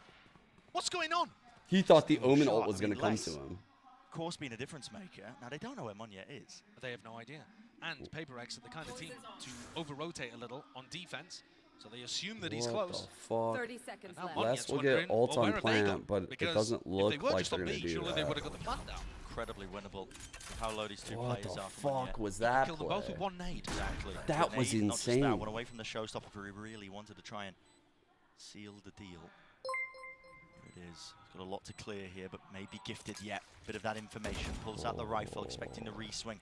Both the players are towards the back of the site now. A smoke. Those Dropped paint down, shells would have classic went foul. wild, Thinks bro. twice against it, thinks second against it. Boombot forwards. That's going to have to be broken. Nade, rebounds, out wide, and now he's just firing. Here's the rocket. Talked about it earlier. Pre-fires in the corner, but he guesses incorrectly. And now he's left wondering, which way is 2 years? How did he reposition? Time ticking, shortly Dude, getting away why are we from him. pinging He thinks he's default? His behind the teammates are boxes. pinging A default. They're miscall fucking him. perhaps away from it. Dude, his teammates were picking default, fucking him. Thrifty.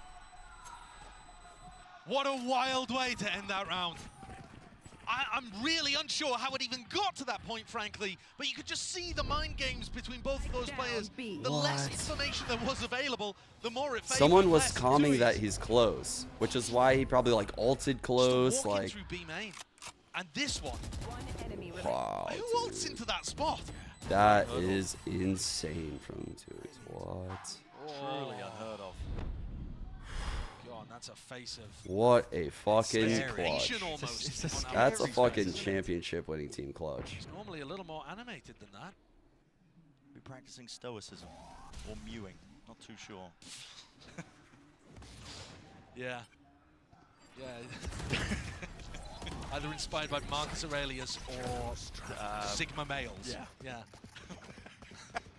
Very similar, actually. Very similar. What are they talking about? Actually. So Loud now in a great position, right? Having won that round, it just turns the whole of Ascent, at least this half, on its head.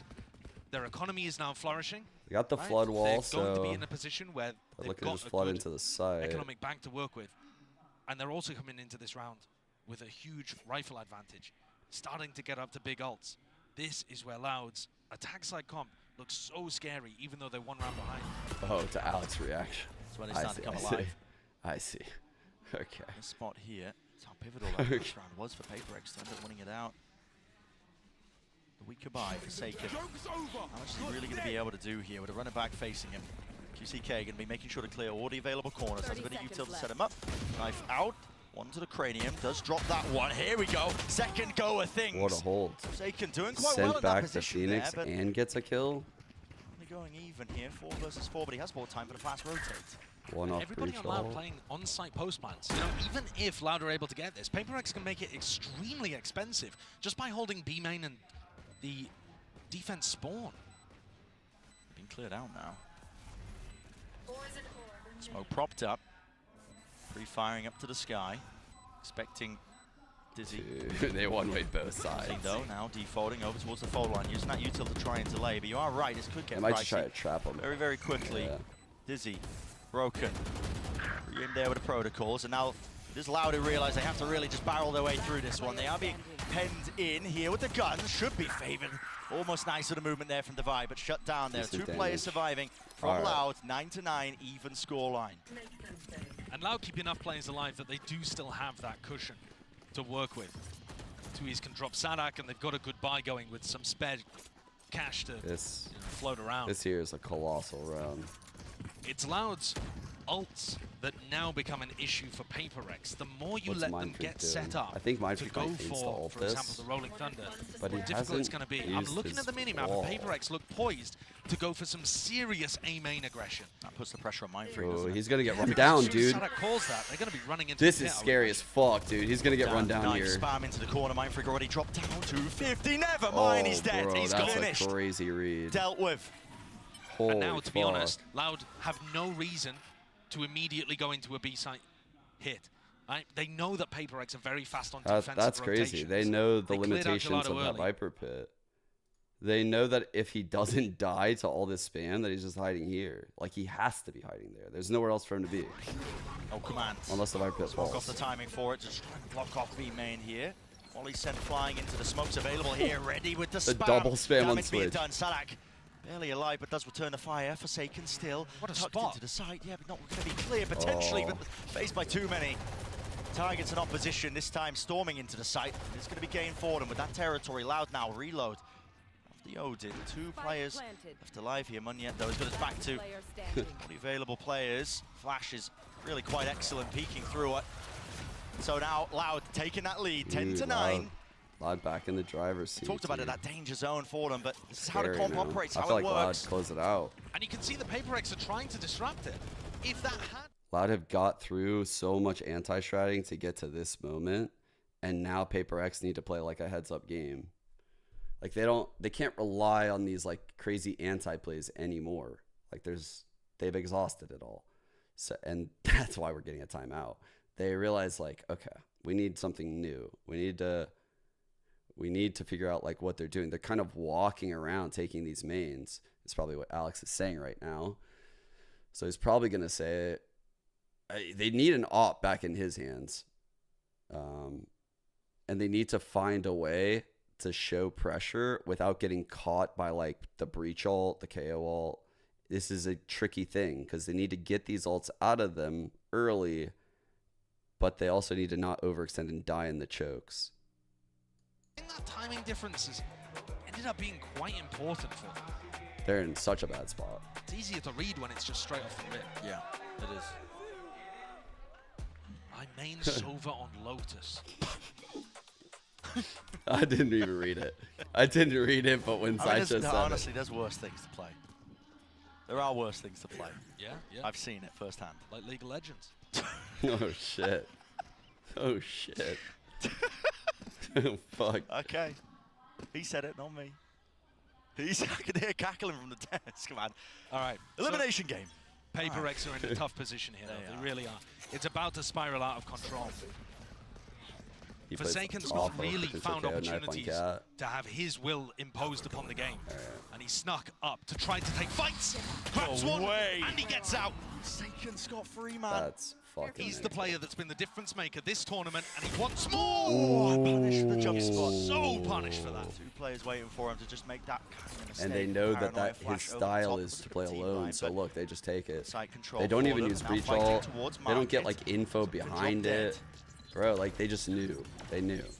Once he died, he was trying to make himself look bigger than he was. Spot the Paper X are being put Take the into site here is drive. the fact Fuck that it. Lauda just getting into these sites. Obviously, it gets a half by Paper X, but they're not having to use ultimates doing it. They can It's save so them now for when tragic Paper X that have a they're bit of a carrying the buy round ults the money's through. back into an But orderly it's and sensible also fashion. a sign of a great IGL, like Sadok. Paper X here. Again, the silver lining would be to apply enough pressure that the ults do Most get people would be invested. scared to lose this round, but they would It use just doesn't ults. seem likely, though. Does it? And Paper X's game plan has broadly been... Hello, we'll see. No, there's no danger here. Paper X's game plan has broadly been to try to stack one of the sites and just kind of hope that Lauda go in there. One enemy remaining. And the problem with that Carrying is those ults through in this round is something that not many teams would do. It's a huge risk, and the only time a team would be comfortable with a risk like this is if they have immense faith in the call to like go out without using it. Because if you lose this round from a bad read, holy fuck, because you did. a double initiator call. Why is he laughing so hard? At least something's enjoying himself out there. This is the round where Paper X absolutely must get back in control if they have any chance of winning Ascent. Need it. And group positions here. I mean, the Molly, maybe not 10 for that one, but just to slap it down. So right now they're coming. They're doing their A main shit. They're doing their A main shit. They're taking main with three trays. These players too is timely there with a TP. TP'd out, satcheled out. All right. But Lauda going for a lot of re-clears, right? We haven't seen them go for big rotates around the map. But they got a lot of good util out of it. 3 hits coming through. And here it is rolling. The util came out early. I did dodge it, but there's a one-way smoke into his face. At least they deal with that. Run it back. Divide. They're handling this so well right now. Yes, the Paper X they are players very ready still for holding this. their ground, basically rooted. This is something they're ready for. And Les is now going to offload This the pit is to try and get them absurd. through. This is a call. This is an amazing ult if you're planning to rotate and maybe split or go over to B. It's not His like going orb into site, but it connects keeps to a this lot of ult, players on which site. is fucking weird. Nightfall. 2 It's tags. 2. So he Now could Prowler pop sent this straight through orb, tree, wondering if that split's coming which is through. a Now 40 one-way. seconds left. Blocks all Kinda happy vision. to wait this one These guys out, but come up. Which direction are they going to take it towards? A seems like likely. They'll probably contender. omen They've smoke smoked for a this. B split though, so Forsaken's Maybe worried. not, actually. Maybe they'll just try to take it. Just have to watch him peel himself away. Top of mid, eyes onto it They when did omen smoke it. Paranoia settling in. Divide inside the smoke wants to rule that position and take names away from them. Holy fuck, it's crazy. He's right behind them. What is that kind of play? Still, heads are falling and so are the bodies. Toppling down. Time working against them now over the top and running around. Oh my god. Got it. Holy shit, That is the dude. most important round though that Paper X could have secured in that. Holy fuck. That was They're starting to very, figure out how Sadok's calling the very important. No, I don't think it has anything to do with figuring out Sadok's calling. This is like, again, part of the anti-playbook, but Loud fell into it, right? They had never shown the Breach Phoenix default into this A hit, and they'd never experienced the retake of main. Paper X already had this retake of main planned, and then it just happened to be this round that it occurred. Moment of despair and didn't follow up on it. He's actually ready to counter-op something in B main. But something, for whatever reason, has got those tingles on the back of his neck. He knows It's not a great idea, but he's starting to creep a Oh. little closer. Tucked to the corner now. It is home, and he can reposition here, but sets him up onto the line nevertheless. But now he's going to back away and respect I it. want to say the op even showed. Important to note, you know, we talked about it that previous round, but Loud did end up using 2 or 3 ultimates, something. Wall up in his face, contact plays, and he's out of there. Backing away, covering fire from Forsaken. Making sure the evacuation goes off without a hitch. Walking straight into the line of sight. It's something who's sniping them away in precision across the board for Paper X. Wiping out the opposition. Awesome round. This has really turned the tables. It's only Cowanzine left alive. They know where he is. Trapped in a corner. He's going to have to duel 4 players to be able to get out of here. Util in the stun. He's just stuck. Guys, remember how when PRX took that timeout earlier, I said that Alex was likely formulating a plan because Loud was creeping up on these mains. They kept creeping up on the mains, right? They were using this comp dry. And I said they need an op back in this guy's hand at B main. And they busted out an A main retake, which I didn't even ask for, but like they did what I thought they needed to do in that timeout. In retrospect, holy fuck, this is a game. This is insane. Like, honestly, Paper X is playing so crazy. Can get that advantage now. Les takes a load of damage off the rip. 61 health. It's a very like opponent-specific style. Solo take this area, and he's immediately dropped. Yeah, I mean, a bit of a counterplay, I think, as well. Les usually throwing the orb from that angle. Something makes it feel like it's the same setup in this round, which broadly speaking it is, by they taking that took option mid, to market. and they've And denied now it's all actually info everywhere. caused Loud to pivot away. They This do not Prowler want is great. any of that smoke. Good timing on that. They have a good feeling that it's probably not B in about the timing on this one. Now there is Probably no they'll figure it contact all for out. this kind of play, so he's going to be backing away to the site and gives up control of Tree. With all Did of he already use this his return? noise, something's getting on a more aggressive line, so if they try to go back into a B split, it's going to be difficult. Clear, just can't quite land the bullets. No way, this is overzealous potentially. Perhaps, maybe over-aggressive, but they're not expecting it still. They've sucked up that Device space right Phantom. back away from them. Sadak, the sole survivor of a position into Tree, lays down the nade, but there's no follow-up. Flash now to read. Oh, nice one, jeez. at least to try and cook up Oh on the my fight. God. Paper X are on There's the line. lead. 12-11. It's so reminiscent of their game against Karmine Corp. The late resurgence in the final rounds. It's looking excellent. Loud dragged 2 of the maps against Sentinels into overtime. Are they able to do the same here? The economy is not good. Their game plans through mid have been countered. Wow, I haven't They seen were him winning mad when they yet. I dominated haven't seen one that. side of the map and went for the exec. I don't think I've ever seen the Loud coach get super pissed. And it's counter spam again. Les is trying to play it himself with the ult, and they're disrespecting him. The same plays working out again for Paper X. It's like they just run back the highlights of the previous rounds. That's just insanity. Forsaken spamming, as far as I can tell, the exact same line, and this time, Les goes down, something's feasting. It's over. Little to no It chance for is Loud over. now. This map 1 is going to be sealed up nice and pretty with a bow on top of it. For Paper X, Holy all the right fuck. adjustments at all the right time, but Kong Kong was the first one to op on fire just Gecko. running out for Loud as well with his composition. They are Vine. struggling ever since they haven't been able to get those ults online, but Wingman sends him out flying. Quite connect. Kawazine seeking to try and pivot, but he can't break the door in time. Has to reload too on top of this. And already something is there. Following the sound cues, jiggle it out, baits out the op shot at least, but right into the judge. Now Forsaken, trapped in the corner, but it matters not. It's a 1v5, it would have to be the play of 2 years his career to stand even a chance in hell. And for Paper X, the leisurely walk is what it feels like. Happy and secure in the knowledge that they are just setting sail into the sunset. Happy as anything. Map 1 Setting sail entirely into the wrapped sunset. up. Oh, fuck. What a bar.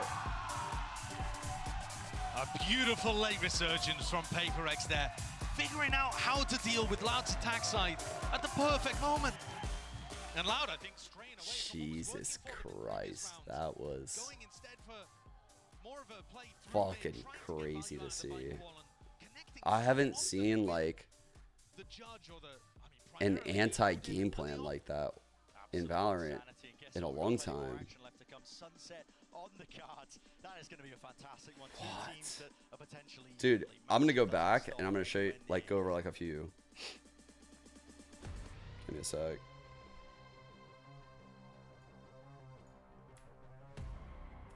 Where do we got this start over here? Okay. Excuse me, would you mind taking a picture of us? Oh, no problem. So, yes, problem. You need Verizon. Trade them up. Get a new iPhone 15 Pro with tons of storage, so you can take all the pics. So many selfies. Ascent with another banger.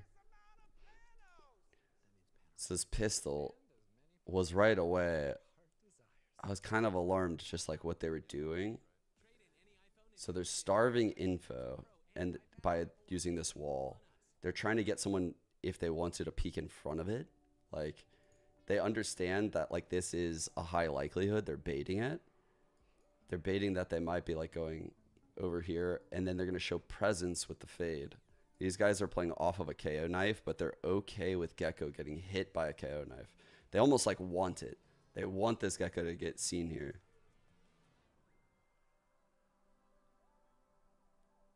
This wall is made to literally protect him from a mid push, potentially. Just like a little bit, so I can play close. What did they do just now to clear that? He flashed.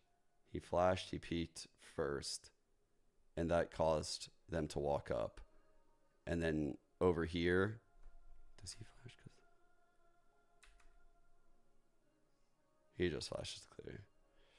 Then they peek. They dry up on him because they know this util.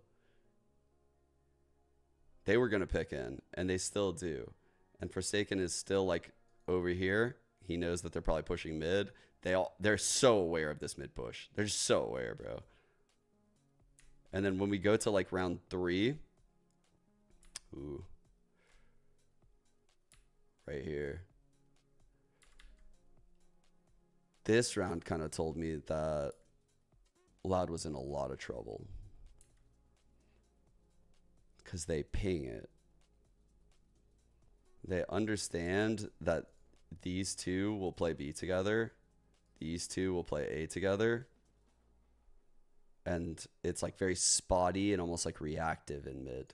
Like they play like reactive to sounds and util.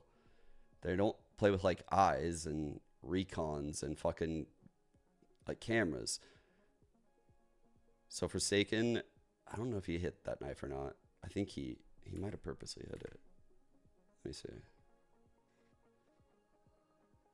I think he just, I want to say he hit it. He debated on going out and he stopped. He could have been right outside the radius though. They 3-2-1 the smoke. They 3-2-1 that. They're continuing to walk up. They know this guy's probably be jump spotting. They wait for the fuel to recharge. It's like they're not peeking right now on the jump spot. So Loud still right now has no info. They're walking. They're trying to figure out what's happening. There's a smoke thrown at a door, and all of a sudden they're pouncing. Like, these guys are so fucking confused over here today. Like, they're just walking around.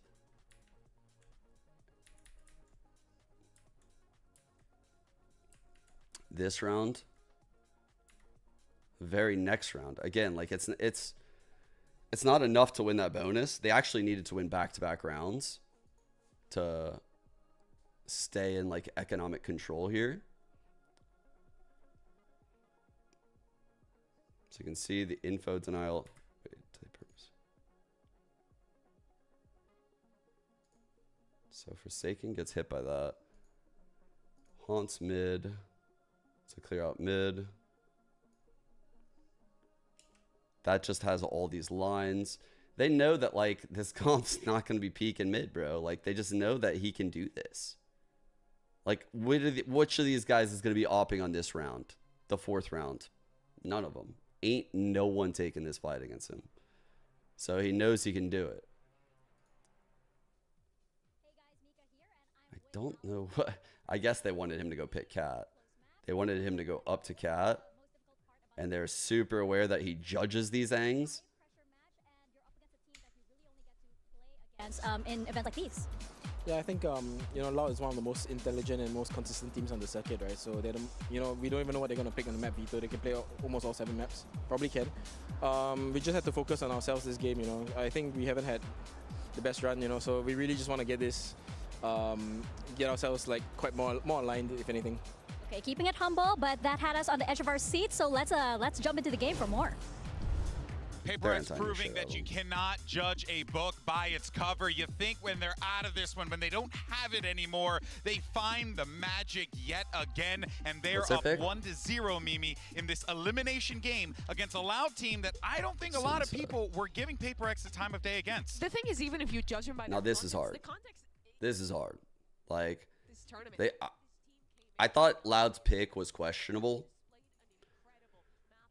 because I think of Loud as like an insane split team, an insane Breeze team, an insane Lotus team, where Sadat can push and pull rotations. It's a little bit harder on Ascent, and PaperX run a weird comp. PaperX on Sunset won't run a Duelist. They have footage of them. I just think like on your pick, you don't anti as much. You're a lot more confident in this pick. I feel like PaperX definitely has a chance. There's gonna be some antis here for sure. Does Loud expect this?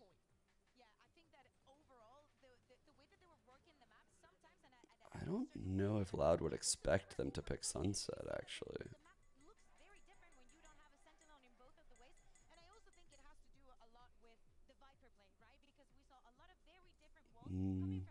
No, I think PRX picked it twice now. They would have expected it. They've been picking it this event.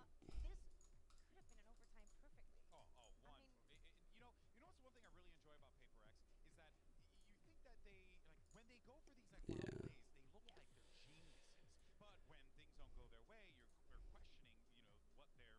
So they definitely like expected it, because the only time PaperX didn't pick Sunset was when it was banned by KC and Gen G. But I think the way that they played it, in particular on this defensive side, was really good. Loud as a comp that relies on getting extremity control with the double flashes and splitting into sites. Something now, really good at finding a lot like how Loud fell into the trap of probably like picking a map that PaperX could like heavy prep for.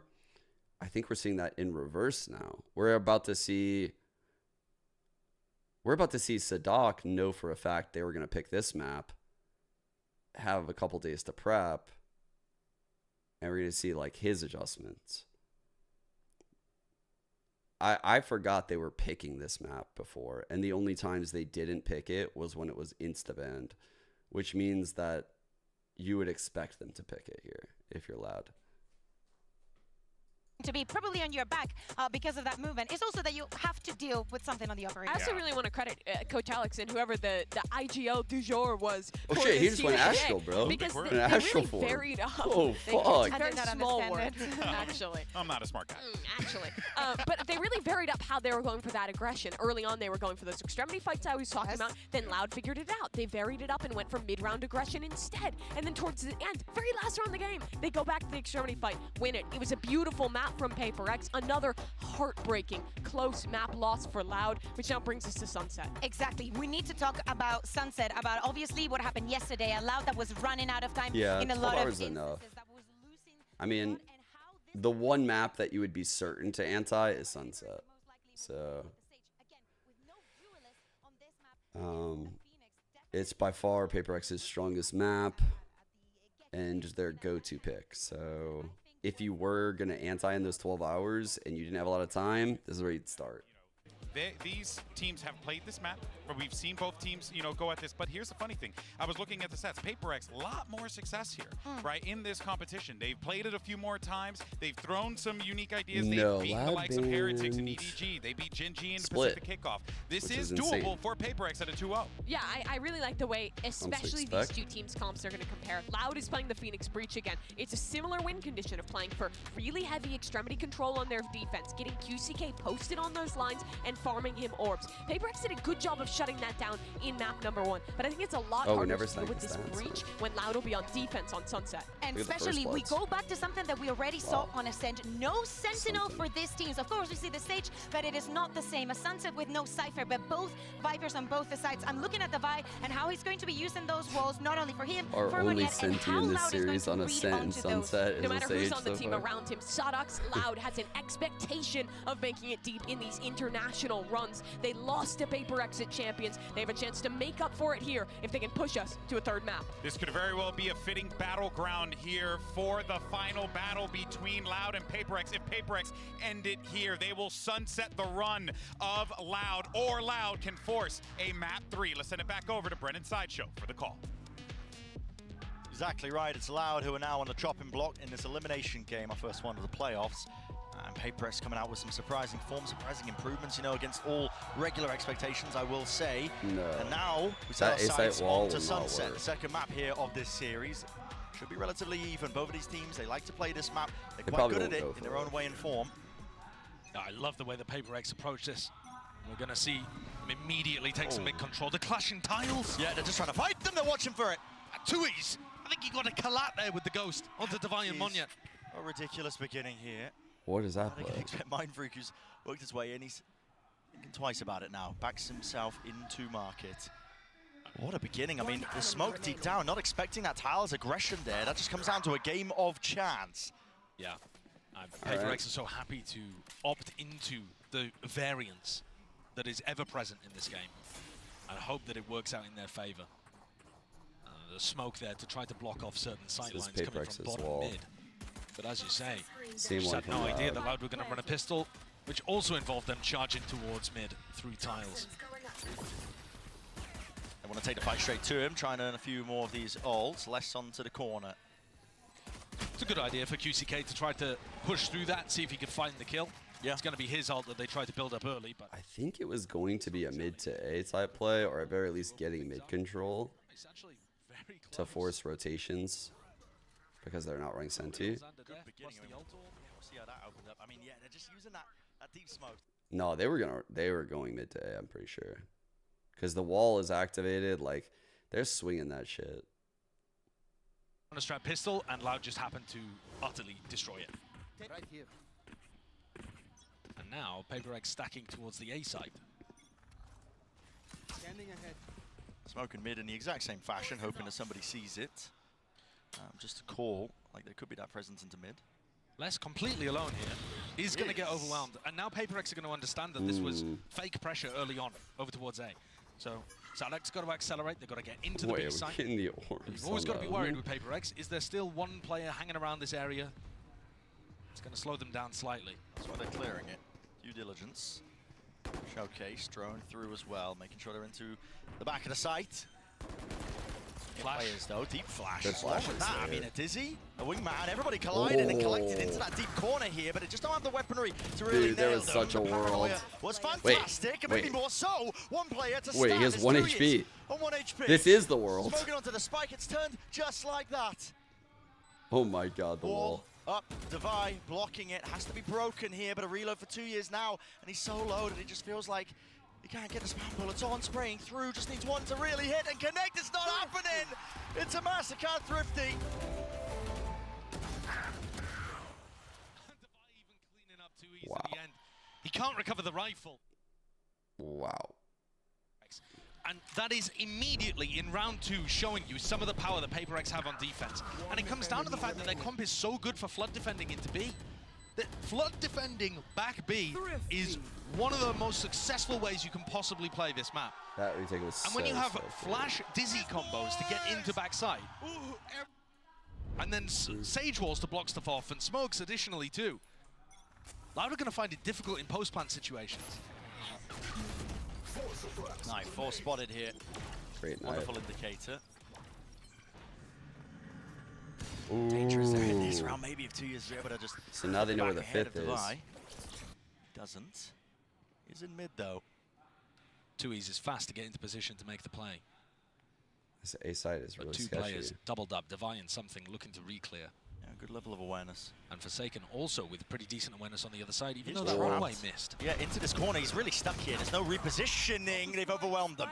Doesn't matter about the superior weaponry. Bro. Needs to be that refight, the re-peek as well, a little bit. Just wrangling the beast that is their rifles. Aftershock can't be walking too far into this one. Dodging of the flash. Dizzy up into the air. Basanek, he's taking a fight straight to them, and now frustration really showing. Dodging at a timing. Oh! Just reveals and towards the back, and it's back-to-back Thrifties, man. So close. Dude, that was not the A setup, though. That was not the A setup. I'm terrified right now for Paper X. I feel like Loud are going to work them here, chat. I mean, that setup is so vulnerable to both the Breach and the Phoenix. Like, the fault line and a Phoenix Flash would, his face, would absolutely destroy that setup. Opened up the door, though, for Loud. Opportunism. It's a good ang, but against this comp, I would feel very scared about that. Oh my goodness, you're joking. You're joking. And it gets Cowanzine down. Not again, that's a spike dropped. And they've gained control and ground and another kill. You cannot be doing this to me now. I'm telling you, the MasterCard representatives will be very happy, but exactly the most picture-perfect Valorant that we've ever seen here. Wingman alerting the presence, at least to know now that a few Loud players are here. Spike's still dropped down, but it's coordinated off, and they've obtained those rifles, and they're using it to great success. Now, having to really just brute force their way through. They've gathered the spike up, but listen, they're just spamming it through. One left to stand, Sadak. You can't overcome it. Oh my to back Thrifties. MasterCard is fucking fogging out right now. This is so similar to Split with Sen Gen G.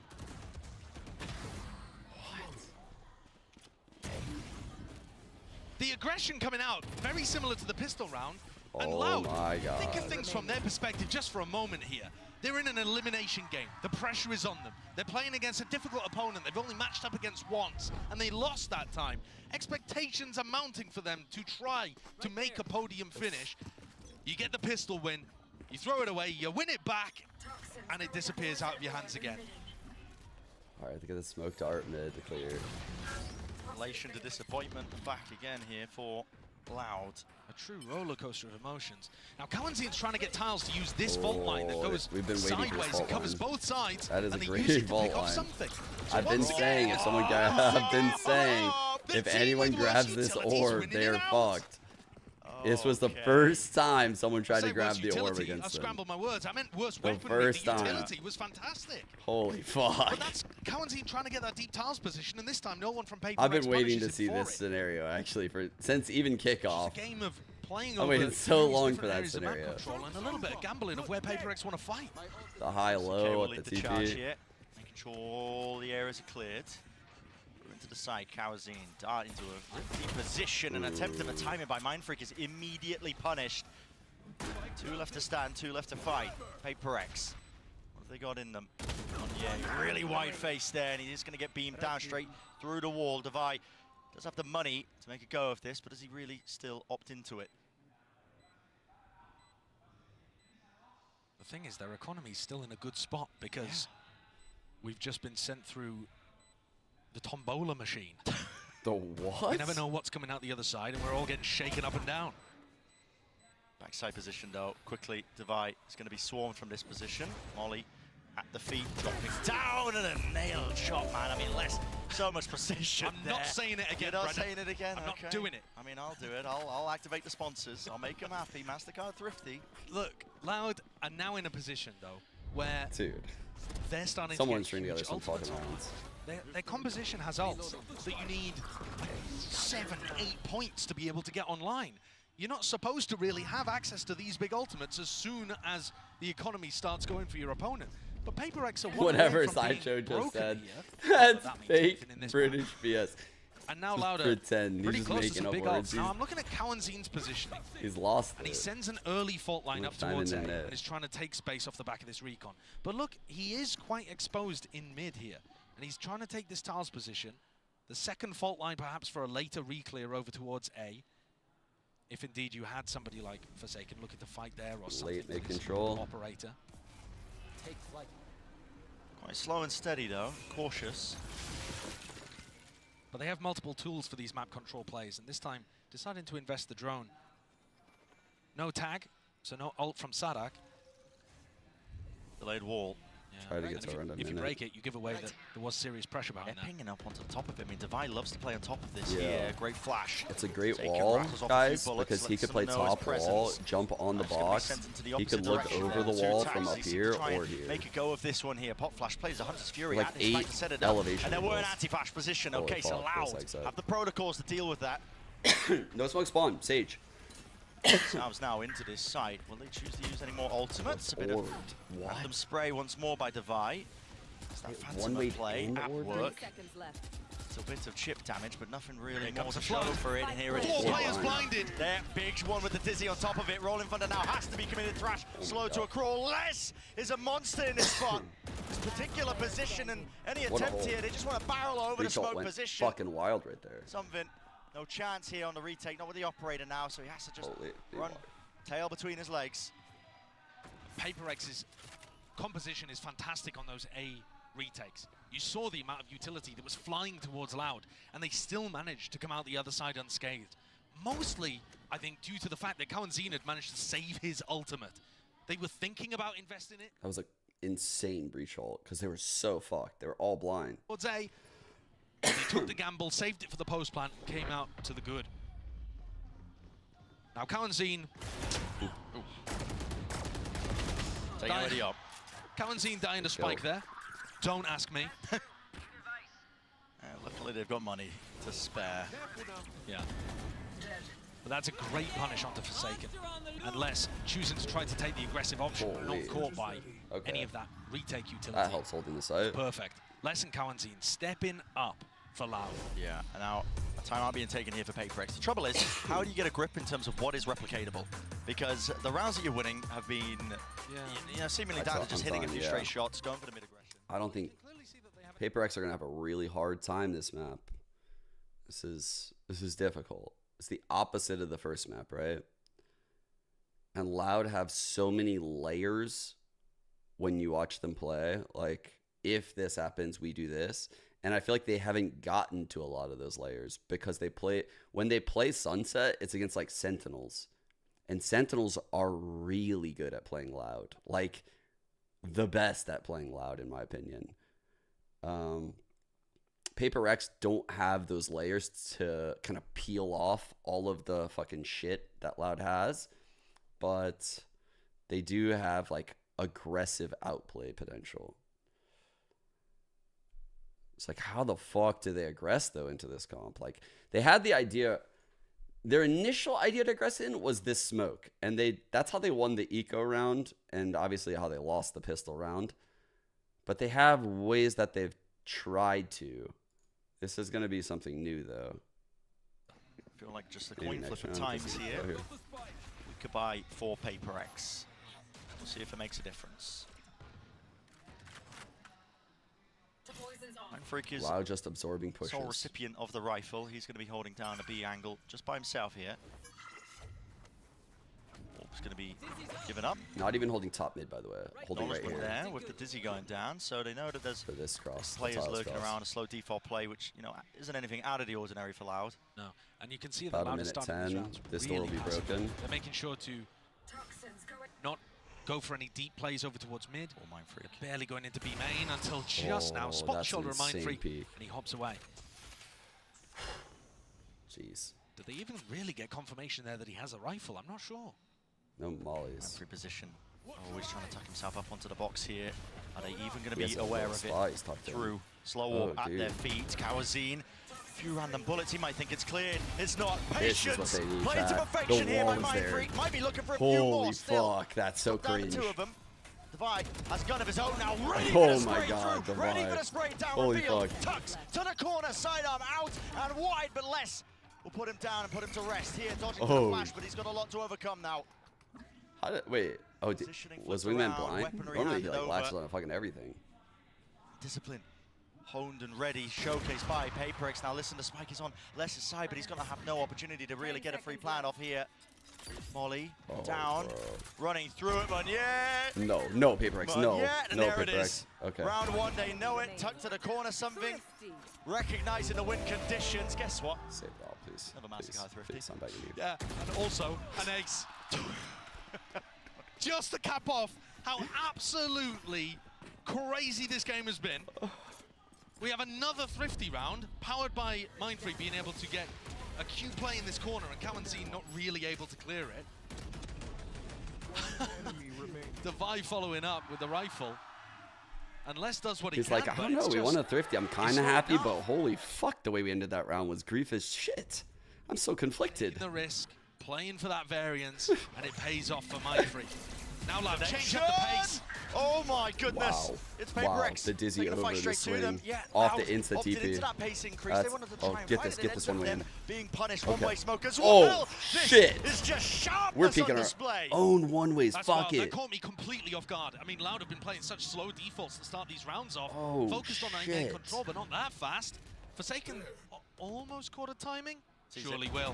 With the gun, yeah, sticking wide and out. Tap, tap, tap with the AD. Yes, 2 years survives the duel and encounter. Has the spike in his hands, but he'd have to do a lot more than that to make this winnable, especially when he's on 8 HP. And I'm not exactly sure what the read was there for Sadak in this round, but Paper X have been fighting with 2 or 3 players every single time over towards A main.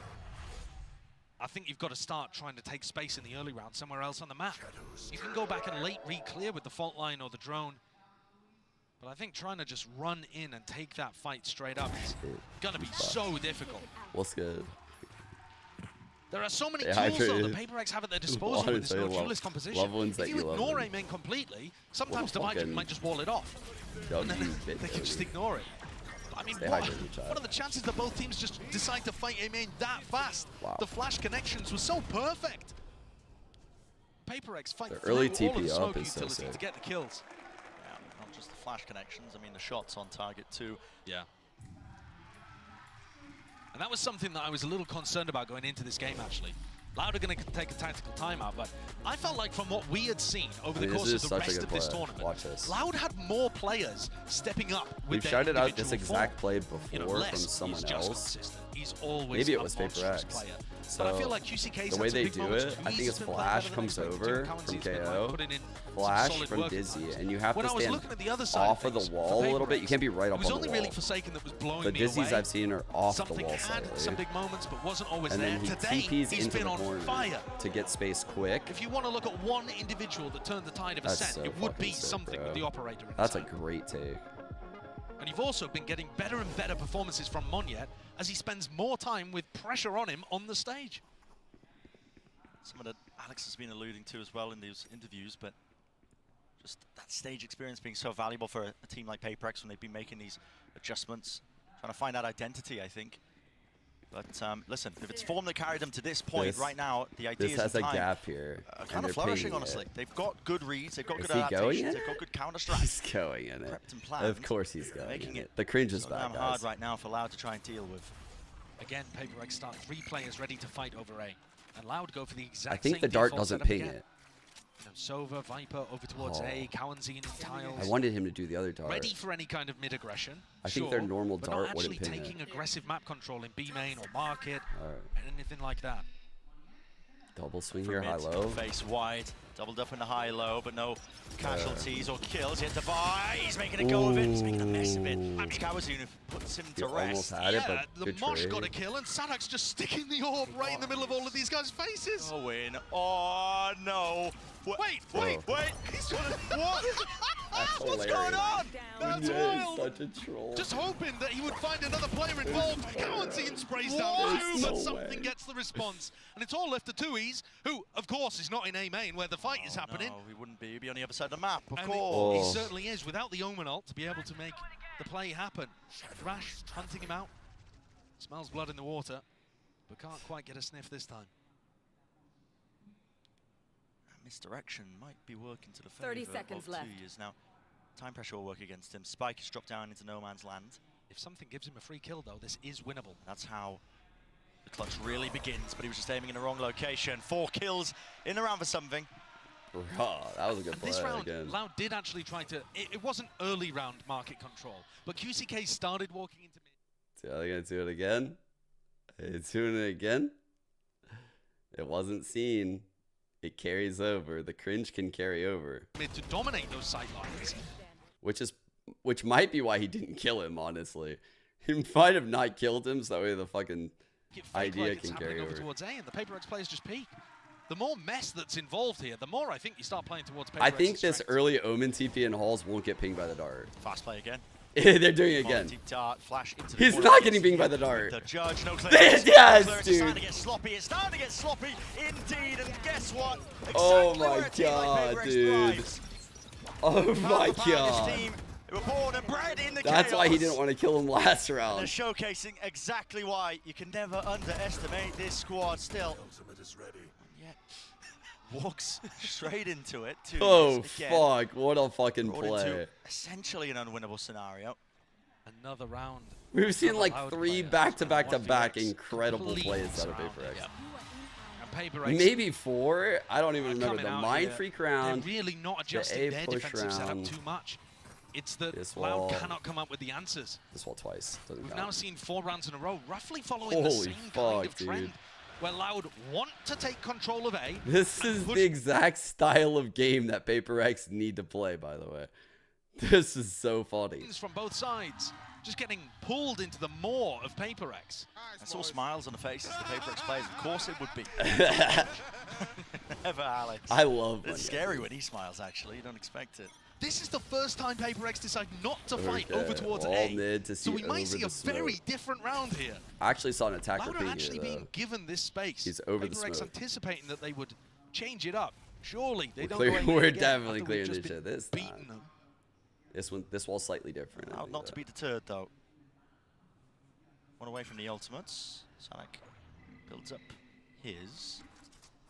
Deep drone that wasn't used to clear elbow, so they can start to use that now towards the Sightman. Yet his position is Okay, vulnerable flash here. It's a peek. pop flash play to set him up with a bit of PPO. supportive utility. He wants to disengage now with a smoke dropped down. No command, feeling the heat, feeling the pressure. Ooh, he's That's a down to weird hold one, actually, it. They because have it looks no- like they're playing for they have retake, no but they popped the null flashes. command. And Loud think that they're anchoring the site, so they haven't committed. This is a strange standoff. Line in the sand has been drawn. Deep TP into mid here, 2 years.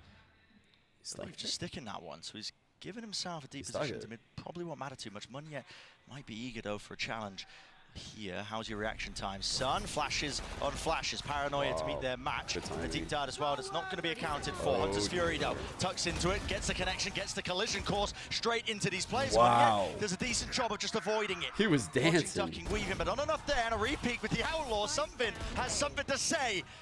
On a reload online, shock dart Here's jumping around the the punish. reload. They are wide and Oh open. my god. Ready for the taking. Oh my god. He tried to hunt down the 80-second reload. Given control of elbow, PaperX still find a way to come out on top. This is 5 rounds in a row now. After a very back and forth beginning. No, when no not team third, could really fourth. get a handle on the They're still economy. in it. They can still win the tournament. They're just in the Everything lower Loud bracket. tries, bearing in mind that this was a lower eco buy as well, but it's all just been getting crushed. Sen will play the winner of this game tomorrow in a best of 5. And the winner of that Surely best of 5 Loud are going to will change play things Genji up. in the finals in a best This of time 5. their defensive, their attacking setup, does look slightly different. PaperX have already anticipated it though. Time for Mid. mid. Tiles, flash Time for mid. mid. Munyet's here already. Forwards in the approach. And here's set up with that Pace they're util. bringing What a Loud back right now dealt is with. insane. And dropped immediately. These ults just Loud are before, fucking very icy shelling and a deep up. hit into B No It is a one great treats read Loud though like from Les. this. He realizes that if they're fighting over mid, they can't be doing their Fucking normal A typical setup. Les. So he takes his Typical. timing into elbow. There is a chance that a bullet could find the back of something's head here. Yeah, he's not watching for it, so he will be falling.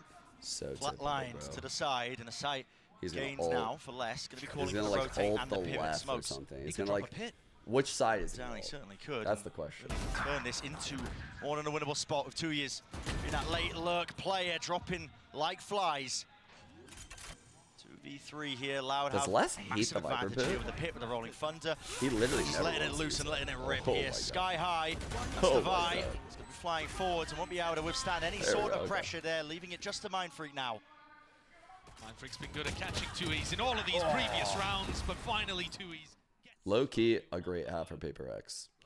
This is the type of comp that should get a lot of rounds on attack. I would also probably say the same with Paper X. So, what I'm going to say right now is what I think Paper X is going to do this half. From seeing how Loud approach this attack half, or I'm sorry, how Loud approach the defensive half, I think they're going to put immense pressure on less at B. They're going to do a lot of weird things to get B main control. And I think they're going to focus on that a lot. I don't think the main fights are going to be by A. And it's on Loud. I don't feel anything and I don't have any regrets. I mean, I can tell that I don't know we're if going to Loud lose are going to have the because, counter. I mean, they play well. But at the same time, I would say we just want to go lower bracket, you know, because I know that they're good. And also we're not in the good shape. I mean, like, we have like shaky map, shaky roster. Also, it's like, we're not doing as great as last time. So I didn't like regret or whatever. Something needs to do a little bit more. Let me go get some more water. Some damage, and there's the follow-up. A shot right to Texture's temple. That's going to put us in a 4v2 with Paper X. Definitely favored to take this pistol now. Forsaken Fallen. A little bit more of a chance. Something, though, delivers. Okay, he's up top and not spotted. Easy peasy. If we meet Loud, I mean, I'm just going to go all in, and I hope you guys enjoy our W gaming, you know. Actually, I feel like we shouldn't have been in the playoff. We should have been like lost like long time ago, maybe against TH or KC. Because I felt like lucky, I would say, last time. But, you know, like I said, when we go lower bracket, and every time we already played the match, finished the match, no matter we win or lose, we will like improve very fast. And hopefully in lower bracket, we will show you guys. I changed my mind. I think I know what they're gonna do. Yeah, Forsaken just handling. Based on what they did on Ascent, here's what I'm predicting Paper X do. They're gonna try to initiate the mid push. Because every time I've seen Loud on this Defender pistol, the Breach Phoenix, Kaunzin, and Quick, they're top mid. But it's just like Ascent. They have a mid collapse, they have an A retake, and they have a B retake. I think their goal is to probably try to get it out of them, and they're not doing it. Brought back some of that synergy. Huh. Some of the single-mindedness that we see from them, the hive mind of Paper X. That's what made them deadly. And the pistol rounds have been, well, I hesitate to say important because they did flip-flop a lot at the beginning of this map. But they He's waiting for the recharge on the Dizzy, I think. Everybody in Paper X grouped up to try to punish 2Es. Disrespecting for that one here. 2 years. Backs away with the TP. Off-angle approach now with the paranoid. Sent flying onto the left-hand side. 2 years. So another counter for QCK, just trying to back him up as well as bail him out. And they are just collecting all sorts of kills, but the damage done through the wall. Not enough to collect the kill onto Divine. Too far forward and not playing great angles. They like ran them themselves down. Into spots where they couldn't quite Rod get wasn't ready for that. Overextending to deal with Divine. Sadak shocks himself on the corner, but does pick up the kill. Getting flustered, perhaps. Okay, there eventually with a reset of the aim. Less. Dude, these guys can jump on this from this, right? You can also see over it, like headshot angle. It's so powerful on the this wall looks so cringe. On both sides. Right there. For the retake. Holy. To block off angles in the post. It's such a nice addition to the KO Gecko comp that a lot of teams have been looking at. Look at this, too much to clear really for Less. Big man in his face, follow through with the bullets. No kill collected, but he does have too much to do. Already the time's getting away from him. Look at Paper X. Great pistol. Stanced up, holding their ground, swinging off the contact, and that's pistol round 1 out for them. It's been so damn important. Like you said, you know, we've been talking about the details and the importance of it, despite the initial start of this first half, but really it sets them up beautifully. First map, slow up there. Divine is used as bait, and they really do bait Loud into taking bad fights in that situation. All of this was set up as well by an underhand KO flash combo with the Dizzy. I know that people have been looking at the something POV and talking about how he doesn't, you know, recycle the Gecko utility as much, that kind of thing. But they are really good at being able to combo those together to apply a lot of pressure to their opponents. And frankly, Paper X move fast enough. This is like the harassment on Less that I was looking for. They know he's alone a lot. Takes an opportunity to try to go aggressive, gambling on the fact. They're willing to do a late knife. This is something I haven't seen Sentinels do, actually. Did you see the timing of that? They know he's alone, and they give him those 2 seconds to come in with his wall up because they know he then has a choice. Am I breaking this knife or do I fight forward? And there's no winning for him. He's losing no matter what. That's the fucking thing. Flash peek into backside as well. Whoa! Oh, what? Still got. Oh, a fault line for this. On the flank. Yeah. Peppertier holding the util. Good adjustment by Mind Freak. Close. A decent opportunity, actually, to turn that away. And send us down the spiraling path of thrifty after thrifty. But it was not to be. And as you like, this is so much like anti-stratting and prep involved from Paper X in both of the games so far. Like, this wall right here, having this gap for their Sova Dart is so nice. Like, there's a lot of tiny adjustments they've made compared to past times they played these maps. take us down a certain path dictated by that Sage wall. I don't know if it's like the players' choices, because it's like micro plays. Just throw a wrench into the plans of a lot of teams. I mean, Sage is so unorthodox on this map. Early Thrash. Instant ulting this with Omen Blind. So you know they can't get info. Where the pressure's actually this gives you info over here, but it's all a fake. Holy fuck, dude. Into mid, pop flash, wall up. They're cooking them. Hearing all this noise, hearing all these sounds, but you can't survive it past the box. The call is made though. Louder on the commit into this fight. I'm going to commit heavily out wide. Miscommunication perhaps. Something drops down as well, forced into the spectator's seat with the spike drop down. It's a favored situation for Loud now. They have spike. Very difficult to retrieve. Monier gets another smoke online, which he does. He just sneaks in, sneaks out. And now all of Loud are in a pretty rough spot. Yeah, this is rough. Any map This control is now very rough. Could be worried about some lurking happening here.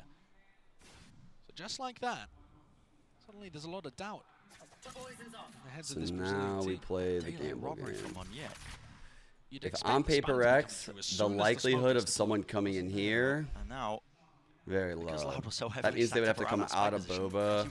There's so many things that can kill them, but the likelihood of like this is very high. As well. What you see from Paper X I think this is a good call by them. A utility, they were immediately up mid. And I was praising Sadak in the games that I've been recently watching Sunset. He's very aware of those mid lurk times. But Paper X are faster than Loud are anticipating.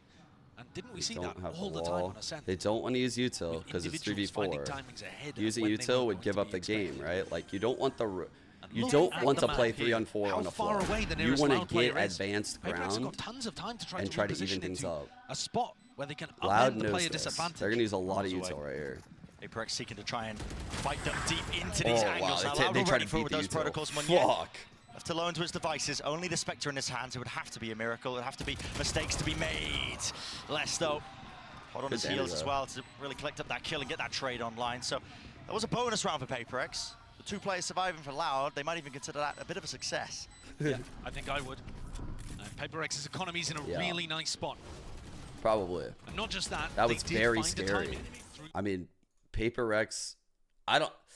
See, what I don't understand is why Paper X drew a third rotator to A and then went mid to A. Why the fuck did they go to the site that they drew the rotator to? I guess they thought this A hit was so powerful with the Omen Blind, the Gecko Ult, the knife, that you would catch people here. They thought they would get a lot of kills here, like in that box, from people retreating. Massive round for Loud. Have to really lock this one up.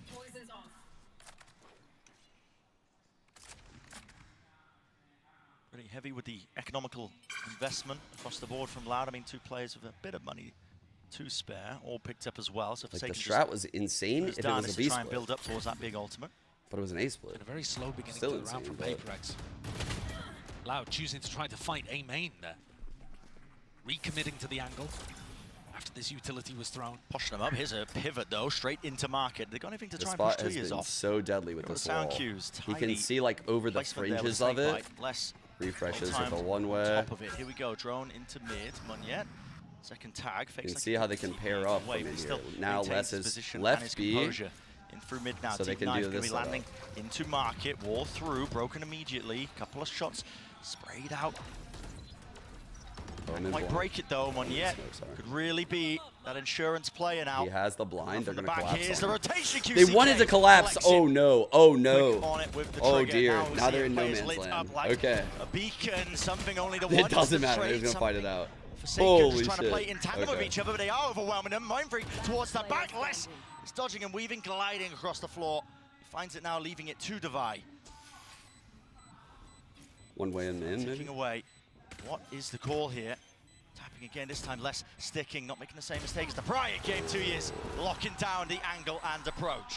Man. Loud coming out with a big win there after allowing PaperX to get in onto site. Any marbles. Really crucial that they picked up that mid lane. Dude, if Moniette got that blind off, it was looking good. It was looking so good.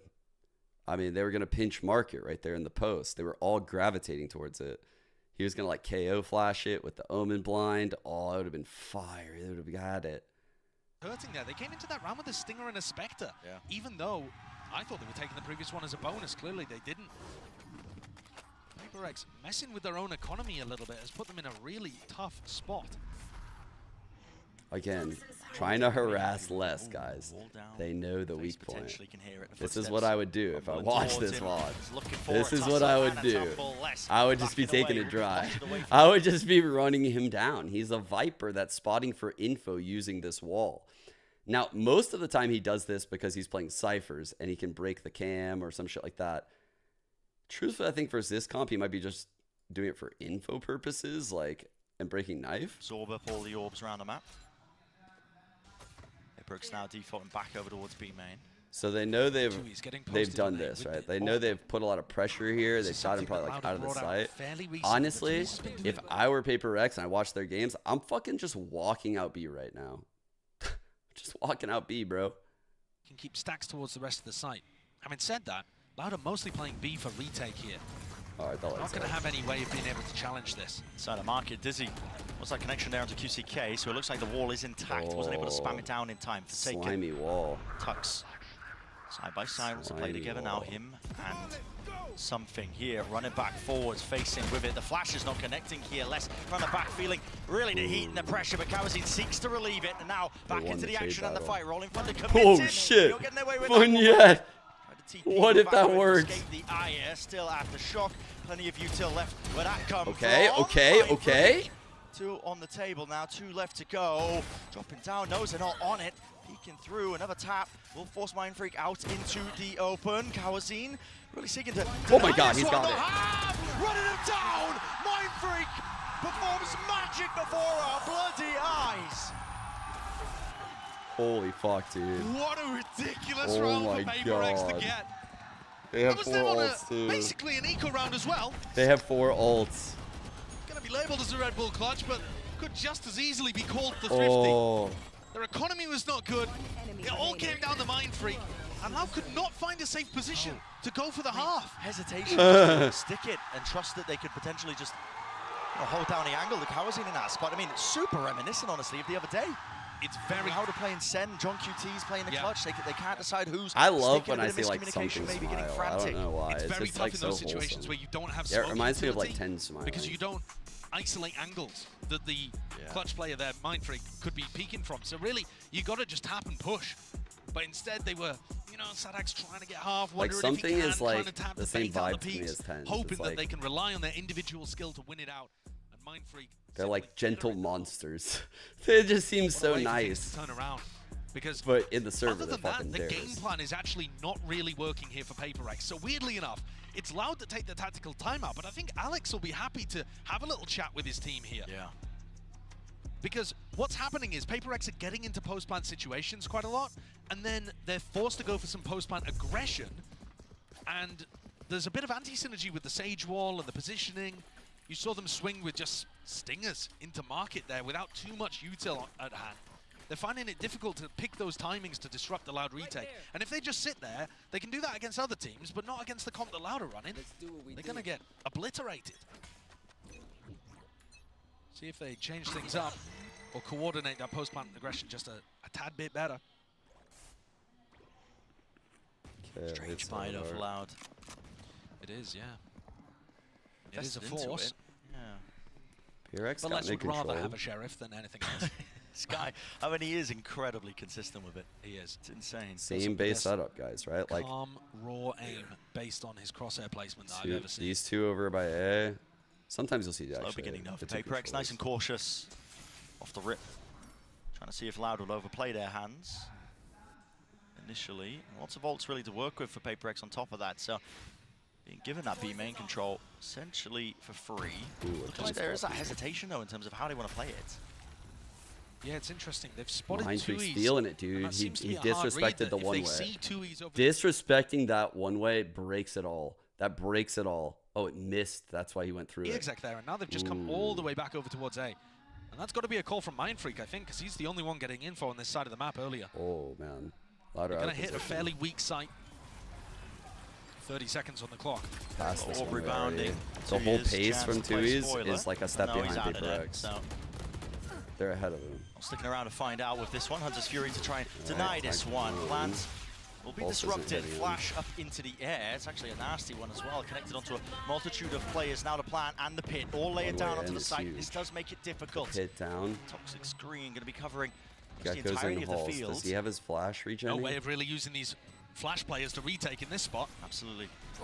Paranoid on one, yet going to be using this one nice and early, still holding for the shotgun. Molly at your feet, Mindfreak going to be pushed out to the open, and he is the critical player. Has to dodge and go back, Jen, go back, Jen. Led just flying straight past him as they're trying to attempt to clear through. Look at the ore placement on high. They know he has to be back there. He's got so much more to do from this position. He just doesn't have enough info to really work with. Great job again on Disastrous here dude. for Loud with the fact that it was that weaker investment. Dude, they had the util to flush him out, and he tried to like tank it for as long as possible, and he waited out all the bullets somehow. Holy fuck, dude. It's like protect the president right there. Protect the VIP. Trying to just make sure this guy lives. To 11 on the board. Loud are now only 2 lost rounds away from being eliminated in 4th place. When was the last time that happened? I mean, top 4 of the Masters, listen, that is not bad by any means. They made it to playoffs, but all there's right. only 8 teams here. Eco. Sure. Wow. Wall peak top mid. teams, look at this. Another boost play coming out from Paper. Oh! It's disgusting. It's nasty to bust that out on 11-7. Do it again. Very reminiscent of on the Eco. Sage Cup on Pearl. Bait out the fights here from QCK and 2Es. Oh no, Manier's styling on him, bro. Oh no. It's pure whimsy. They're feeling it. I mean, they have oh shit. Series point, match point. Loud on the verge of being eliminated. And I don't think many people had Paper X winning in 2-0 fashion. Loud now need 5 in a row to be able to pull this out. And for them to go for this boost play, oh my they know goodness. that the Dizzy has been broken in many rounds, so they know the that somebody is top mid, waiting to break that piece of Gekko utility. The 1-on-4, that's all they needed. Boost up, get the punish, and all of that in a round where Loud were just going for the eco anyway, trying to play for overtime, forced to. By the Damn, force. 5 chances. 5 chances. And this is now going to take some heroics. Oh, he's TP'd mid. He's on mid. This psychopath. Oh my god. He smoked top mid and instant TP'd in it. Back though of the head. Flipped up by Kawazin as he does seek out that trade, and he will be granted it. Now to Thrash though. Set this one up forwards here, still slowed. Seeking to reposition. Kawazin lays down the wall and potentially gives them a fighting chance. Yeah. What? And he be the hero just when his team needs it. One more onto Forsaken, important, holy and he fuck. takes it. Good control. 4K in the round. Something drops him though. No ace to be really looked for. Something pulling this out of seemingly nowhere. 1v1. On QCK. And Loud. Desperation. QCK knows the position. Throws the molly. Flash round dodge. Juked. Avoided. QCK saves the day. It takes such heroics from Loud to just put the first of 5 necessary rounds on the board.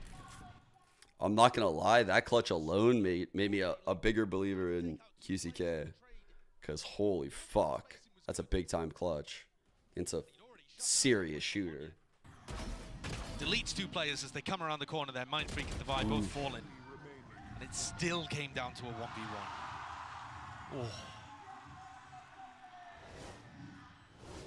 Okay. 4 chances. Repeated a few more times. 4 chances. Okay, I gotta like draw the lines intact because taking some nasty hits to the eco. I don't think there is an emote for that one if I remember. It'll have to be done if they want to stay alive in the series, stay alive in the tournament.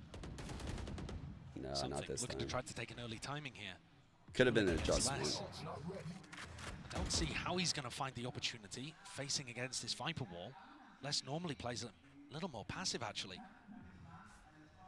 We have seen, you know, when Loud's back is up against the wall, Les tends to take matters into his own hands. He tried to Line free, disrespect the smoke. taken out. They still have the res online for this one, but Divide with him falling, no longer available. Dude, Reaction from PaperX. Look at the they know that he's the B hoover up this player. B control. They know that. Given that Les was peeking over towards Market. Crazy that Straight Wingman's it's not empty. playing this, but whatever. Dizzy committed by something. He's looking to see if he can get himself onto the deeper line. You don't expect that. Damn, Drops bro. it. 3 versus 3 That's now. wild. The knife attack. That's Folk gathered, wild. at least that they know that The Les is going to offing be there, but he's Gecko already peeking playing near now. High-low spawn setup. pre-retake. The rest of his team out wide here. Something going for the peak, going for the peak. Oh Catches my it in the God. perfect timing. A bullet to the chest with the Close IGL spawn, down and 2v2. deleted. 2 left standing. Les. Again, heroics are necessary. And it has to be coming out swinging, traded. 1 to stand, 2 years to do the most. A fake with the TP, a paranoia evaded and dodged and juked, but the crossfire setup is too strong, it's too damn strong, and PaperX seal it away. Loud, drop it out. See you later, sit to the airport. Wow, what a fucking line from Brand. Something closing out Sunset, doing everything for them today. What a time, what a game to come alive. The best player for PaperX in map 1 and map 2, sending home one of the VCT giants. APAC blitzed us today, chat. What a way to have this rivalry continue, Wow. with PaperX being able to get the advantage over a team that loves brawling, loves playing against opponents that are swinging into them. Loud, unable to find the control here today to shut them down. With that, we will say goodbye to Louds. Not the run they wanted, but an admirable effort nevertheless. Top 4 really gets heated when you have 8 teams at this tournament because the competition starts from the get-go.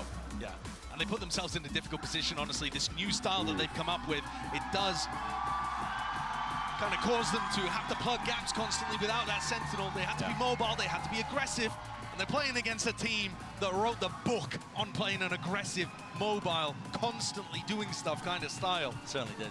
And PaperX still had that diligence to their play today. Still had a really nice, close, steady attack side. Absolutely insane stuff that we've witnessed as PaperX squad lives yet another day. Let's send it down to the analyst desk to break it all down. Unbelievable stuff from PaperX. So many people doubted them coming into this series. A lot of people were just flat out giving it to Loud. But today is the day belongs to W Gaming. This team is inexplicable. Anytime you think they will not perform, this team steps up. They've improved so much. From the first match they showed here in Madrid, from losing that final to Gen G, to now showing up here. And honestly, I think playing an exceptional game against Loud. They knew how to deal with this comp. The individuals are stepping up. Somehow something looks like a top 5 player of the event, and he's opping on Gecko every map. It's ridiculous. But you know what, though? I got to say, I'm liking the ideas that I'm seeing there, even though sometimes they look a little bit rough. I like the way that something's just proactive, wants to get out there. He'll send Wingman to go and handle business and give him a little bit of more information. He's using the kid in a way that is working for him. Yeah, we really didn't know what this team's style was going to be without Geng, but they have continued to find themselves. Manyet has improved throughout this event, and they hit that flow state again, it seems. Yeah, and that is very scary for anyone else that they will go up against. The question is, obviously, can they maintain this momentum? But here's the fascinating thing about this game, is that, quite honestly, Mimi, and I say this with full respect, it was like a boring game to a certain extent. PaperX were kind of just doing their thing. They were drilled. They had moments where they just looked very well put together. They weren't trying to go for anything too wonky, but when they did, it looked like they had a plan. It looked like they had a very solid approach. It was honestly the guy a that did joy this, to see this team that was offing fearlessly throughout this competition here in Madrid. Yeah, I mean, Forsaken as well. World, He's the guy you have because to I'm highlight. a professional player, every I age cannot do doing that. so I cannot incredibly put my well. The guy finger has middle improved to to an unbelievable degree opponents. along with his It's my team. bad. I think we've really seen this evolution, this next step Bro, of what a PaperX. sweetheart. And This guy is like I just don't know how they keep getting away the with nicest it. person ever. Let's give it up for And he's an absolute savage in the server. Holy Here fuck. with the Vi. First of all, Yes. congratulations on the win. Now, I have a very first important question. Plays with so Your much team fuck wears you the banner energy. W Gaming. Can you explain to me how does an opping Gecko fit so well into a W Gaming team? I mean, technically on Sunset we don't really have duelists, but I mean, men just love to op, you know, like it doesn't matter. Men just love to op, though. Like, oh, I'm gonna op. I'm gonna op. I'm gonna op. Sorry? On Ascent, you do have a duelist then. I don't know. I guess maybe he thinks that he's still playing duelist, you know. But I mean, as long as he's working out, should be fine, you know. Ok, le he preguntado que cómo puede ser posible que en un equipo que le gusta ir tan a la cara funcione tan bien un Geng con el Operator, y la verdad que dice que son funciona muy bien cuando no tienen duelista, y cuando también lo tienen, pues mira, él se siente cómodo, tiene esa madera de duelista, así que ¿por qué no aprovecharla? So, yesterday we didn't get a chance to talk to you after your loss. That was a right? dog shit I want you veto to tell by me Loud. how I the called it when I conversation saw was when it. you were back at the hotel. I was so thinking pissed when I about saw today. that veto. Like, what were the What is learning that veto? points from yesterday to today? Fucking terrible. I think we learned that most of the teams, when they play us, they kind of like really study us, you know. So we just like, oh, we have to either go even W gaming or try to counter them, you know. Like, I mean, for this, we match up against Loud and we played them before. And I think our strat is probably just counter less, you know. I mean, he's been giving us a lot of troubles last time. So yeah, as long as Les doesn't play well, I think we are good to go. So interesting. Le he preguntado porque obviamente después de ayer no escuchamos cómo se sentían después de la They banned Split, dude. preparación de Made no hoy. sense. Lo más importante era conterear a Like, Les, que no tuviera why would la Loud libertad ban que a Split? veces tiene y sabían que Paper podían X looked llevarse awful esta on Split. victoria. I love that you say And this Loud have also played because Split. Like, tomorrow it hasn't you're even going been up their band against before. Sentinels. It's not like You've Paper X were taken going to down pick this. Loud, you know, Like, there's only one remaining team from Paper X Americas. weren't going to pick this. How do you think that is going to be different? Because you say you do have the experience with Loud. I don't know why they did that. Off-season And I don't know why they picked Ascent, where they knew they would be going against something they had zero prac against. They would be going against this. This is... It's like you're just flipping coins at that point, bro. Like, why would they pick Ascent instead of, like, Lotus, where they can default around, or Breeze, where they can, like, manipulate the rotations? I just thought... I was baffled by that one. I'm not gonna lie. Even having Bind be the last map is baffling to me. Like, I don't understand this veto at all, at any stage. Like, the first, I don't understand the ban. I don't understand the pick. I don't understand banning Lotus here, and I don't know why we have Bind as the third map. Literally every stage of that felt bad. Thank you so much, Kukuka, for that Verizon post-match interview. Based on the opponent. Devi, absolute wildness. I think the opponent had glaring weaknesses, and they weren't attacked in the veto. And we lost a little bit of hair on the desk, you know. So we're follically challenged here. That is, you got to hold it down. That is, of course, the biggest difference between me and Kukuka. Is simply you put a wig on me, I look exactly like Kukuka. You could pull it off. He's also fluent in Spanish. You could be down there translating. Josh, say Spanish right now. See. Yeah, nailed it. Oh. All right. Well, first, before though, we do have to say goodbye to Loud, a team that we all know and love. It was a tough matchup for them. But Sideshow, I mean, we were talking about it before you, obviously, on the cast. It just felt as if this game, it was like Paper X just managed to get Loud out of their groove and into a real bad funk, and it felt like they were never able to get into this. Yeah, I think the Pacific teams have been massively underestimated, actually. Someone clipped when Texture got that round. Setup, which is that when you play with Someone clipped when Texture got the 3K when I was like setting the scene. I'm not gonna listen because I hate hearing my own voice, but that was fucking so stupid. No way. Oh wait, I can't hear mine. No.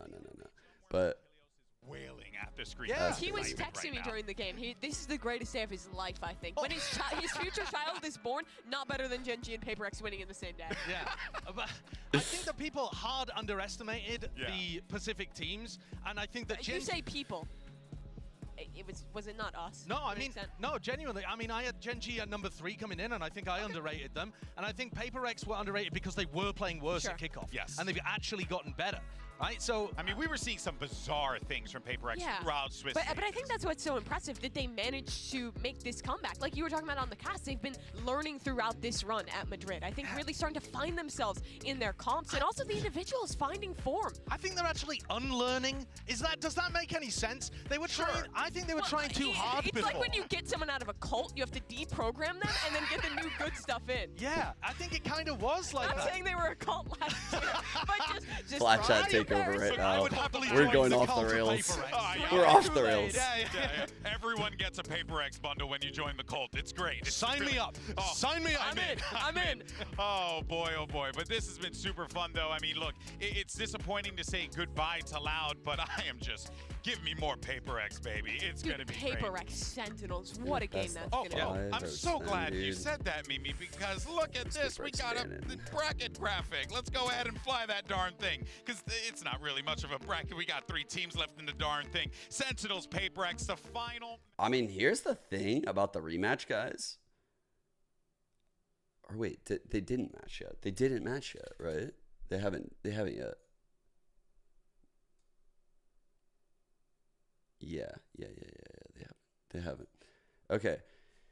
But the thing about this match that's weird to me is I really don't think Paper X's split was that good, right? I don't.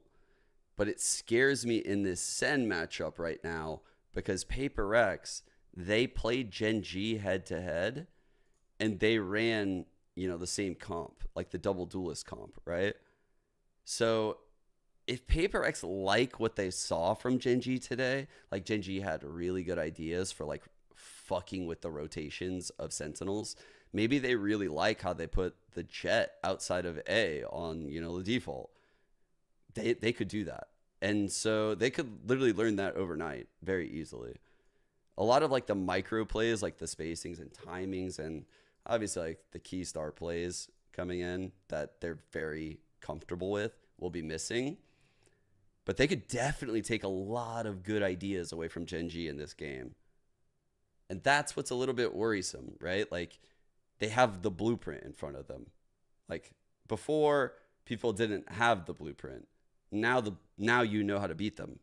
You have one way at least. So I think I still favor Sentinels tomorrow, but the maps can be pretty wild. Let me see. So Sen are probably going to end up banning. They're going to give Icebox up. Dude, there's no way Sen want to play Icebox against these guys.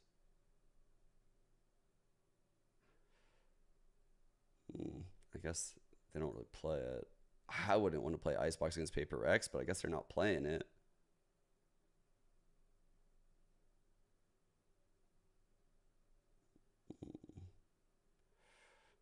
Where do you want to say it? You don't want to play them on bind. They're kind of fucking nasty there. Even though this record is 1 and 2, I wouldn't trust it. Wouldn't trust it at all, actually. I think Sentinels should beat them on split. Like, this should be a win for Sentinels.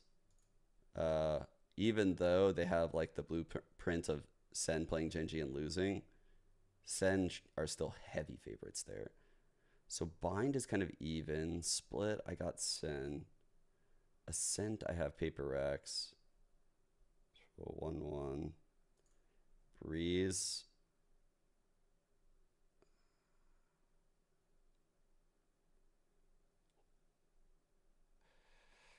I'm going to take Paper X, but like I don't think what we saw to Sentinels today is their game plan if we see Breeze. Like what we saw today was fucking weird. Something weird happened. Lotus heavy favorites to Sentinels. And Sunset is a great map for both teams. So again, coin flip. So 2 coin flippy maps in Bind and Sunset.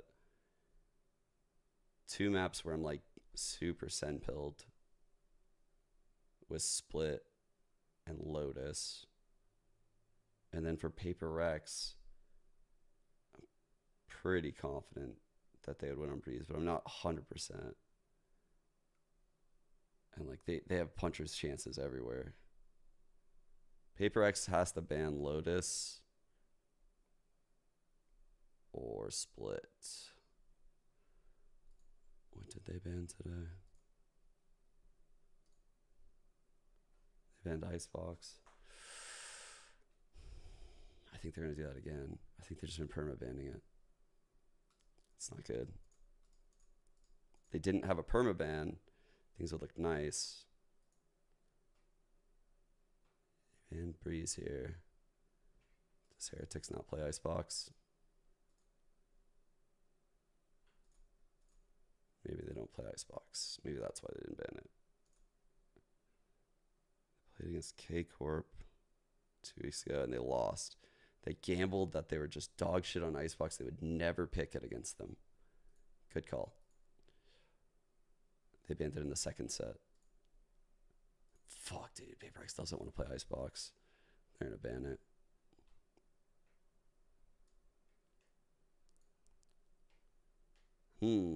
I think that fucks them a little bit. I think PaperX having to ban Icebox fucks them. Because then they have a best of 5 with Lotus and Split in it. And if they fall into that, I don't think they can win the best of 5. Like, they would then need to win all 3 of the other maps. Like, they would be fucked.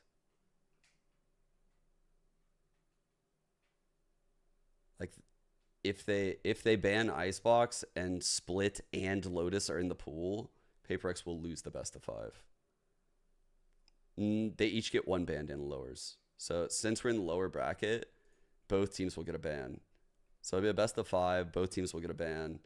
And PaperX will probably end up banning Icebox. Sentinels, they will ban Breeze. Sentinels will ban Breeze. So then the maps will... See, I think PaperX needs to take a risk and just leave Icebox in.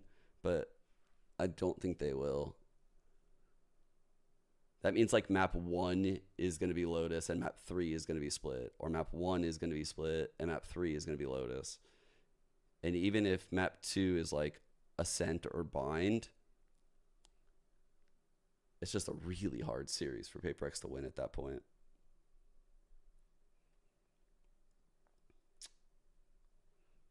You don't think Sentinel Sunset looks great?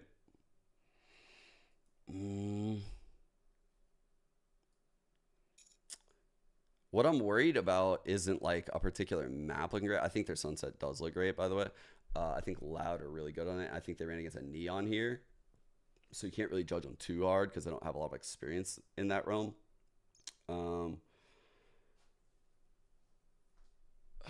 Dude, this is a fucking crazy series, actually. Because of how the map pools work. I don't think Sen can beat them on Ascent. And based on how Texture played them today, I'm really, really scared for something to do that tomorrow. Let's see, right? What am I looking for? I'm looking for like some shit like this. Looking for probably like round 5. They've even lost. Yeah, once Genji go for QT on the other side of the wall. Celsius is down. This is an insane round you won. They know Carol will recover the snake bite. It's what they're preparing to throw. Wow. A Red Bull clutch and at this Like something plays a lot like Texture in that like in Europe and NA, I don't think it's very common to see like duelists extending out and just feeling like very confident about it. Like it's a lot of like systematic plays, unless Osbos or like Ye are on our teams. But like, see how he's like cold as fuck out here? Like he's never moving, bro. He's not moving. He's getting his fucking shot this round. None of this is making this guy move. Like, this style causes a lot of problems for a very strategic team. A lot. Because it's not just a pick for Sentinels. It's all of the raise util that creates the spacing on these C hits for when Zekin like ends up over by this circle on the minimap and the others are still in main. The only reason these guys get out is that separation. So that way the players in the site are kind of forced to take certain fights. Like either what he's jiggling here. He's stuck on the fight if he's there, so he's going to retreat. Like Zekin getting there makes the retreat happen. The retreat never happens if Zekin doesn't get there. And so like doing this stuff against our teams is brutal. It's brutal when it works.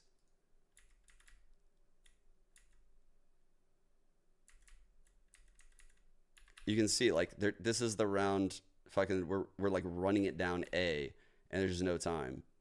Like that's what that pick did to Sentinels, and that's how something plays.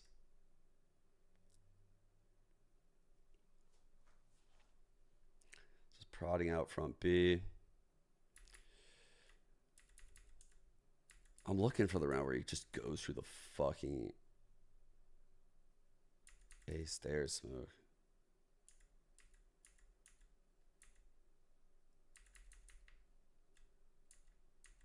It just scares me a little, like when, oh, here it is. Dude, this is crazy. Like, this is a crazy play. It's just, is there a haunt or something? Nothing. Fucking nothing.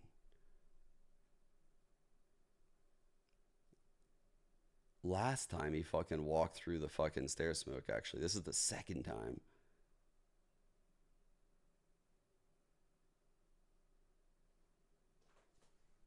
Like, dude, that's very hard to deal with. As a strategic team, it's very hard to deal with. Which is why I keep calling him the GOAT, by the way.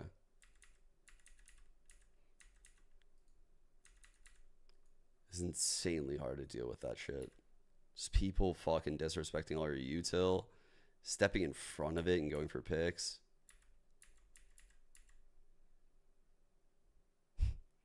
By the way, I was going to point it out live, but the off angle that Zekken's holding, oh, bro, I was going to glaze him so hard for it, actually, when I saw it live. So anyone that's going to peek front B is going to come here in high-level Valorant, and they're going to almost pre-aim the turret, expecting it to be there, or swing past the turret. Zekken is in the ground, like, right before you make that decision.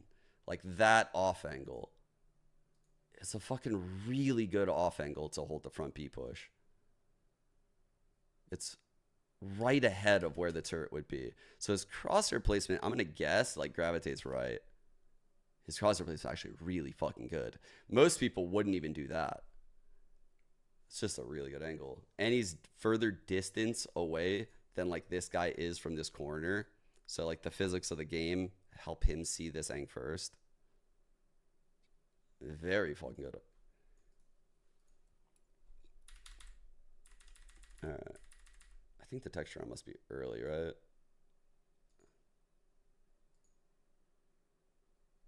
I didn't think they had an op in his hands that quick.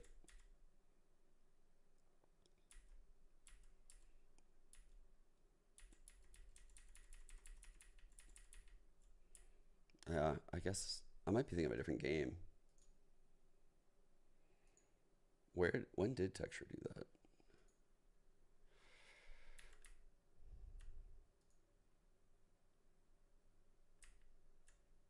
It's opping super aggro A. That's been the other game he played.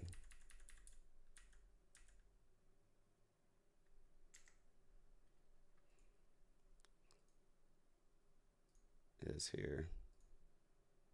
Somewhere in this.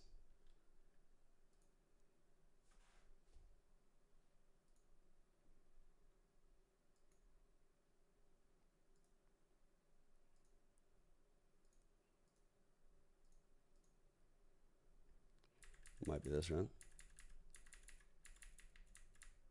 Nope. Next round. Nope.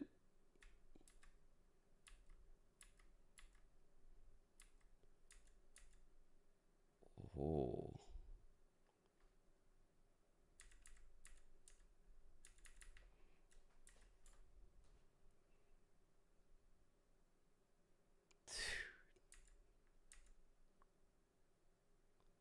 Wait, I think that... No, I just out in the open. Like, I don't know how... There must have been a haunt, actually. How did he know, like, no one else crossed right now? There's no haunt.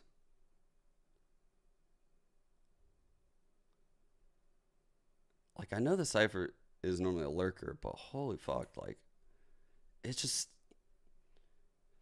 Most operas in NA wouldn't do this, dude. They wouldn't do that.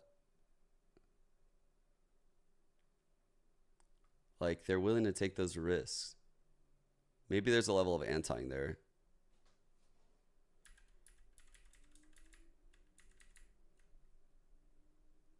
I don't know, man. It's a fucking really good game. I think texture is literally the deciding factor on whether or not Sentinels win. Or no, not texture. That's final. Something. I meant something. Something is the deciding factor.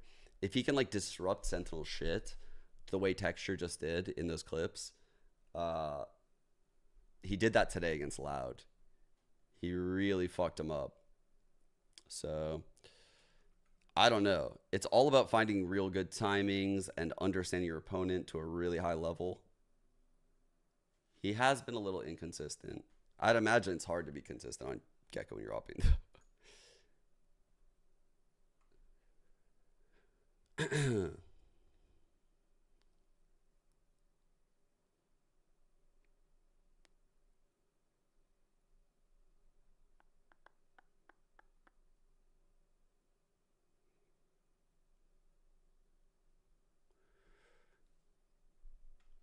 Okay.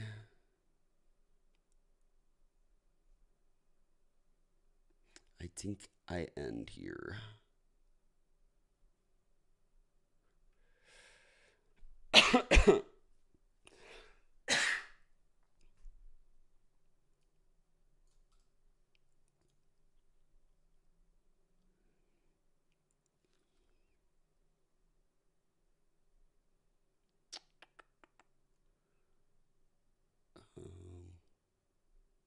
Looking for who to raid.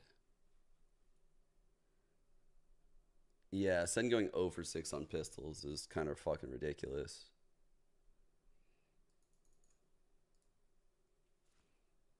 I mean, that can't happen again, obviously. They need to probably drill something a little bit more set. A little bit more risky as opposed to like playing like a default. I think they just allow their aimers to probably pop off. Okay. All right, here we go. I'm going to send you guys over to Cody. I haven't raided Cody in a long time. I like Cody. He's a good dude. See you guys tomorrow. Best of 5. Wait, what time's our start time tomorrow, actually, before I leave? What time we got? Same time or what? Same time. Same time. Same time. All right. 8 a.m. start time again tomorrow. Best of 5. Only one game. Best of 5. No more 2 best of 3 days. That's the last one.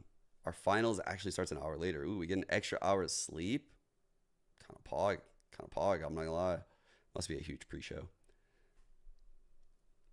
All right. Peace out, guys. See you tomorrow.